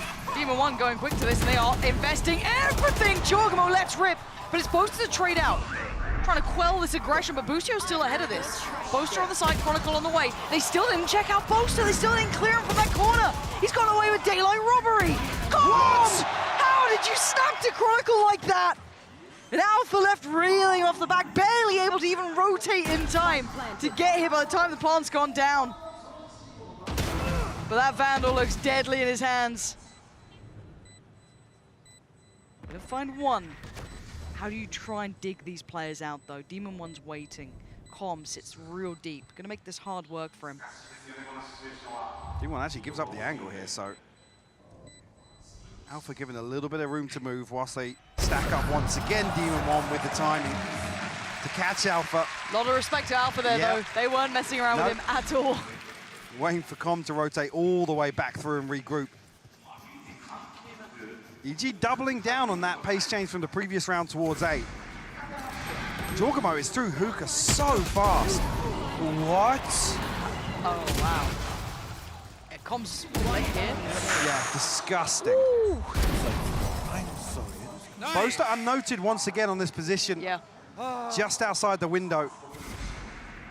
I'm a little surprised to see that, actually. A couple of frustrated faces on the side of Fnatic. I mean, losing to a comp like this does feel it does, a little bizarre, right? Like, it definitely puts you into a different position where you have to think on your feet. Something we credit Fnatic for a great deal, though. Absolutely. Is their capability to do that.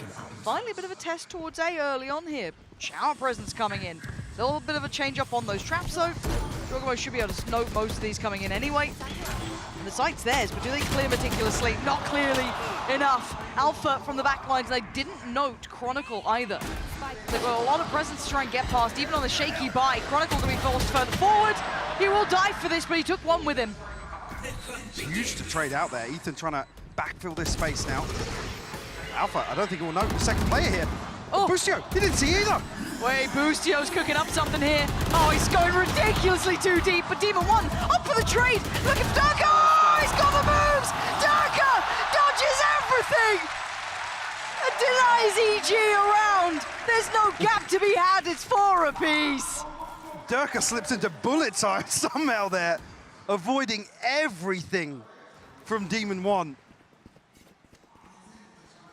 What the hell was that? Yeah, Boostio went absolutely off the script. And then God bless Demon 1 for trying. Look at this, how?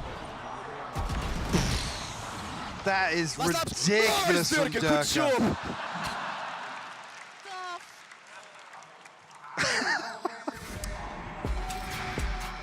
But on the back of that, Fnatic to call a timeout once again. We heard from Mini earlier, hinting at maybe wanted to clear comms up a little bit. With this comp, you've got to argue that it's maybe a little chaotic in there. But it does give EG the opportunity to talk as well, right? Yeah. And that to me is, it's such a double-edged sword because, I mean, I wouldn't say EG are super like solidified yet. Yeah, they had a nice little run of rounds, but the last couple, Fnatic have been tipping the scales. How many times do you catch Fnatic off guard though? Again, we were just talking about this Boaster being one of the best, you know, problem solvers on the fly in terms of what he brings to the table as an IGL. I mean, this guy's forged through failure to get to the point where he is now. See if there's going to be any huge adjustment in terms of the game plan here for Fnatic. Ult's coming online now. Showstopper, Orbital Strike. Yep. One off the Seekers. And the pit available for Chronicle as well. So maybe going to see a defensive setup. Boostio on the operator.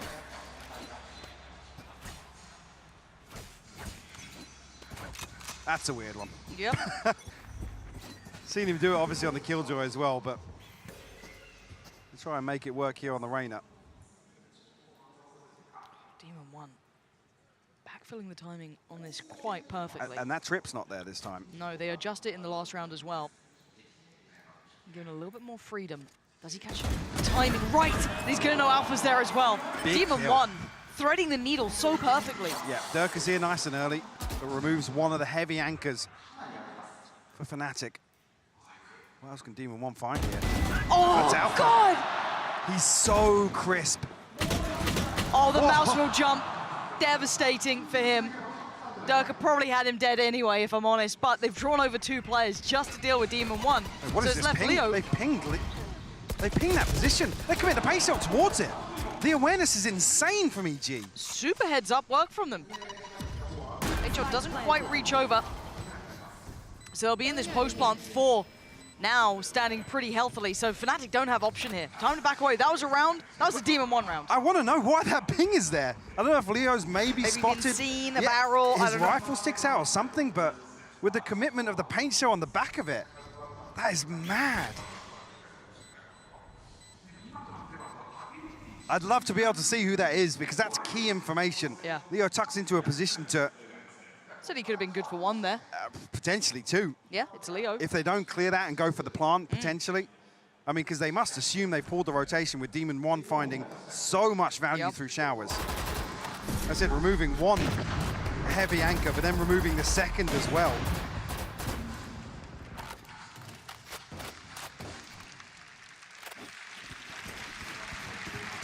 But we talk about spiral rounds, those kind of like momentum builders, the snowball rounds. Fnatic have one in hand here. Almost every single ult, and just watching this back is just... I can't lose. That's allowed. I mean, it was before that though.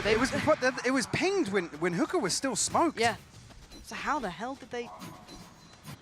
Regardless, Made I'm by the checklist, impressed. yeah. I'm impressed. Wingman's out with the trophy. Off we go. Pacey. They want to find the fight there. The flash through is great, though. It gives Fnatic the favorable fight, at least to control the area of showers. But look at the progress. And Demon 1 outdoes Durka. And now Alpha's going to have problems backing away. Bushio's got him dead. Oh, come on! How does Alpha win that fight? Is that another mini-map moment for Boostio? It felt like it. He had time on that. EG answer back though. Alpha will fall. Boaster now in a position to try and do some damage. Oh, he's seen spots so too, much. yeah. We're gonna know about at least a third. I don't know what he's meant to do with this though. It's like you just caught glimpses, wisps of those locations. And now Demon 1 stops Chronicle in his tracks. Boaster and Leo, I'd back away at this point. Like, what else are you meant to do? You got Demon 1 watching any sort of access. Jordan basically closing him out of this round. Dig a little deeper. Might need to catch The Leo, and he does. timing, just as he was backpedaling away. Wait, supposed to get past it. I mean, they're going to try and find him regardless. Boaster stands tall for the first. It'd be huge if they could remove this rifle. It's only Boaster and Leo at 1900.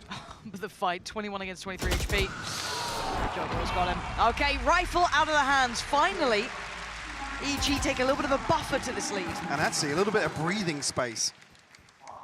Because now you force Fnatic to completely readdress the back end of this half. Yeah.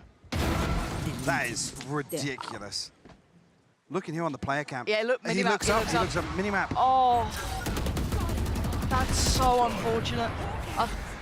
That's twice now we've seen it in fairly pivotal moments as well. Demon 1 back on the operator now. Tour de force available. Fnatic is 3 going to swing out. Nobody on the other side of things. It's a weird buy as well. Yeah, Frenzy, Sheriff, Stinger, 2 rifles. Some ultimates to invest here potentially.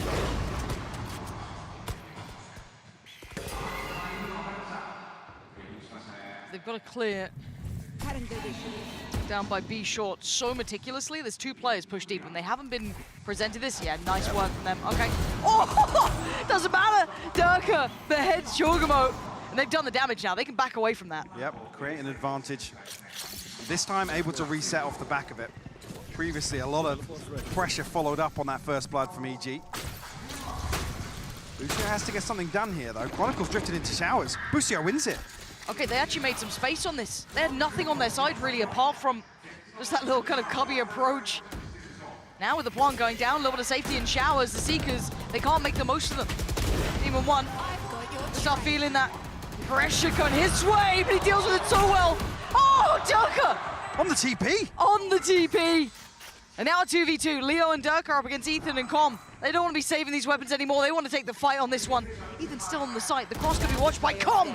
Ethan sends back Durka, and now it's Leo. Oh, the swing! Run and gun from Ethan. Nastiness now. With light investment here from Fnatic. Obviously playing towards the final round. Showstopper. 3 away for Durka. Orbital strike and a pit to work with. Oh. Gorgeous from Durka.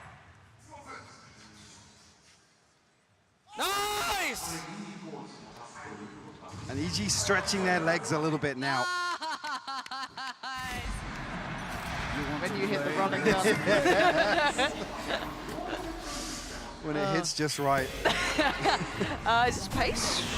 3-2 split towards the B side. Durka is going to put his body on the line. He'll defend this if he has to himself. Already going to take away the first. That was Boostio trying to lean in. Flash goes in. Durka's ahead again. He holds the line so well. Anymore? No. This time he gets dealt with by Ethan. But that's just the front line of this. Rotations are a mile away, though. Alpha and Chronicle only just leaving that site. I think that's why EG second-guessed this, to be honest. They're expecting a wave of pressure to come back their way. They're waiting out this smoke now. Demon 1 has to respect it. Tour de force in hand. But now, possibilities opened up for him. We'll know Chronicle's position on the back of the snake bite. Demon 1. That's a chance! Huge shot from him. 2v2 now. Tag towards Alpha, very light, but they work forward. 40 seconds down. Now they don't. Oh, Ethan! He is starting to heat up here in Alpha. The 1v2! It ain't gonna happen! EG figuring it all out! Heroics in the last round from Demon 1 and Ethan. And a big lead for EG to pull out here on Bind, where historically Fnatic have looked flawless. This is just... Ethan's getting colder and colder as the rounds pass. He's such a scary player who keeps playing like this, but Demon 1 Give me that, give me that, give me that, give me that. Yes. Perfect on that chamber too, making it look very viable. But the Rainer on the side switch is going to be very tricky to bring into effect. So much more to be seen, but for now we are standing by with an interview in GB.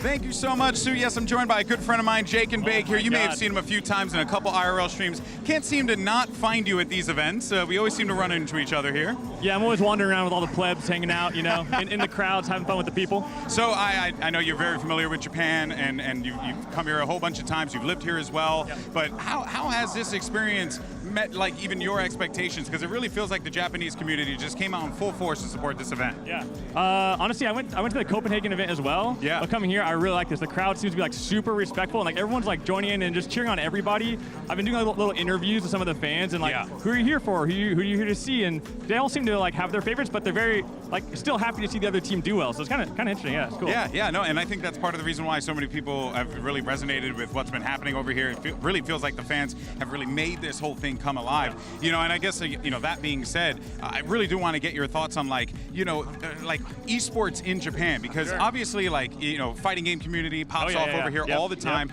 but this obviously is a much different beast. Did you see this coming when you were out here before? Man, I went to like a big LAN party out here before, so I saw like some of that, but it is cool to see the esports grow, especially with the PC games, because usually like obviously console's so big out here, so that's something that's definitely been growing in the past year. So when I was here, like living here six years ago or so, I think slowly developing some different games being played, but it's fun seeing Valorant be played too. Oh yeah, most definitely. Well, I have a few more seconds with you. Just want to ask you real fast, who you rooting for? Who you think is going to walk away with this? Okay, I gotta say I'm here for EG. However, Boaster is my boy. He is. He's that Me boy. and Boaster, we go way back. Okay. Yeah. All right. I respect it. I'm a little torn. I'll be happy for either, but it's rough. It's honestly rough. Honestly, it's my thoughts exactly. It's very hard to. But you know what, hey, brother? Always a pleasure to talk to you guys. Back to you guys over at the desk. Jacob actually. A little bit of a fiend of his old IRL streams. Used to love a bit of that. Anyway, focus on the game. Sorry, I got distracted. On mainstream? Yeah, that's the one. Look, it's fine. Less views than Tarek. It's all good, don't worry. 4-8. Fnatic haven't got the strongest of leads this time. There's a chance, but Michael, let's be realists about this. It's Reyna and it's Chamber now on the defending side. Yeah, and if anything, with this lead now, it's where actually the focus shifts in terms of the prep here for this comp for EG. So they have to take this chance to close out a map here. Fnatic looking to pop on the back of this Trailblazer here. Booster, got to be careful. Anyone help him? Nope. He needs to get a kill and dismiss. Oh my God, he did! He absolutely did it! Now he falls and Ethan's in danger. Goes for a double dip on this as well. Back in with that frenzy, just trying to hope for something to maybe land, but... Well, chip damage done. Durka and Alpha at least brought down to 80. Joker on the other side of the map has taken a lot of room. A lot of space, yeah. I'm surprised that Demon 1 hasn't maybe decided to rotate. I mean, I guess there's a bit of a window. I think he's coming across now. They're walking showers. Wait. This is so proactive from EG. Yeah, this is actually nuts. If Demon 1 can keep their attention maybe towards Heaven or like, work on that, the map gets very Boaster's small looking this way in the smokes. 30 seconds. He's going to hear the steps. timing. Com's going to hear all of this. He's got to call it out here. Decides to pull the trigger. That's the spike down and the follow-up as well. EG not out of the woods yet. Durka and Alpha, a dangerous duo. But Ethan's position, do they even consider it? 13 seconds. He can wait here patiently. The spray from the frenzy, not going to find what he wants. Information now starting to be gathered, but Durka barely breathing. 12 HP, it's not enough. And now it's all on Alpha. A 1v3 is out of the realms of reality. EG up to 9. This re-clearance is so well timed by EG. You even noticed the Jorgamo, other side of the map, total control of the extremity. Very deep information. That timing. The combat actually follows through on this. Boaster was looking this way before he pops into his iPad for the smokes. Just half a second here and there. But it's the fact that they were even exploring Shower at that point, right? Like you get like a bit of an the timing trade. is beautiful. So good to see them that proactive. It puts Fnatic with another question mark to them, right? It's like, okay, well, this is a bit weird now. All right, we can still do some serious damage here. The amount of rounds that Fnatic are turning, very, very possible. Doesn't get helped when you do have Demon 1 with that free Guardian, but Durka can respond with pace. But Jorgamo all too aware of his tricks. Demon 1, careful now. Did he connect on Alpha there? He did, yeah. Of Guess course. the tag. 58 converts the second. Looking to farm up a little bit towards the Tour de Force. Actually, yeah, drifted all the way out past Mountain here. If Boaster goes down here, this round's Jova. It is. Spike down B. Leo and Chronicle. A million miles away, basically. It looks like EG are just trying to hunt them down across the map. It can't even cross up. You've got, what, Demon 1 watching that? Hello. I found you. Oh, dear. Hard clip. Whoa, okay. And Leo's still alive. Hold on. Oh, probably not much longer. 30 seconds left. Anything else will be big damage. Oh. Big boys hit. Yeah. We bring across 2 Bulldogs and the Marshal here for Demon 1. 17 and 8, by the way, on the chamber. When did we last see a chamber come out, to your mind? I'm trying to think if we saw it during any regular season play. Did anyone? I mean, certainly not EME8. I don't think so, yeah. And it looks so good in his hands, though. Like, that's the crazy part. Like, it actually looks pretty solid. Now, bonus round for EG. Three full rifles and the 2 Bulldogs. On the other side, decent buy. Now, no big ults work towards it. It was mostly Alpha having impact. Yes, Dirk is not a million miles off, but it's still pretty far away. So nothing to tip them over the edge here.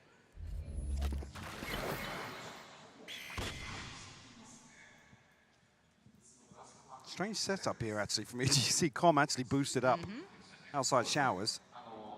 Spike not committed just yet, but fairly indicative of an A-site hit here for Fnatic. One's looking to maybe bait in Com a little bit. MCP away, but the flash catches in. Durka with the hard clearance. Chronicle follows through. Such heads-up work between Durka and Chronicle, still to clear deep. And this is all just falling very nicely for Fnatic right now. EG going for that little bit of a quirky setup, found almost 0 value. Well, probably being actually 2 Bulldogs and a Marshal brought in. Look at the funds here. Jorgamo down at 150. Ethan, Bulldog in hand, but down at 50 credits as well. Going to try and protect the purchase here. Maybe, yeah, I was going to say maybe a chance to get a judge in the hands of Jorgamo. But that's a massive round win for Fnatic because 4 rifles carried across. See, with the credits available there, actually puts them back into position to protect a light shield purchase following on from that as well. I just still can't believe how diligently they cleared that. Again, yeah. Look, they had the dog to go through, right? Gets dealt with by Demon 1. Yeah, Demon 1 tries so hard to bait a little bit of presence to play Com in, but... Maybe if Com wasn't fully white at that point, he could have done something, but they were still checking. I mean, there's a total lack of pressure from short as well. I think Jorgamo, I was curious actually if he took the chip damage before, but it's actually on this swing here.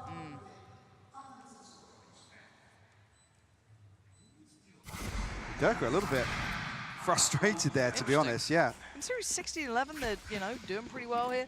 Something's got them a little tilted, it looks That's like. the mini effect. Striving for perfection time and time again. Now, what we have in this round is 2 rifles, the Bulldog, and bits and bobs. Now, hey, Demon 1 has got that Headhunter, so I guess that's a Guardian as well in hand. 5 to 10, though.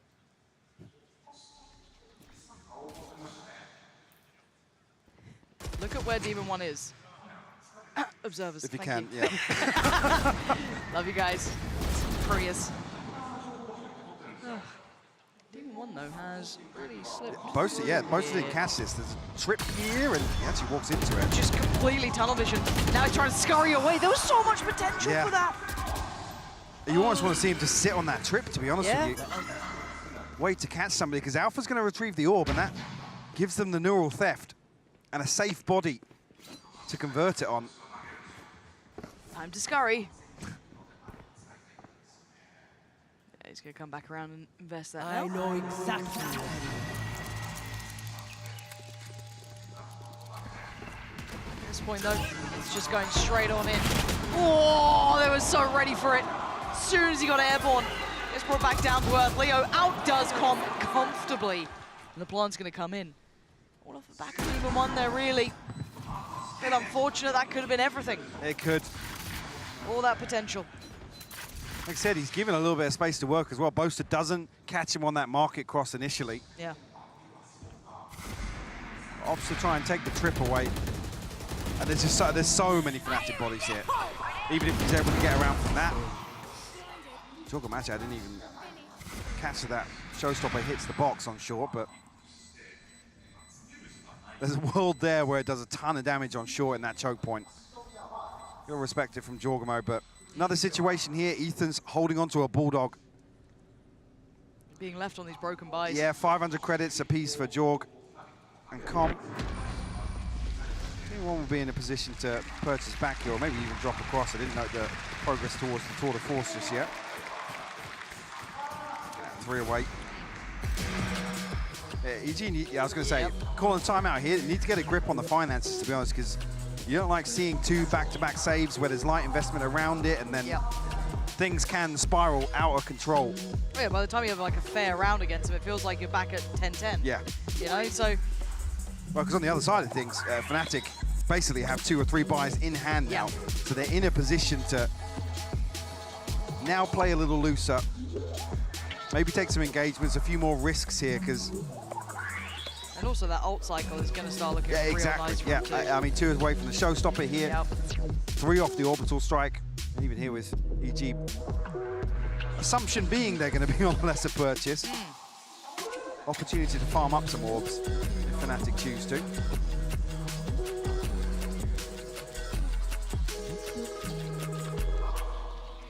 Curious to see actually if there's a big switch up here from EG. Fnatic have been able to run the clock down a little bit on some of these rounds. Haven't seen really any proactivity from EG since the pistol round, really. Maybe that Demon 1 fast push out through hookup.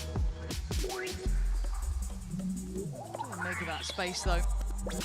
Fnatic, going to start to be on red alert. Yes, they have that purchase in hand and 1 probably to follow. Yeah, the ult's starting to come through, but there is still a deficit on the board, but it can be closed up quick. 6 to 10, it's not a million miles away. And on the other side, the most deadly thing is in the hands of Boostio. Bulldog there as well for Ethan. I must wait a moment. Early clear towards Shower. That looks like the end goal for them. We'll notice Stinger as well on the other side of things. One will actually retrieve the orb. So 2 off the Tour de Force now. Com actually 1 away from the orbital strike as well. That could be crucial here if Fnatic look to slow things down towards a late round hit. Boostio going exploring though. Are you kidding me right now? He's spotted. He's still trying to take this fight here. He's got to get out of danger. They're trying to play in Demon 1 a little. Didn't get much of a chance to really work off that. And now they want to close the gap. Durka to the hunt. It's much closer. Boostio just playing on the other side of these walls. Susan drops the grand reveal. Dismisses away. Needs to get out to safety. He can't quite make it deep enough. But he's taking Kreukel with him. Falls away again. Making Reyna look way too viable. He's up against a full buy from Fnatic. And now the rest of EG are on the side, excluding Demon 1, who's holding that TP, just in case they decide to take it. Lucio again spots out Durka, still standing somehow. Just watching for that cross, double checking no one's in showers. Fnatic are actually trying to wait out the Empress here. Lucio gets a kill. He can't pin it down. Durka will trade it out finally. Uh-oh, showstopper, but he got the trade. Hold on. That's huge from Com. Yeah, this is still doable for EG, but Alpha and Leo, full rifles across them. On the other side, Headhunter for Demon 1 and the Bulldog for Ethan. Does have a heal. They're both playing towards elbow. They're getting a little proactive. They're looking for the fight here. Demon 1 on the other side. He's going to spot the barrel. He knows the other player. Oh, just a second away. Gets the rifle too. 10 bullets to play with, and Alpha on the other side. He's just going to stick this one out to perfection, surely. Alpha's going to swing it. He does. Alpha makes no mistakes. And Fnatic close to dropping that one. But again, gets 7 up on the board now. 1 round closer to tying this up. A ton of damage done in this round from EG. D1 almost just relying on the mind games here. Alpha hopping back in the spike out. It's tough for Boostio. Yeah. With all that time that passes and he's finally in a position to take an engagement. Bro, what are you doing?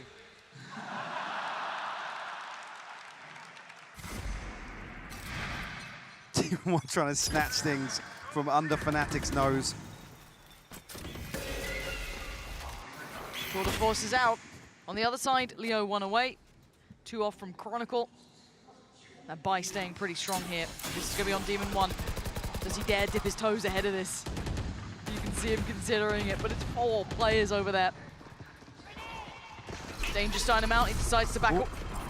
Okay, careful now.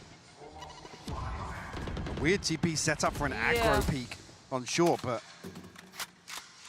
D1 actually playing behind it. Lucky not to get punished by the Trailblazer there. Struggling with a quick check, but you can see Fnatic still just holding patiently in this one.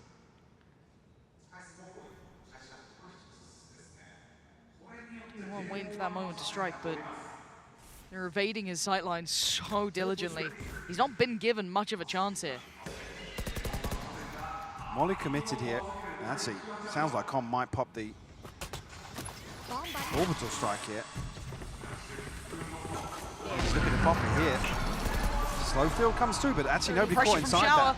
Alpha, Boaster, it's Com waiting.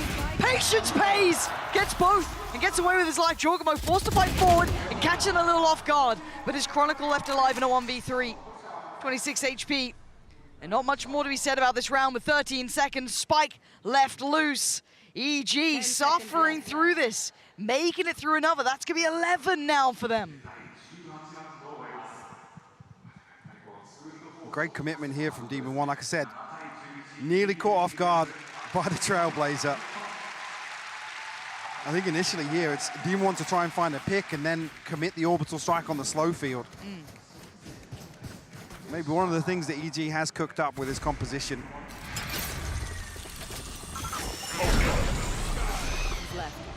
Wow. Yeah, see with the commitment behind this, Comgo is huge to find 2 here though. Yeah. The snap onto Alpha, beautiful follow-up. Seekers and an orbital strike available here for Fnatic. Those some key stakeholders, but man on the other side, the big gun himself, Demon One. There it is, delivers perfectly. Dirk is dead in this round. No chance to get back on his feet here. Fnatic to continue in that path, or do they adjust? And you can already see a little bit of a dip back as well, get that heal back up. Demon One now sitting pretty. Pressure starting to be felt on the other side of the map here. Busio can't back away. Miss on the Lear actually, yeah. So comfortable, the shortness of those Lears. So Leo's got him pretty pinned here, calling over Ethan for a bit of help. There's no second player from Fnatic though. The flash will allow safe passage on the way back through. Trailblazer to clear. Will actually catch the stun onto Boaster. And now you need the support system, right? Because, yeah, Busio's got Boaster dead, spams it out, dismiss away, does he get away? No, he doesn't. Chronicle catches him in the heels. And they're looking to try and springboard off this lovely little flash to slow them down here. And look at Alpha creeping closer on the other side of the map. It's still not done yet. And Ethan, the time to check on this is gorgeous. So much information on that. 30 seconds left. Did they see Alpha? Spotted? No, he didn't. Oh, Alpha! He's so deep on this too. And the rest of them up close and personal. Com's got no idea. The Chronicle's right next to him as well. Big denial! Takes out 1. Does he get the follow-up? No. Alpha's taking door. Jorgamo down. Com! Still holding on. 13 seconds overwhelmed. And the 1v1. 10 seconds left. Sky v Sky. Ethan up against Leo. And oh, it's gonna be Ethan! I thought it was Leo's every day of the week. But Ethan holds strong, holds firm, and gets them to 12. EG on map point here. What a sentence. To make the dream run I've got your trail, pathetic. a possibility once again. Against all odds here on Bind as well. Bind! Like the cornerstone, the historical best map for the likes of Fnatic, right? People used to avoid this as long as they could against them. But I guess we weren't wrong with the whole gotta get a little weird, gotta get a little out there, gotta try and play a different game. You play a traditional game against Fnatic, you will lose. Maybe you bring out a Chamber or a Reina and it looks fantastic. Fundamentals just looking amazing this map from EG. But it's not over yet. Nope. A reiteration, this is Fnatic. Until that final kill, that final second, whatever it may be is in, you're not done yet, but Busio getting a little ahead of himself there. Tried to layer a couple of bits of utility there, set in motion, but Fnatic looking to change the pace here. Big info. Uh-oh, they're stuck. They gotta run for cover. Alpha already took down Ethan. The site looking very vulnerable. Boostio trying to backfill that space. Jorgamo spams away, catches Poster. That was the spike going down, doesn't drop out of the window, but close enough too.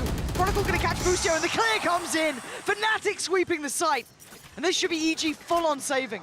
EG getting a little caught off guard here. And with this early aggression from Boostio and Ethan, immediately Fnatic flip the switch and try to punish. Teleport's ready. Operator will be carried across. That works. There'll be another lifeline actually for Fnatic in terms of the finances. As we sit at a 5-round gap, 4 soon to be. No ultimates available for Fnatic. I'm sure of Ethan, Jorgamo and Boostio's progress, but one off the orbital strike for Com.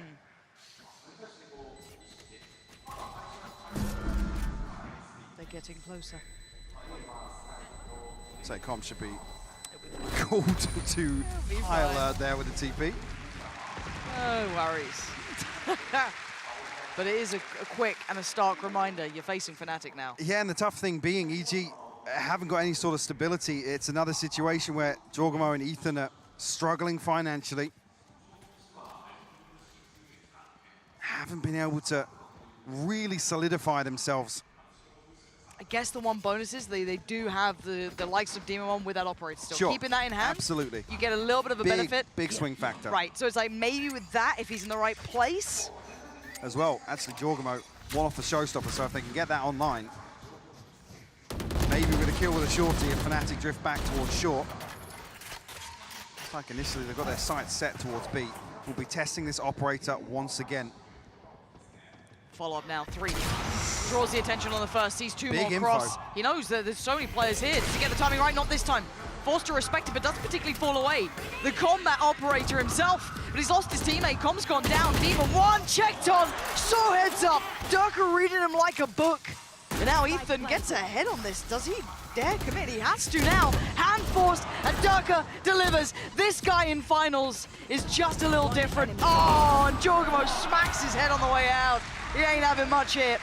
Flawless round from Fnatic, Prime Gaming flawless. But more importantly, that's taken the operator away. It's taken the wind out of their sails. And that is everything that Fnatic would have wanted to do. Yeah, it's huge.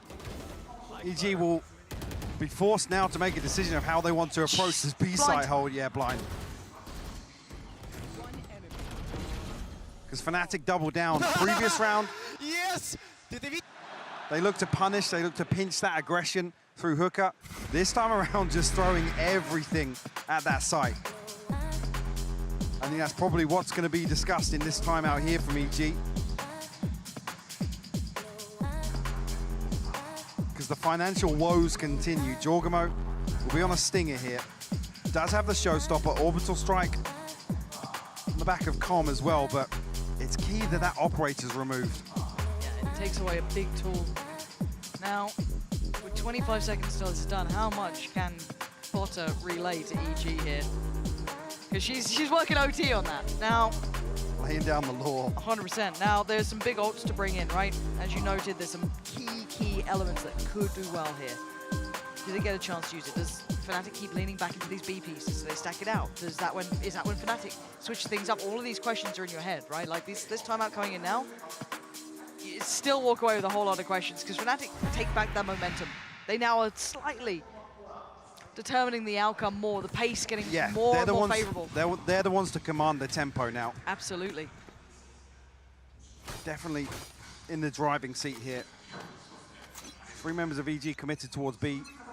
At least to start off here, and maybe Alpha and Demon One will find an engagement outside showers. Although a deep contact camera from Alpha. I like this response from Fnatic. It feels like it's somewhat all-encompassing, right? Just making sure there's no, like, naughtiness happening. Okay, Jorgamo, send him running! He doesn't connect! How didn't that land? Leo's down to 23 HP. And on the other side of things, Alpha found Demon One, gets a neural theft up. He finds Com as well. Alpha's heating up. 21 kills are already in this game for him. That gap that EG formed feels smaller and smaller. Boostio eats the flash. It's got Ethan still alive too, but EG are in trouble, Mike. They are starting to sweat in this. So we're going to try and fight back on this. Well, considering it at least, but you have to respect this. A 2v4. Another situation where EG are clinging to 2 rifles. Won't be able to find a full purchase behind this either. Calm down at 300, Demon 1 on 450. Jorgamo did bring a stinger into this, but a set piece around the showstopper amounts to nothing but chip damage. I thought he was good for that one. It looked, I mean, yeah, Ray's ult things. Yeah, but also then to kind of add to that, the loss in shower as well. The success for Alpha there, to be able to do that sort of damage, you've won out on both extremities, right? Like, bigger picture, that's everything. Double digits now found for Fnatic. This is when you test your metal. This is when you start getting nervous. My camera is just half a second late with the trade as well. Where is everyone hiding? But Fnatic could truly crush EG's dreams in these next 2 rounds. I don't know if they make it through OT, Mike. We're not there yet. Yeah, we go to that point again where we're talking about the resilience here. EG in uncharted territories in a grand final of an international event, Lauren. Very few people, very elusive title to even make it onto these sort of stages. Now forced to fight. Demon 1, Boostio, forced to face the music as Durka. Again, doing so much damage. Taking away Boostio instantly. Demon 1 holding down Fnatic, so ready. They're so ready though, look at this. Look at this setup! They're reading you every step of the way. Even with their advantages, it doesn't matter, they're down to 2 players. EG are falling to pieces here. Can Com get anything done here? We've got 1 spot to match it. Play will be noted on the cage. It's just 1 Leo. Quick to trade.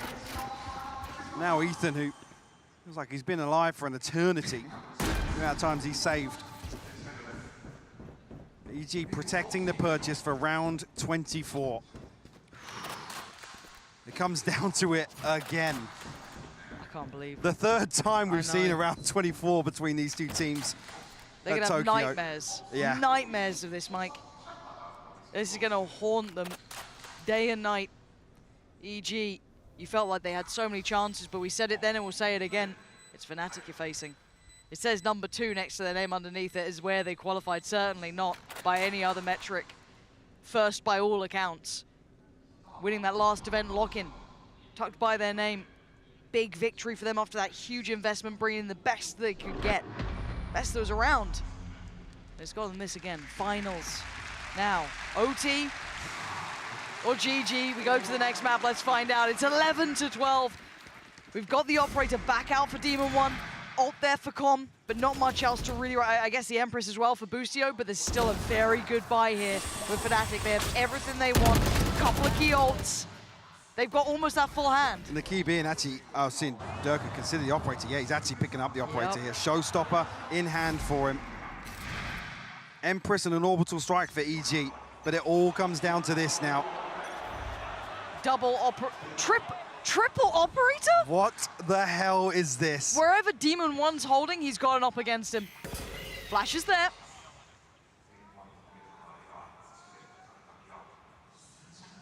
Durka creeping onto this deep angle. Trailblazer might just spot him yet, but won't catch, no stun. They've seen the operator. Does that then play into Demon 1's mind a little? We've seen one of them. They don't know about the others yet. Okay, there are rifles on the ground, so they've kind of filtered those through. So it's actually just Alpha with his. He's sticking on this one. Demon 1's got the angle here. He's trying to reposition now. I don't want to see him get caught off guard. Oh, this is so tense. This is everything. It's a 3-2 split towards that A site, surely. And in matters of seconds, matters of moments, what can they achieve? Ults. Invested! Demon 1!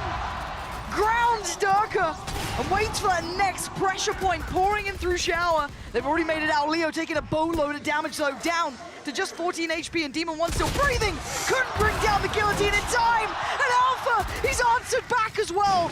Com, run and hide for a second. Ease off the pace. And now, 4v3 retake. First fight could be Alpha. Does he get forced off the angle? Does he have a fair shot of this one? Boostio doesn't want any of it. He might have to. Oh, what a shot! Bustio! How did you see that? With a post plant. Snakebite's coming in. This is going to be timed to perfection. It's not going to be easy, because it looks like it's going to be OT. A 1v3 for Common. He's got no time to play with now. Face the music and face OT. Fnatic taking us all the way. And that's got to be a blow to the mental of EG. A handful of chances to close this one out. Take us to Ascent. Oh, man. But Fnatic strike back. This was such an insane round. What is that from Bustio?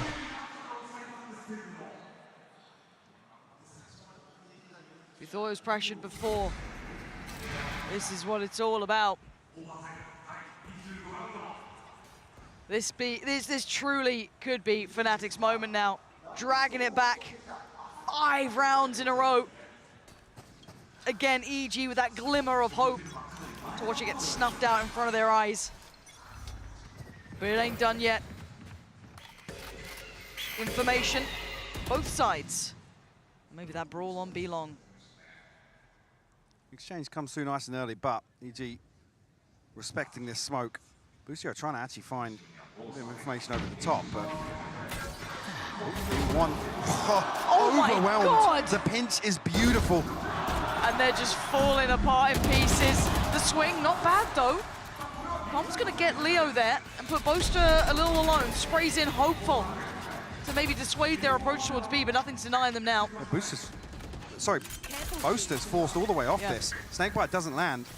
Second one, neither. But Durka on the flank, look at him. He's coming all the way back past Fountain. How do you even consider this? Com should be dead, right? Does he even give it a little bit of a glance?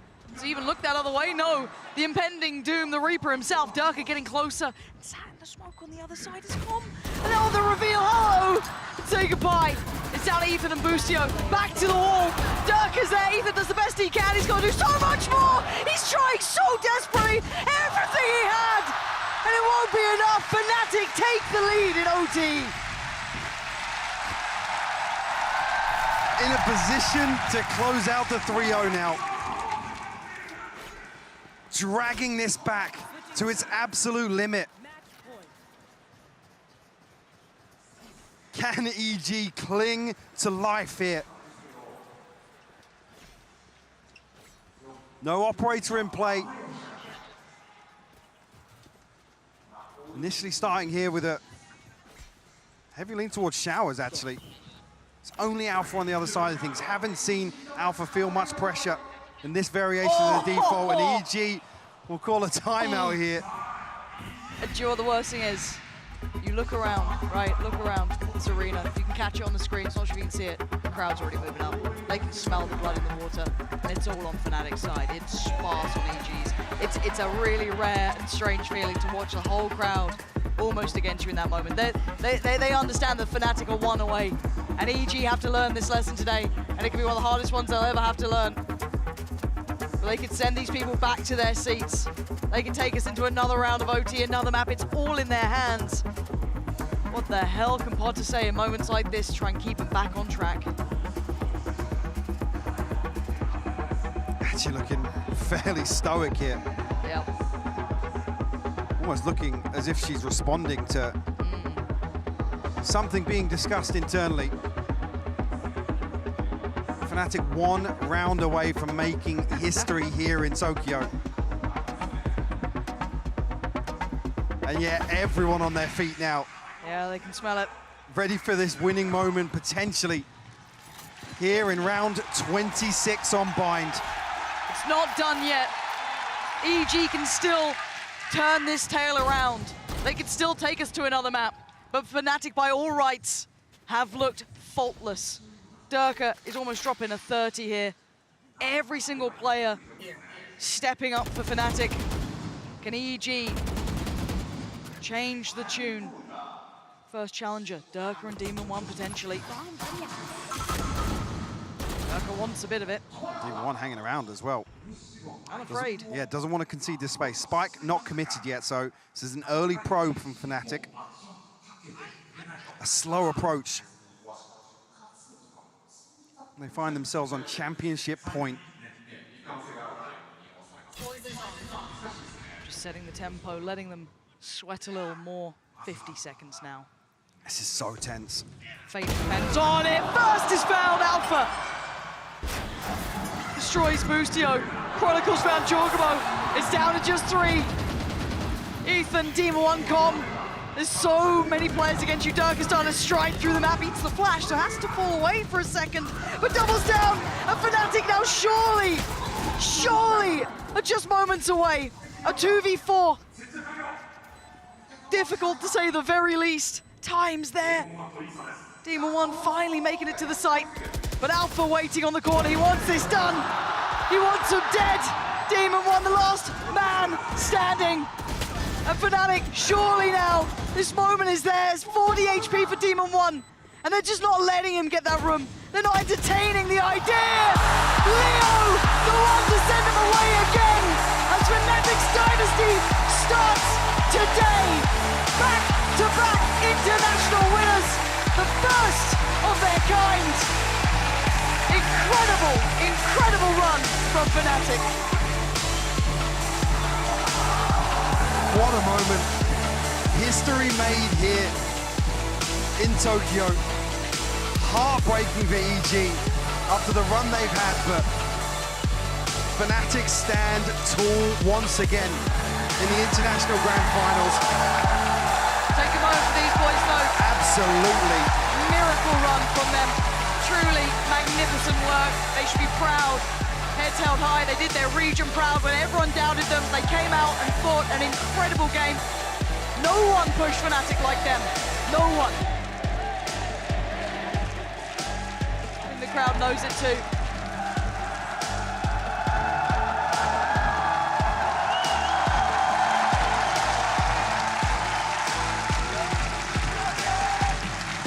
Gained a lot of support along the way as well. Yeah. Rightfully so, causing upsets. The champion slayers, all #1 seeds, walk away with their heads held high. What a stark contrast, seeing that moment just slip away from that trophy. Just out of reach. Next time. But truly, a team to be remembered. But on the other side, there could only ever really be one winner here. A lot of us spoke about it, knew what they could achieve, waited to see if they could truly pull off that back-to-back international victory. No other team during their runs have ever made it to do 2 events. Lock-in was their first, now here in Tokyo. And not in this form as well. We have never seen this carry across with any other roster. A ridiculous record here so far. And we still got champs to go. Can anyone close the gap to them? That should be the question, really. Fnatic set the standard. I mean, Boaster worked his heart out. We've seen him through the losses. They've been the team having to deal with those Cinderella runs time and time again, be it Zeta, be it anyone else. He's finally back. Alpha's back with us. We're buying time for him. Here he comes. It's a long old run. But it's been a hell of a run from the start of the season from Lock-in. All the trials they faced, Fnatic succeed. The first of their kind. The trophy is all theirs. The winners of the VALORANT Masters Tokyo event, Fnatic.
stage there. Wonderful stuff for Fnatic. Not much more really to be said about their run. Looking back on this game though, Mike, let's just take a second to talk us back through the series we've just watched. I think a lot of us would have hoped it had gone the distance a little further. See fully the test of the metal. Just have fun, have fun. But man, that Fnatic team is built a little different. It really is. I mean, the record speaks for itself. Head and shoulders above the pack right now. Yeah. We come back again. This is just such a historic moment. Obviously for the team in general, back to back, but also Chronicle 4th time in a grand finals at an international event, and another trophy for him. Beautiful stuff throughout here in Tokyo. What a tournament, from start to finish. I mean, upsets galore. The fact that we had EG, or we have just had EG against Fnatic in the final, just felt almost surreal to a lot of us, right? I mean, in terms of expectations, Fnatic's the only one that's really stuck true. Yep. Yeah, there's, I mean, where's Loud gone? Where, you know, all the other teams have been up there in that conversation. Yes! Just absolutely up to task was Fnatic. Never faltered, kept clean this entire event. The closest team to them, EG. And even in the final. Who'd have thought? Unbelievable. What an incredible time. Just so happy for them, honestly. And the moment's not ours. It's all theirs on stage.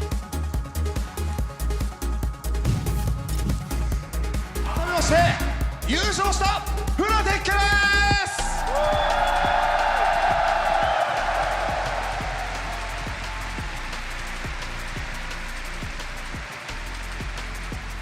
さあそしてこの素敵な舞台にライアットゲームズ e スポーツ CEO ウェイレン・ロゼルさん、そしてバロラントエグゼクティブプロデューサーアナ・ドンノさんにもお越しいただきました。 Let me hello. Yeah, I'm Wayland Rosal, Riot Games Esports COO, and Anna Donlan, the VALORANT Executive Producer, are with us on the stage. Hello Tokyo, hello Japan, hello everybody. Hi. We are so happy to have brought Masters to Japan. It was a dream from when we launched the game to be able to bring the game here, bring the esport here. We've been so happy. You have been such amazing hosts, such amazing community. I want to thank you so much. Arigatou gozaimasu. Thank you so much, everybody. このゲームをローンチした時から日本でこうやって開催することを夢に見ていました。素晴らしいコミュニティ、そしてこの大会のホストとして日本という国が皆さんを迎えてくれたことをありがたく思います。ありがとうございます。ありがとうございます。Thank you. So Rayden, and we also want to say thank you to all the teams that participated in Masters. The dedication and the inspiration really inspired all of us around the world. So thank you to all the teams that participated. But Fnatic, this is your moment. You guys came in as the favorites, you came in as champions of lock-in, and you not only met the hype, but you exceeded it.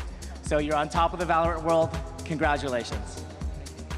まずはじめに参加をしたすべてのチームの皆さんにお疲れ様と一言申し上げたいと思います。素晴らしいチームたちの中で今回優勝を飾ったのは Fnatic。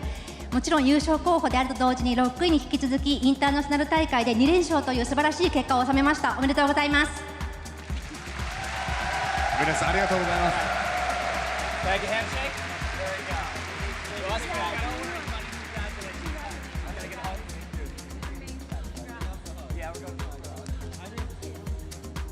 ウェイレンさん、そしてアナさんに大きな拍手をお送りください。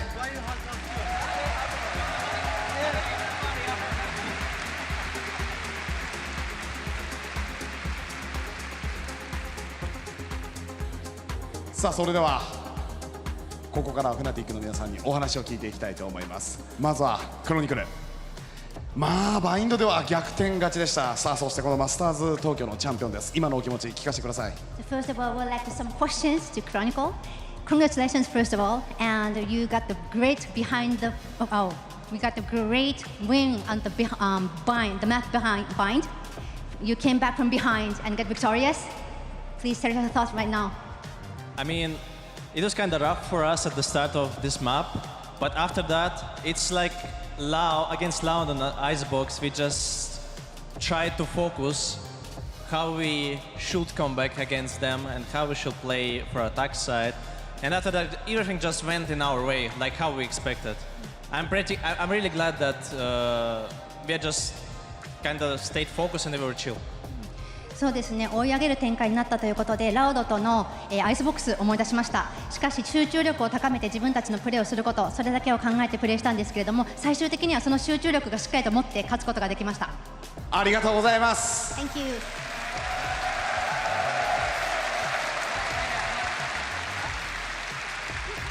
さあ続いてレオ、EMEA そしてアメリカスの戦いでした。本当にこのアメリカスの、強さというのと、あとは自分たちこの EMEA の強さというのを改めてどう感じましたか？ So this is a question for Leo. So this grand final was the EMEA and America's champions match between each other, but you got victorious. What do you think is the strength of EMEA? I think we just practice harder. We put in more hours, I think. I don't think it showed during the tournament how strong the EU teams are, but I think for champs it's gonna be great. I mean, we're getting extra spots for Europe, EMEA, and we just have to see in champs.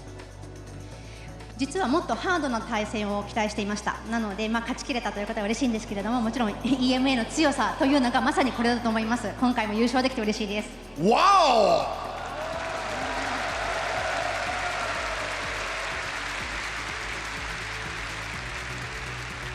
さあ続いてアルファヤ選手にも、お話を聞いていきたいと思います。以前フナティックは弱点はどこですか？コミュニケーションの部分かな。今日はいかがでしたか？ So this is a question of Alfaya. If you find any weakness from your team, would that be? I think it's communication. Someone we feel in anti-stress. I mean, we are stressful sometimes. That's why we are losing some rounds. I think our weakness is like fall down in the game and don't do comp. やはりコミュニケーションというところは一つ課題なんですけれども、そこが今日もうまくいったと思います。あとはやはりクールダウンして落ち着いた冷静なプレーをすること、ここが課題だと思います。ありがとうございます。そこ見事に見れたと思います。アルファヤ選手ありがとうございます。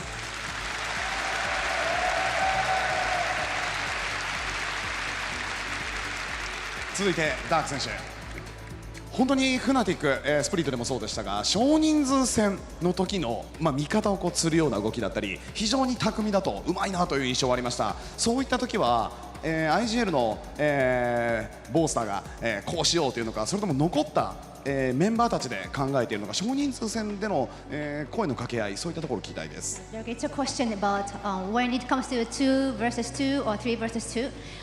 Is that bolstered the IGL to give you advice, or is that your decision to make goal? I think it's a bit of both. Bolster helps us, and usually two people in the clutch, they just communicate with each other, and everyone's giving ideas and information.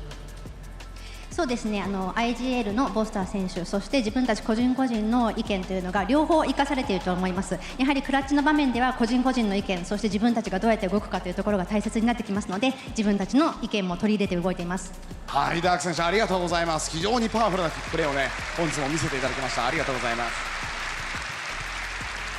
さあそしてボスター、本日の試合も本当にフナティックのメンバー全員が笑顔を見せるような、場面が多かったです。本当にこの、本日のパフォーマンスというか、そういったところはどういったところにあったんですかね。So every time we see everybody's face on the monitor, everybody was actually smiling. So were you relaxed, or did you have fun during the game? Can I say one thing before I answer? Of course. I practice this. Konnichiwa Japan, konnichiwa minasan, kate minasan no oen o kikete ueshii desu. Oren. I got more. Wait. 応援ありがとうございます。みんな大好き。I got more. 次はもっと日本のチームと戦いたいです。ありがとうございます。I forgot the question.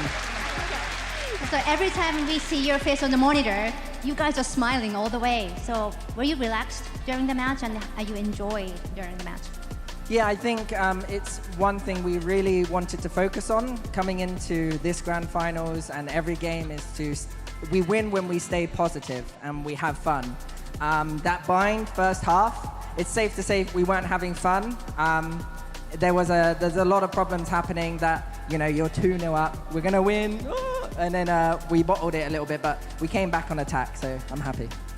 やはり自分たちがポジティブでいられる前向きなプレーができている、気分的にもしっかりと上がっている時こそ勝てるというふうに自分たちは思っています。なのでバインドの前半は苦しみましたので、実はあまりハッピーではなかったのが正直なところなんですけれども、やはりまずは自分たちの気持ちを上げていくところが大事だと思っています。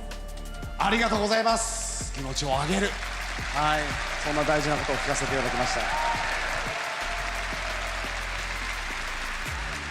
そしてミニコーチにもお話を聞いていきましょう。もう選手を見守る立場、ドキドキだったと思います。ドキドキしてたと思います。いかがですか、今のお気持ち。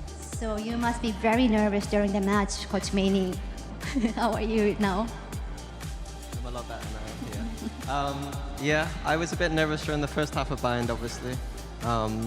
But no, I'm usually very calm. I think that's my strength. I'm very calm. But Bind made me very nervous. I'd like to also just take 1 second to thank our assistant coach, who isn't here with us. He's decided to stay home and help us prepare from home. So shout out to our assistant coach and to all the backroom staff and all the fans. All the Japanese fans have been amazing, so thank you very much. そうですね、やはり緊張しました。特にバインドの前半は緊張感の高まる瞬間がありましたので、自分自身もすごく、張り詰めていました。でもそれ以外はリラックスして指示を出すこともできましたし、最後に一つ、地元に戻って自分たちを遠隔で指示してくれたコーチにもここからお礼を言いたいと思います。ありがとうございました。ありがとうございます。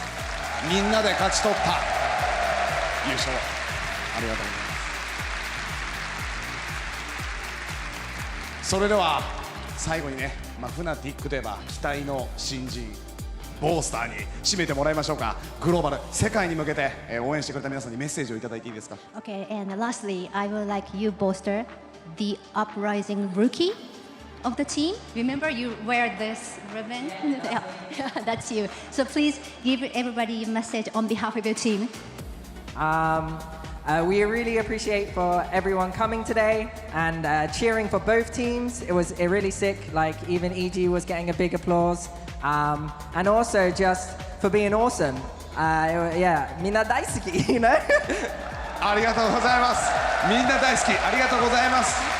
さあそれではトロフィーを改めてマスターズ東京チャンピオンに輝いたのは EMEA 代表。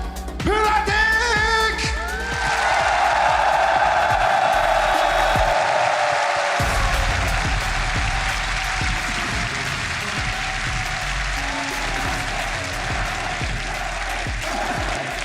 Fnatic, they have done it. The record, it was there to break, and they become the first ever team to achieve that back-to-back. And Mimi, the fashion in which they did it, as you heard from Chronicle, they learned from their mistakes at lock-in, and they closed this out flawlessly. 3-0 in the grand finals. One of the most dominant tournament runs we have ever seen for Fnatic to take their second trophy in a row. I think it's fair to say that Valorant has its first era, and that's in the hands of Fnatic. Yeah, exactly. And just remember, this team has only lost to one team. This iteration of Fnatic only lost to Liquid in that finals. The way that they performed today definitely says a lot about them. Now I'm just wondering, is that trophy going to make it safe to EMEA?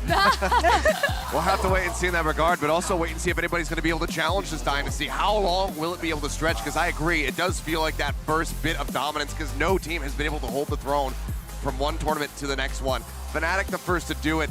Now they have an opportunity to get a three-peat in this year with champions on the horizon. I mean, this is the Grand Slam, a team that could able to maybe pull this off. And I just want to quickly touch on the fact that Fnatic won this entire tournament without Durka playing Jet or Leo playing Sober. Mimi, that's their two best agents. Yeah, no one had to play their crowning role. And I think that's a testament to Fnatic and each and every one of these players' flexibility. They can change between metas, they can change between compositions, and every single one of these guys had their moment, stepped up, became the star of the show for a round or two throughout this tournament and throughout every game we have watched Fnatic play. I think that moniker of Super Team fits them so well. You're talking about metas, you're talking about compositions, but we have encountered a Fnatic that has been doing the same thing over and over for the past, what, 5 months? and still they managed to put up this performance. We talk about the preparation that comes from the team that is in front, but Fnatic always finds a way to make it more difficult to adapt to them. Yeah, not a single comp change this entire year. Back-to-back trophies, didn't change a single comp whatsoever. And I like the super team point you made, because Achilles, we throw that around a couple times in Valorant, but it feels like this is the first time where a team has given us the results and to be able to earn the title of a true super team. No, it absolutely is. And I mean, even just Chronicle, Leo getting out of this roster, it doesn't feel like that's enough to really equate for what we have seen from them. The performances that they've been able to put up, the dominance that they have been able to establish and maintain. Something else is going on behind the scenes, whether it's just the way that these players click and communicate with one another, whether it's a different approach from Mini and as well as their assistant coach. But there's something else, because it's not just the power of Chronicle and Leo that leads to results like this, but whatever Fnatic is doing, my God, they've cracked the code, they found the magic, and they better keep doing it. Yeah, that's the thing about this team. You see them winning their second trophy in a row. You see how good these players are.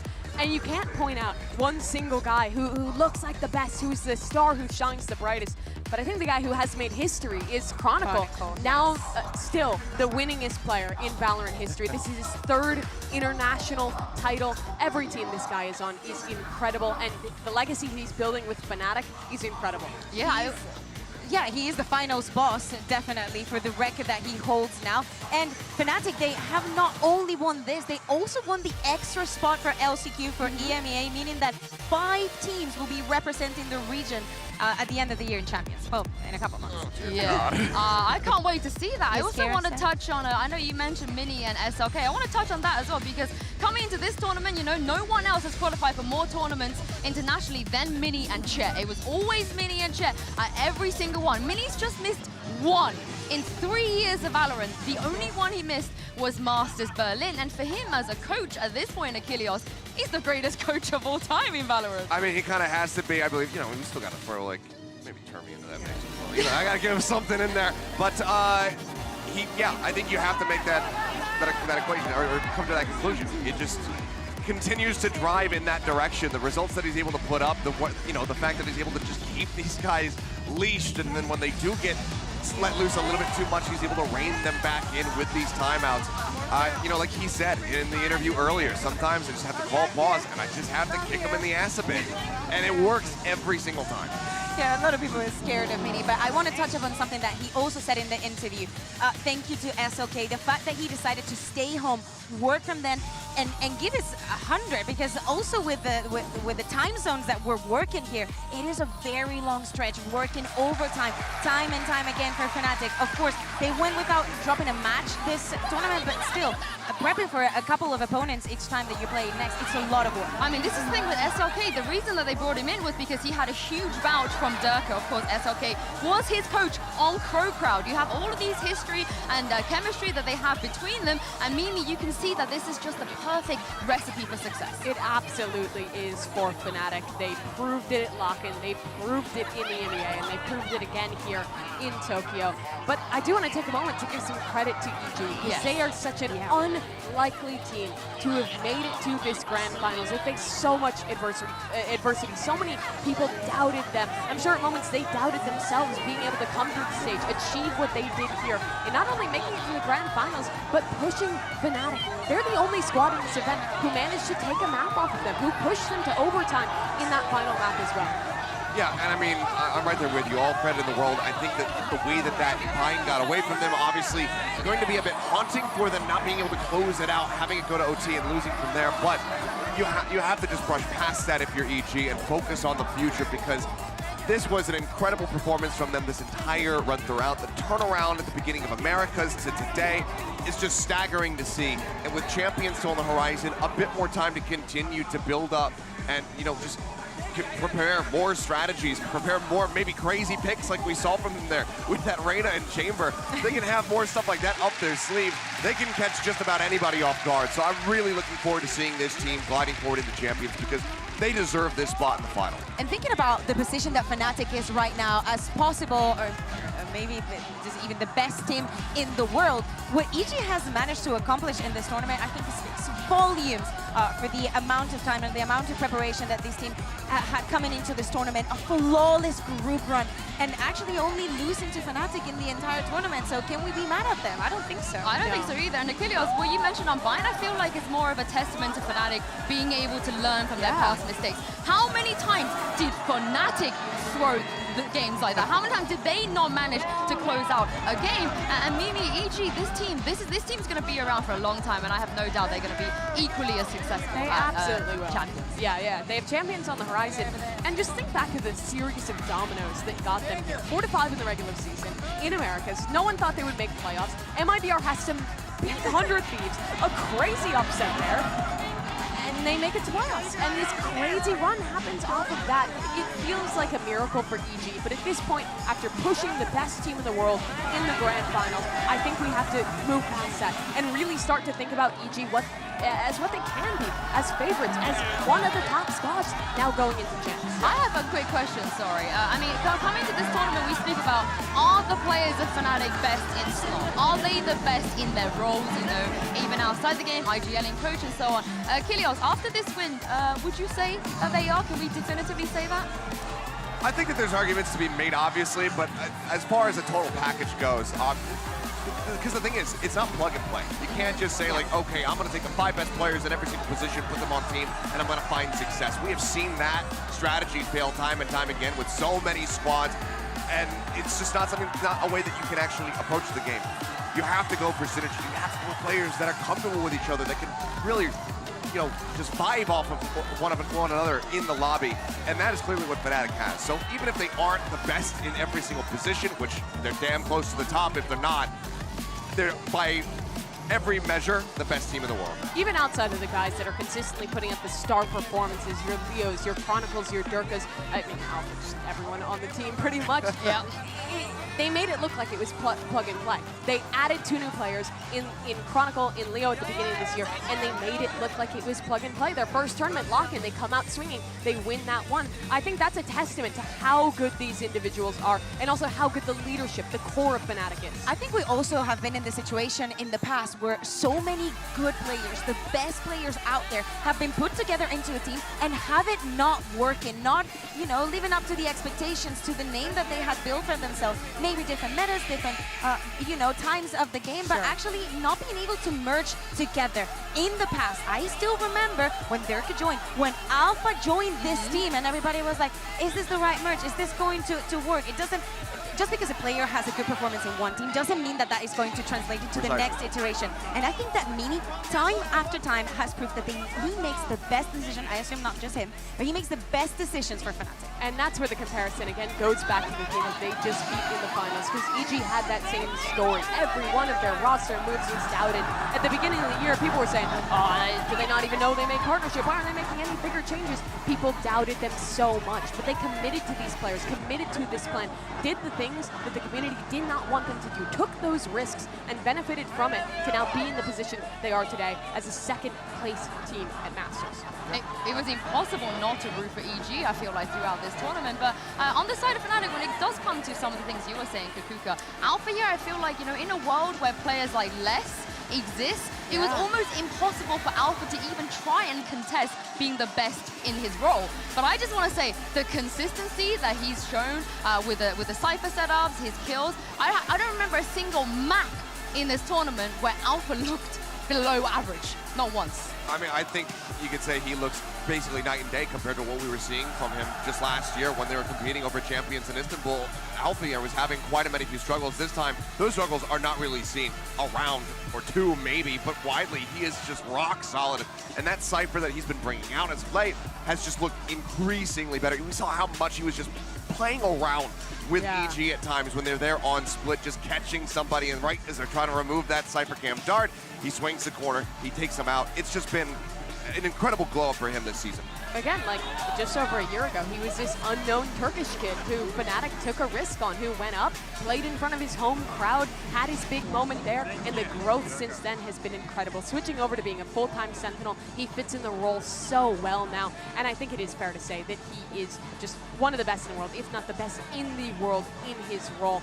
The consistency is so impressive. Yeah, and the argument is not only about what we see in the server, it's about the consistency. Like, for example, when I think of someone like Chronicle that has been able to play in different teams, changing the language that he's communicating inside the game, fitting into different ways of interpreting the game, so different between what Gambit was, Meg, and Fnatic. To me, it speaks volumes of him. It's not only the trophies and the achievements. I see that we have not seen a detriment from him inside the server over time. So, are they best in Souls? I think that there are arguments to be made, and I think it is always too soon in the game, but definitely what nobody can argue is that these Fnatic is amazing. Yeah, I mean, I don't know what's going to happen at Champions, honestly. I don't know how anyone can kind of take them down, but I know you said to me, Achilles, something is going to be there. Maybe that's what it takes, another Reyna. I'm keeping the fingers crossed. You know, maybe if not EG's Reyna that can take him down, if something's there and he's able to play that, and they can continue to decide that that is the best comp they can run on certain maps, then perhaps that can be the difference maker, and we could see HyperX in the grand final once again after all this time since Copenhagen. If there's one thing we've learned from the first few years of VALORANT esports, it's that it is so damn hard to stay on top, to stay the best team in the world. Loud had their moment where they were in that discussion at Champions. Optic had their discussion last year, but no one has had the consistency to win 2 tournaments in a row. Fnatic have done that now, and now it's the question of can they make it to 3-peat? Can they win Champions? If the meta changes, if new agents come out, can they stay on top?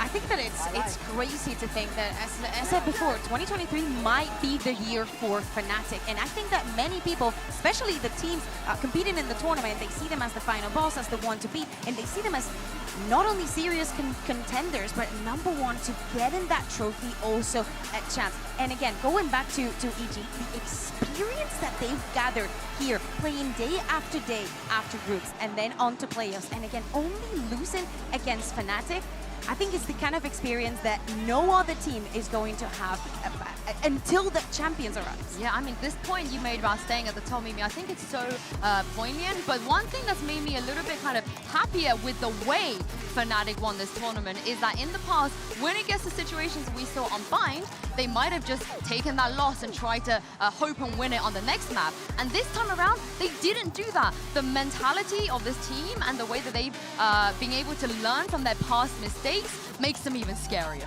Absolutely. I think they learn with every tournament, with every game. Watching that Bind, I really thought it was going to be like the lock-in finals, where they let it slip, where their opponent wins a few maps back, and maybe it goes away from them there, but instead they rally back, they dig deep. You can never count Fnatic out of a map. And keep thinking about that loss that they had against Team Liquid. During the regular season, every single team felt that, again, Fnatic was a team to beat, and every single week we found ourselves in the same narrative. Oh, this is the worst week for you because you're playing against Fnatic, it's going to be a secure loss. And week after week, it was the same. They only lost 1 map during the entirety of the regular season, which is an amazing score. But then they fall against Liquid in the game that matters the most, in the game that would mean the first trophy for the regional league in EMEA. So bouncing off of that as if nothing happened, coming into this tournament again without that experience of coming in for groups directly into playoffs translates into the Fnatic that we know today. And through all of that, they've picked up so many people that just love this team, that are fans of the players individually. It's just kind of hard not to like Fnatic. You can see it here. There's still thousands of people sticking around the venue, trying to get their chance to get a picture with one of them. I think the legacy they've created, the fans that they've gained through their run this year and through the history of this squad speaks volumes about them as people and them as players. Yeah, I've never seen Leo smile so much in my life, but in terms of that legacy, Mimi, it was Boaster and Mini. They're the only people that still stand from the Summon FC roster that they made in the beginning. And Boaster, of course, as you know, the showman, even in that interview, he was whipping his Japanese out. But Achilles, he is someone that just had so many people doubt him from day one. Surely at this point, people aren't going to doubt him anymore. I think they certainly should not. I mean, I'll be honest, back in the day, I was kind of one of those guys. I was like, okay, I think he's a great personality, but he has his weaknesses as a player. He has shored up those weaknesses immensely, and his IGLing has only gotten better as time has gone on. And I'm not just saying that because you're sat next to me, Yinsu. It's because really Kakuka is sat next to you, isn't it? Are you scared? It's because You of should that. be. Yeah. She scares me. But you're talking I scare a about lot of people. the experiences that these teams are going to have. I don't think that there's ever going to be a team that is sharing this same experience that Fnatic is having at the moment, because like you said, there are still so many people here patiently waiting just to get autographs, to get a high five from these guys, because that's how much they care, not just about this team, but about the game itself. It's just been, I think, the best event that we've had to date, and hopefully this just continues to trend in the right direction, continues to get better and better with every series. This crowd, Tokyo, has been amazing. But going back to Fnatic, everybody at home, remember, for Fnatic, this wasn't an easy journey. We've known Fnatic since the almost beginning of this game. And the fact that they were able to make it to international events, but never getting the win, working from the bottom to the top and not achieving their goals, it was only through time, through effort, through putting in that hard work, through taking all those losses, going back home after making it to finals and just not achieving anything. It has only moved on from that into we keep working. We don't achieve it, we work harder and then harder. And if we have to change things, we will do it and we will keep working. And now they're this team that we're seeing.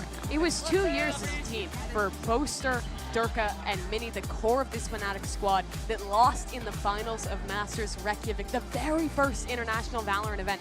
2 years until they lifted their first trophy at Lock-in at the beginning of this year in Brazil, and now they've lifted their second. I think that those three, the core of this team, is proof that hard work, dedication, staying together as a squad, giving time to the project, learning from losing, making those changes, is really what matters, and it's how you can actually end up making a legacy like they've now attained. Honestly, if you had said Fnatic will be the team that's going to be able to achieve the back-to-back out of, the dominance of Loud, Optic, NRG, even DRX, Seth, I don't think I would have believed you. No, I think one of the Especially if Seth is saying No. Oh yeah, if Seth said that, something's going wrong. Look, this kind of ties into what I was going to say as well, because I think the most impressive thing is how hard they have been able to fight to just get better and to improve themselves without having burnout, which it feels like a lot of those other teams that had been at the top in years past are starting to suffer from. Fnatic somehow seemingly impervious to it. They just continue to push themselves and each other harder and harder as time goes on. They now have their second trophy, potentially a third on the horizon. But you can see they still have so much love for the fans, the love for the game. They're having a good time. They're having fun. As Boaster and them were saying in the interview, like, when we're winning, when we're having fun, they weren't having fun for a little bit there on Bind, but then they got into the groove, they started having fun, and now they're having a hell of a lot of it. And now, next question, and I think many teams will have, is when is Fnatic going to peak? Because every team has a moment where they peak, and now from there is about how slowly they decrease that performance. When is Fnatic going to look human again? When Maybe they haven't even begun to peak. That's Perhaps what I they mean. are the golden gods. Yeah, that's what I mean. When are they going to peak? Like, is this the peak, or is this going to continue to go up? When is it going to be our time to defeat Fnatic when they're the weakest? That's where my kind of initial question comes in, because every other team who has been at the top at one point in Valorant have been the squad who's defining the meta, who's pulling out all these new comps, something to change things up. Fnatic have played the same comps all year, and they have defined stuff. The half armor meta, the way they play around the economy, bringing out Odins on Lotus, really putting an emphasis on min-maxing their orbs, on having set plays to coordinate their ultimates and their utility. You even see in EG, the team who ended up facing them, taking a lot of the influence from Fnatic. They've been influential in those ways, but they still have stuck to a lot of the same game plans. And I think this team has proved that they are a squad who will come up with those new ideas. When a new patch comes out, we'll be innovating. We'll keep up with the meta. And I think that's where we really see how long this dynasty can last. I mean, this is the thing with the new agent coming out, which I'm sure Alpha will be jumping straight to that. But Fnatic are also just traditionally, historically incredible at all of the new maps. With the exception of maybe Pearl, they seem to thrive more when a new map comes out, because they just, like you said, Mimi, they innovate and they make up all the things that other people start to copy. I still want to see them, like, and that's in my head, I'm thinking that I'm kind of sad that they made it through the upper bracket, because I wanted to see their Pearl. I mean, there has to to be something there, even if it's a crazy composition. You say that you want Alpha Year to be playing on Deadlock. I want to see Boost you. Like, seeing the operator throwing it, knowing that, you know, you throw that wall, I still don't know the names of the abilities. Being able to shoot through it, but not having people able to push through it, I think that's going to be crazy.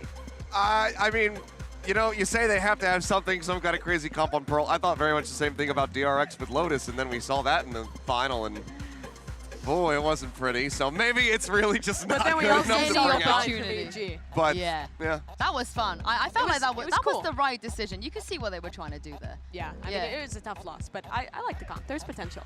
Yeah, I liked it as well. We are going to head to a quick break here, but don't go anywhere because we have more content coming up right after this.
This is Sadie. She's on Verizon, and she has the new My Plan, where she gets exactly what she wants and only pays for what she needs. She picks only the perks she wants and saves on every one, all with an incredible new iPhone. Get iPhone 14 Pro on us when you switch. It's your Verizon.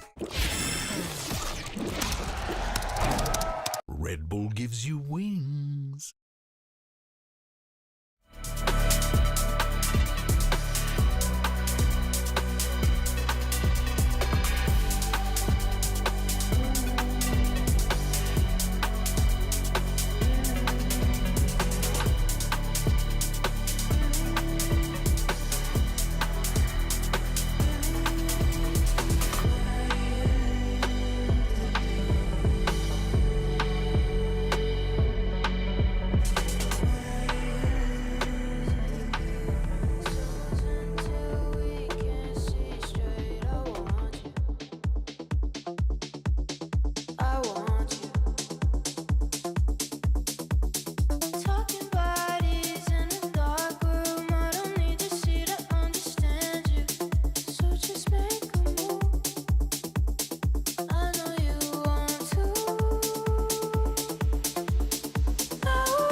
Welcome back, everyone, for the last time as we close out our time here in Tokyo. We can't forget about this moment we're about to show you. It is the HyperX reflex moment of the day, and it goes to, I feel like, a man that we didn't even get to talk about that much, Dirk Kukuka. No idea.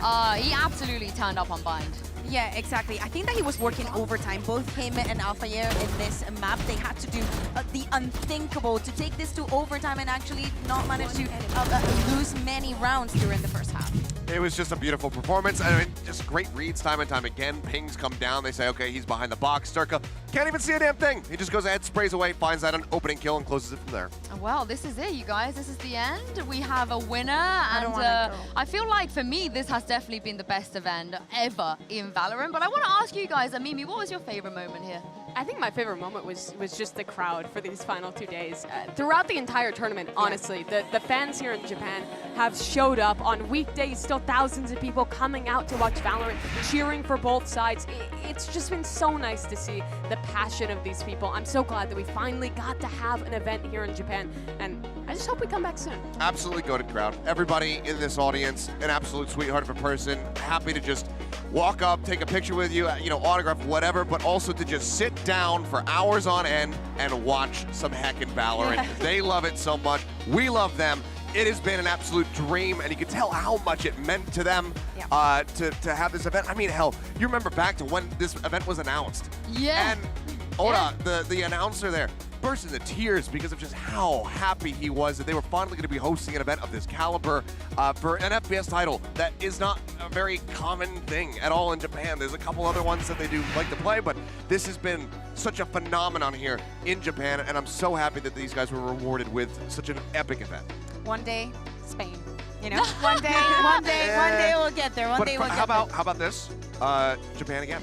Japan again. How about Spain, then Japan? Sure. Ooh, okay. How about Japan, then Japan? But yeah, very quickly, very quickly, favorite moments. EDG, run. Con. Every single moment. Yeah, I guess Con. I'll go with that too. Yeah. He was absolutely crazy. Yeah. Just the EG run. Besides the fans, it just probably one of the coolest stories we've ever had in esports. Their insane run, Fnatic back to back. Just the stories of this tournament were incredible. You can't have that many favorite moments, Mimi. Just one. You can I made the rules. I got 3. All right, you get 3, but we'll take EDG and Con. But with that, thank you very much, you guys, for tuning in and watching. It's been an absolute pleasure. However, we still have more Valorant competition. LCQ are up next for our 3 leagues, and it's all setting the stage for the final showdown. Champions in LA in August. Can Fnatic do the Grand Slam, or are we going to get a new winner here in the international circuit? Thank you very much, everybody, for joining us, and we'll see you at Champions. But before that, enjoy the Prime Gaming post-event highlights.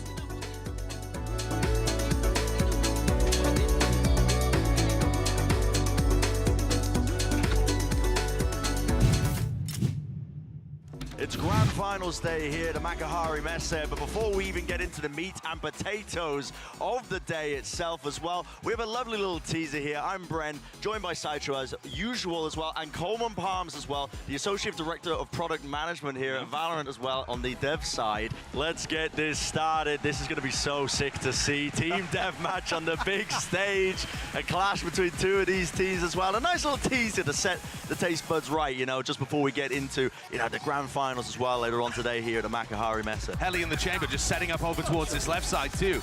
So you'll notice that every time these players are spawning, as Hellion goes nuts, they're spawning back in the same location, right? But also it means that if someone picks up an op and you take them out, you know that op's not going to be in play for another 45 seconds or so. And notice how the power weapons as well changing over towards the judges, and Odin that spawns in the middle of the map here as well, but the judges, you were saying, Cole, right? It's close quarters. It's more suited towards those areas of the map where, even though everybody's got rifles, if you've got a judge in that situation, it's going to be better, probably. Mother, oh my God. In a flash, there it is. Map number 3, all wrapped up here in our show match. The end scoreline being that 2-1 finish for Team Japan. A lot of fun, and big thanks to the individuals that were on both of these show match teams. Now for the first time anywhere, your first look at the Valorant latest agent. This is episode 7. Let's go!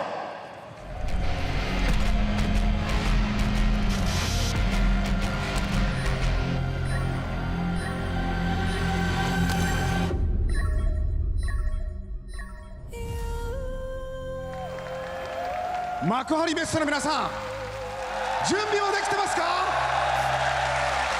もう一度聞きます。世界中の皆さん、Are you ready?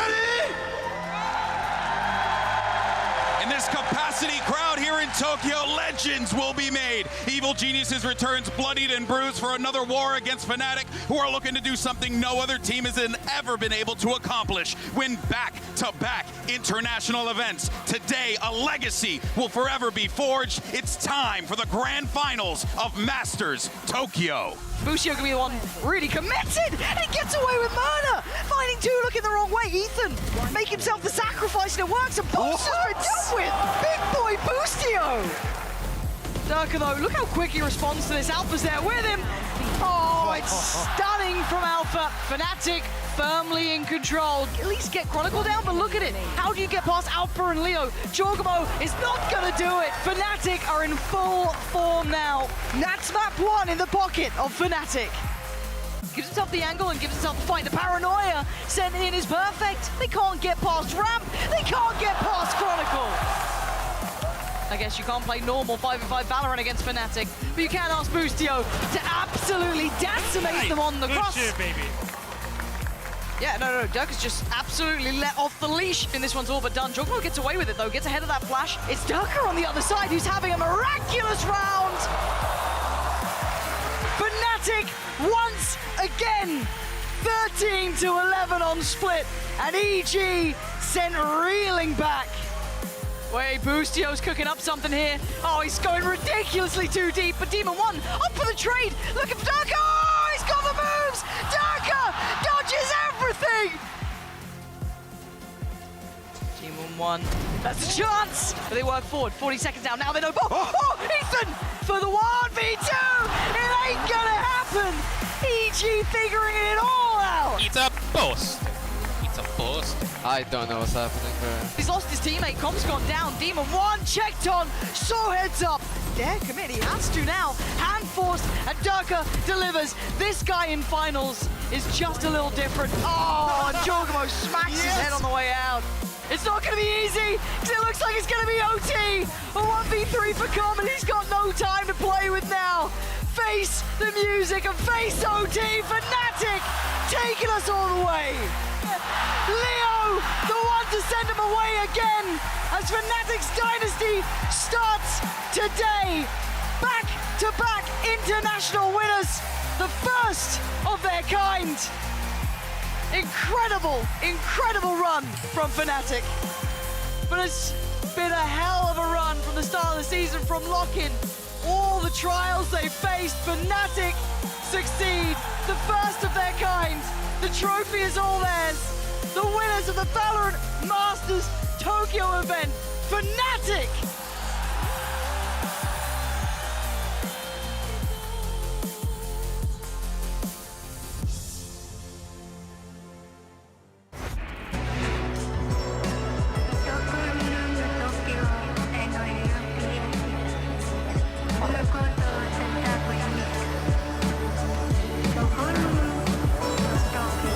Welcome to Shibuya Scramble.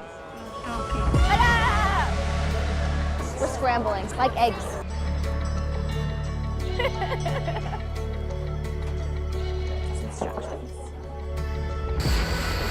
So good.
Bye.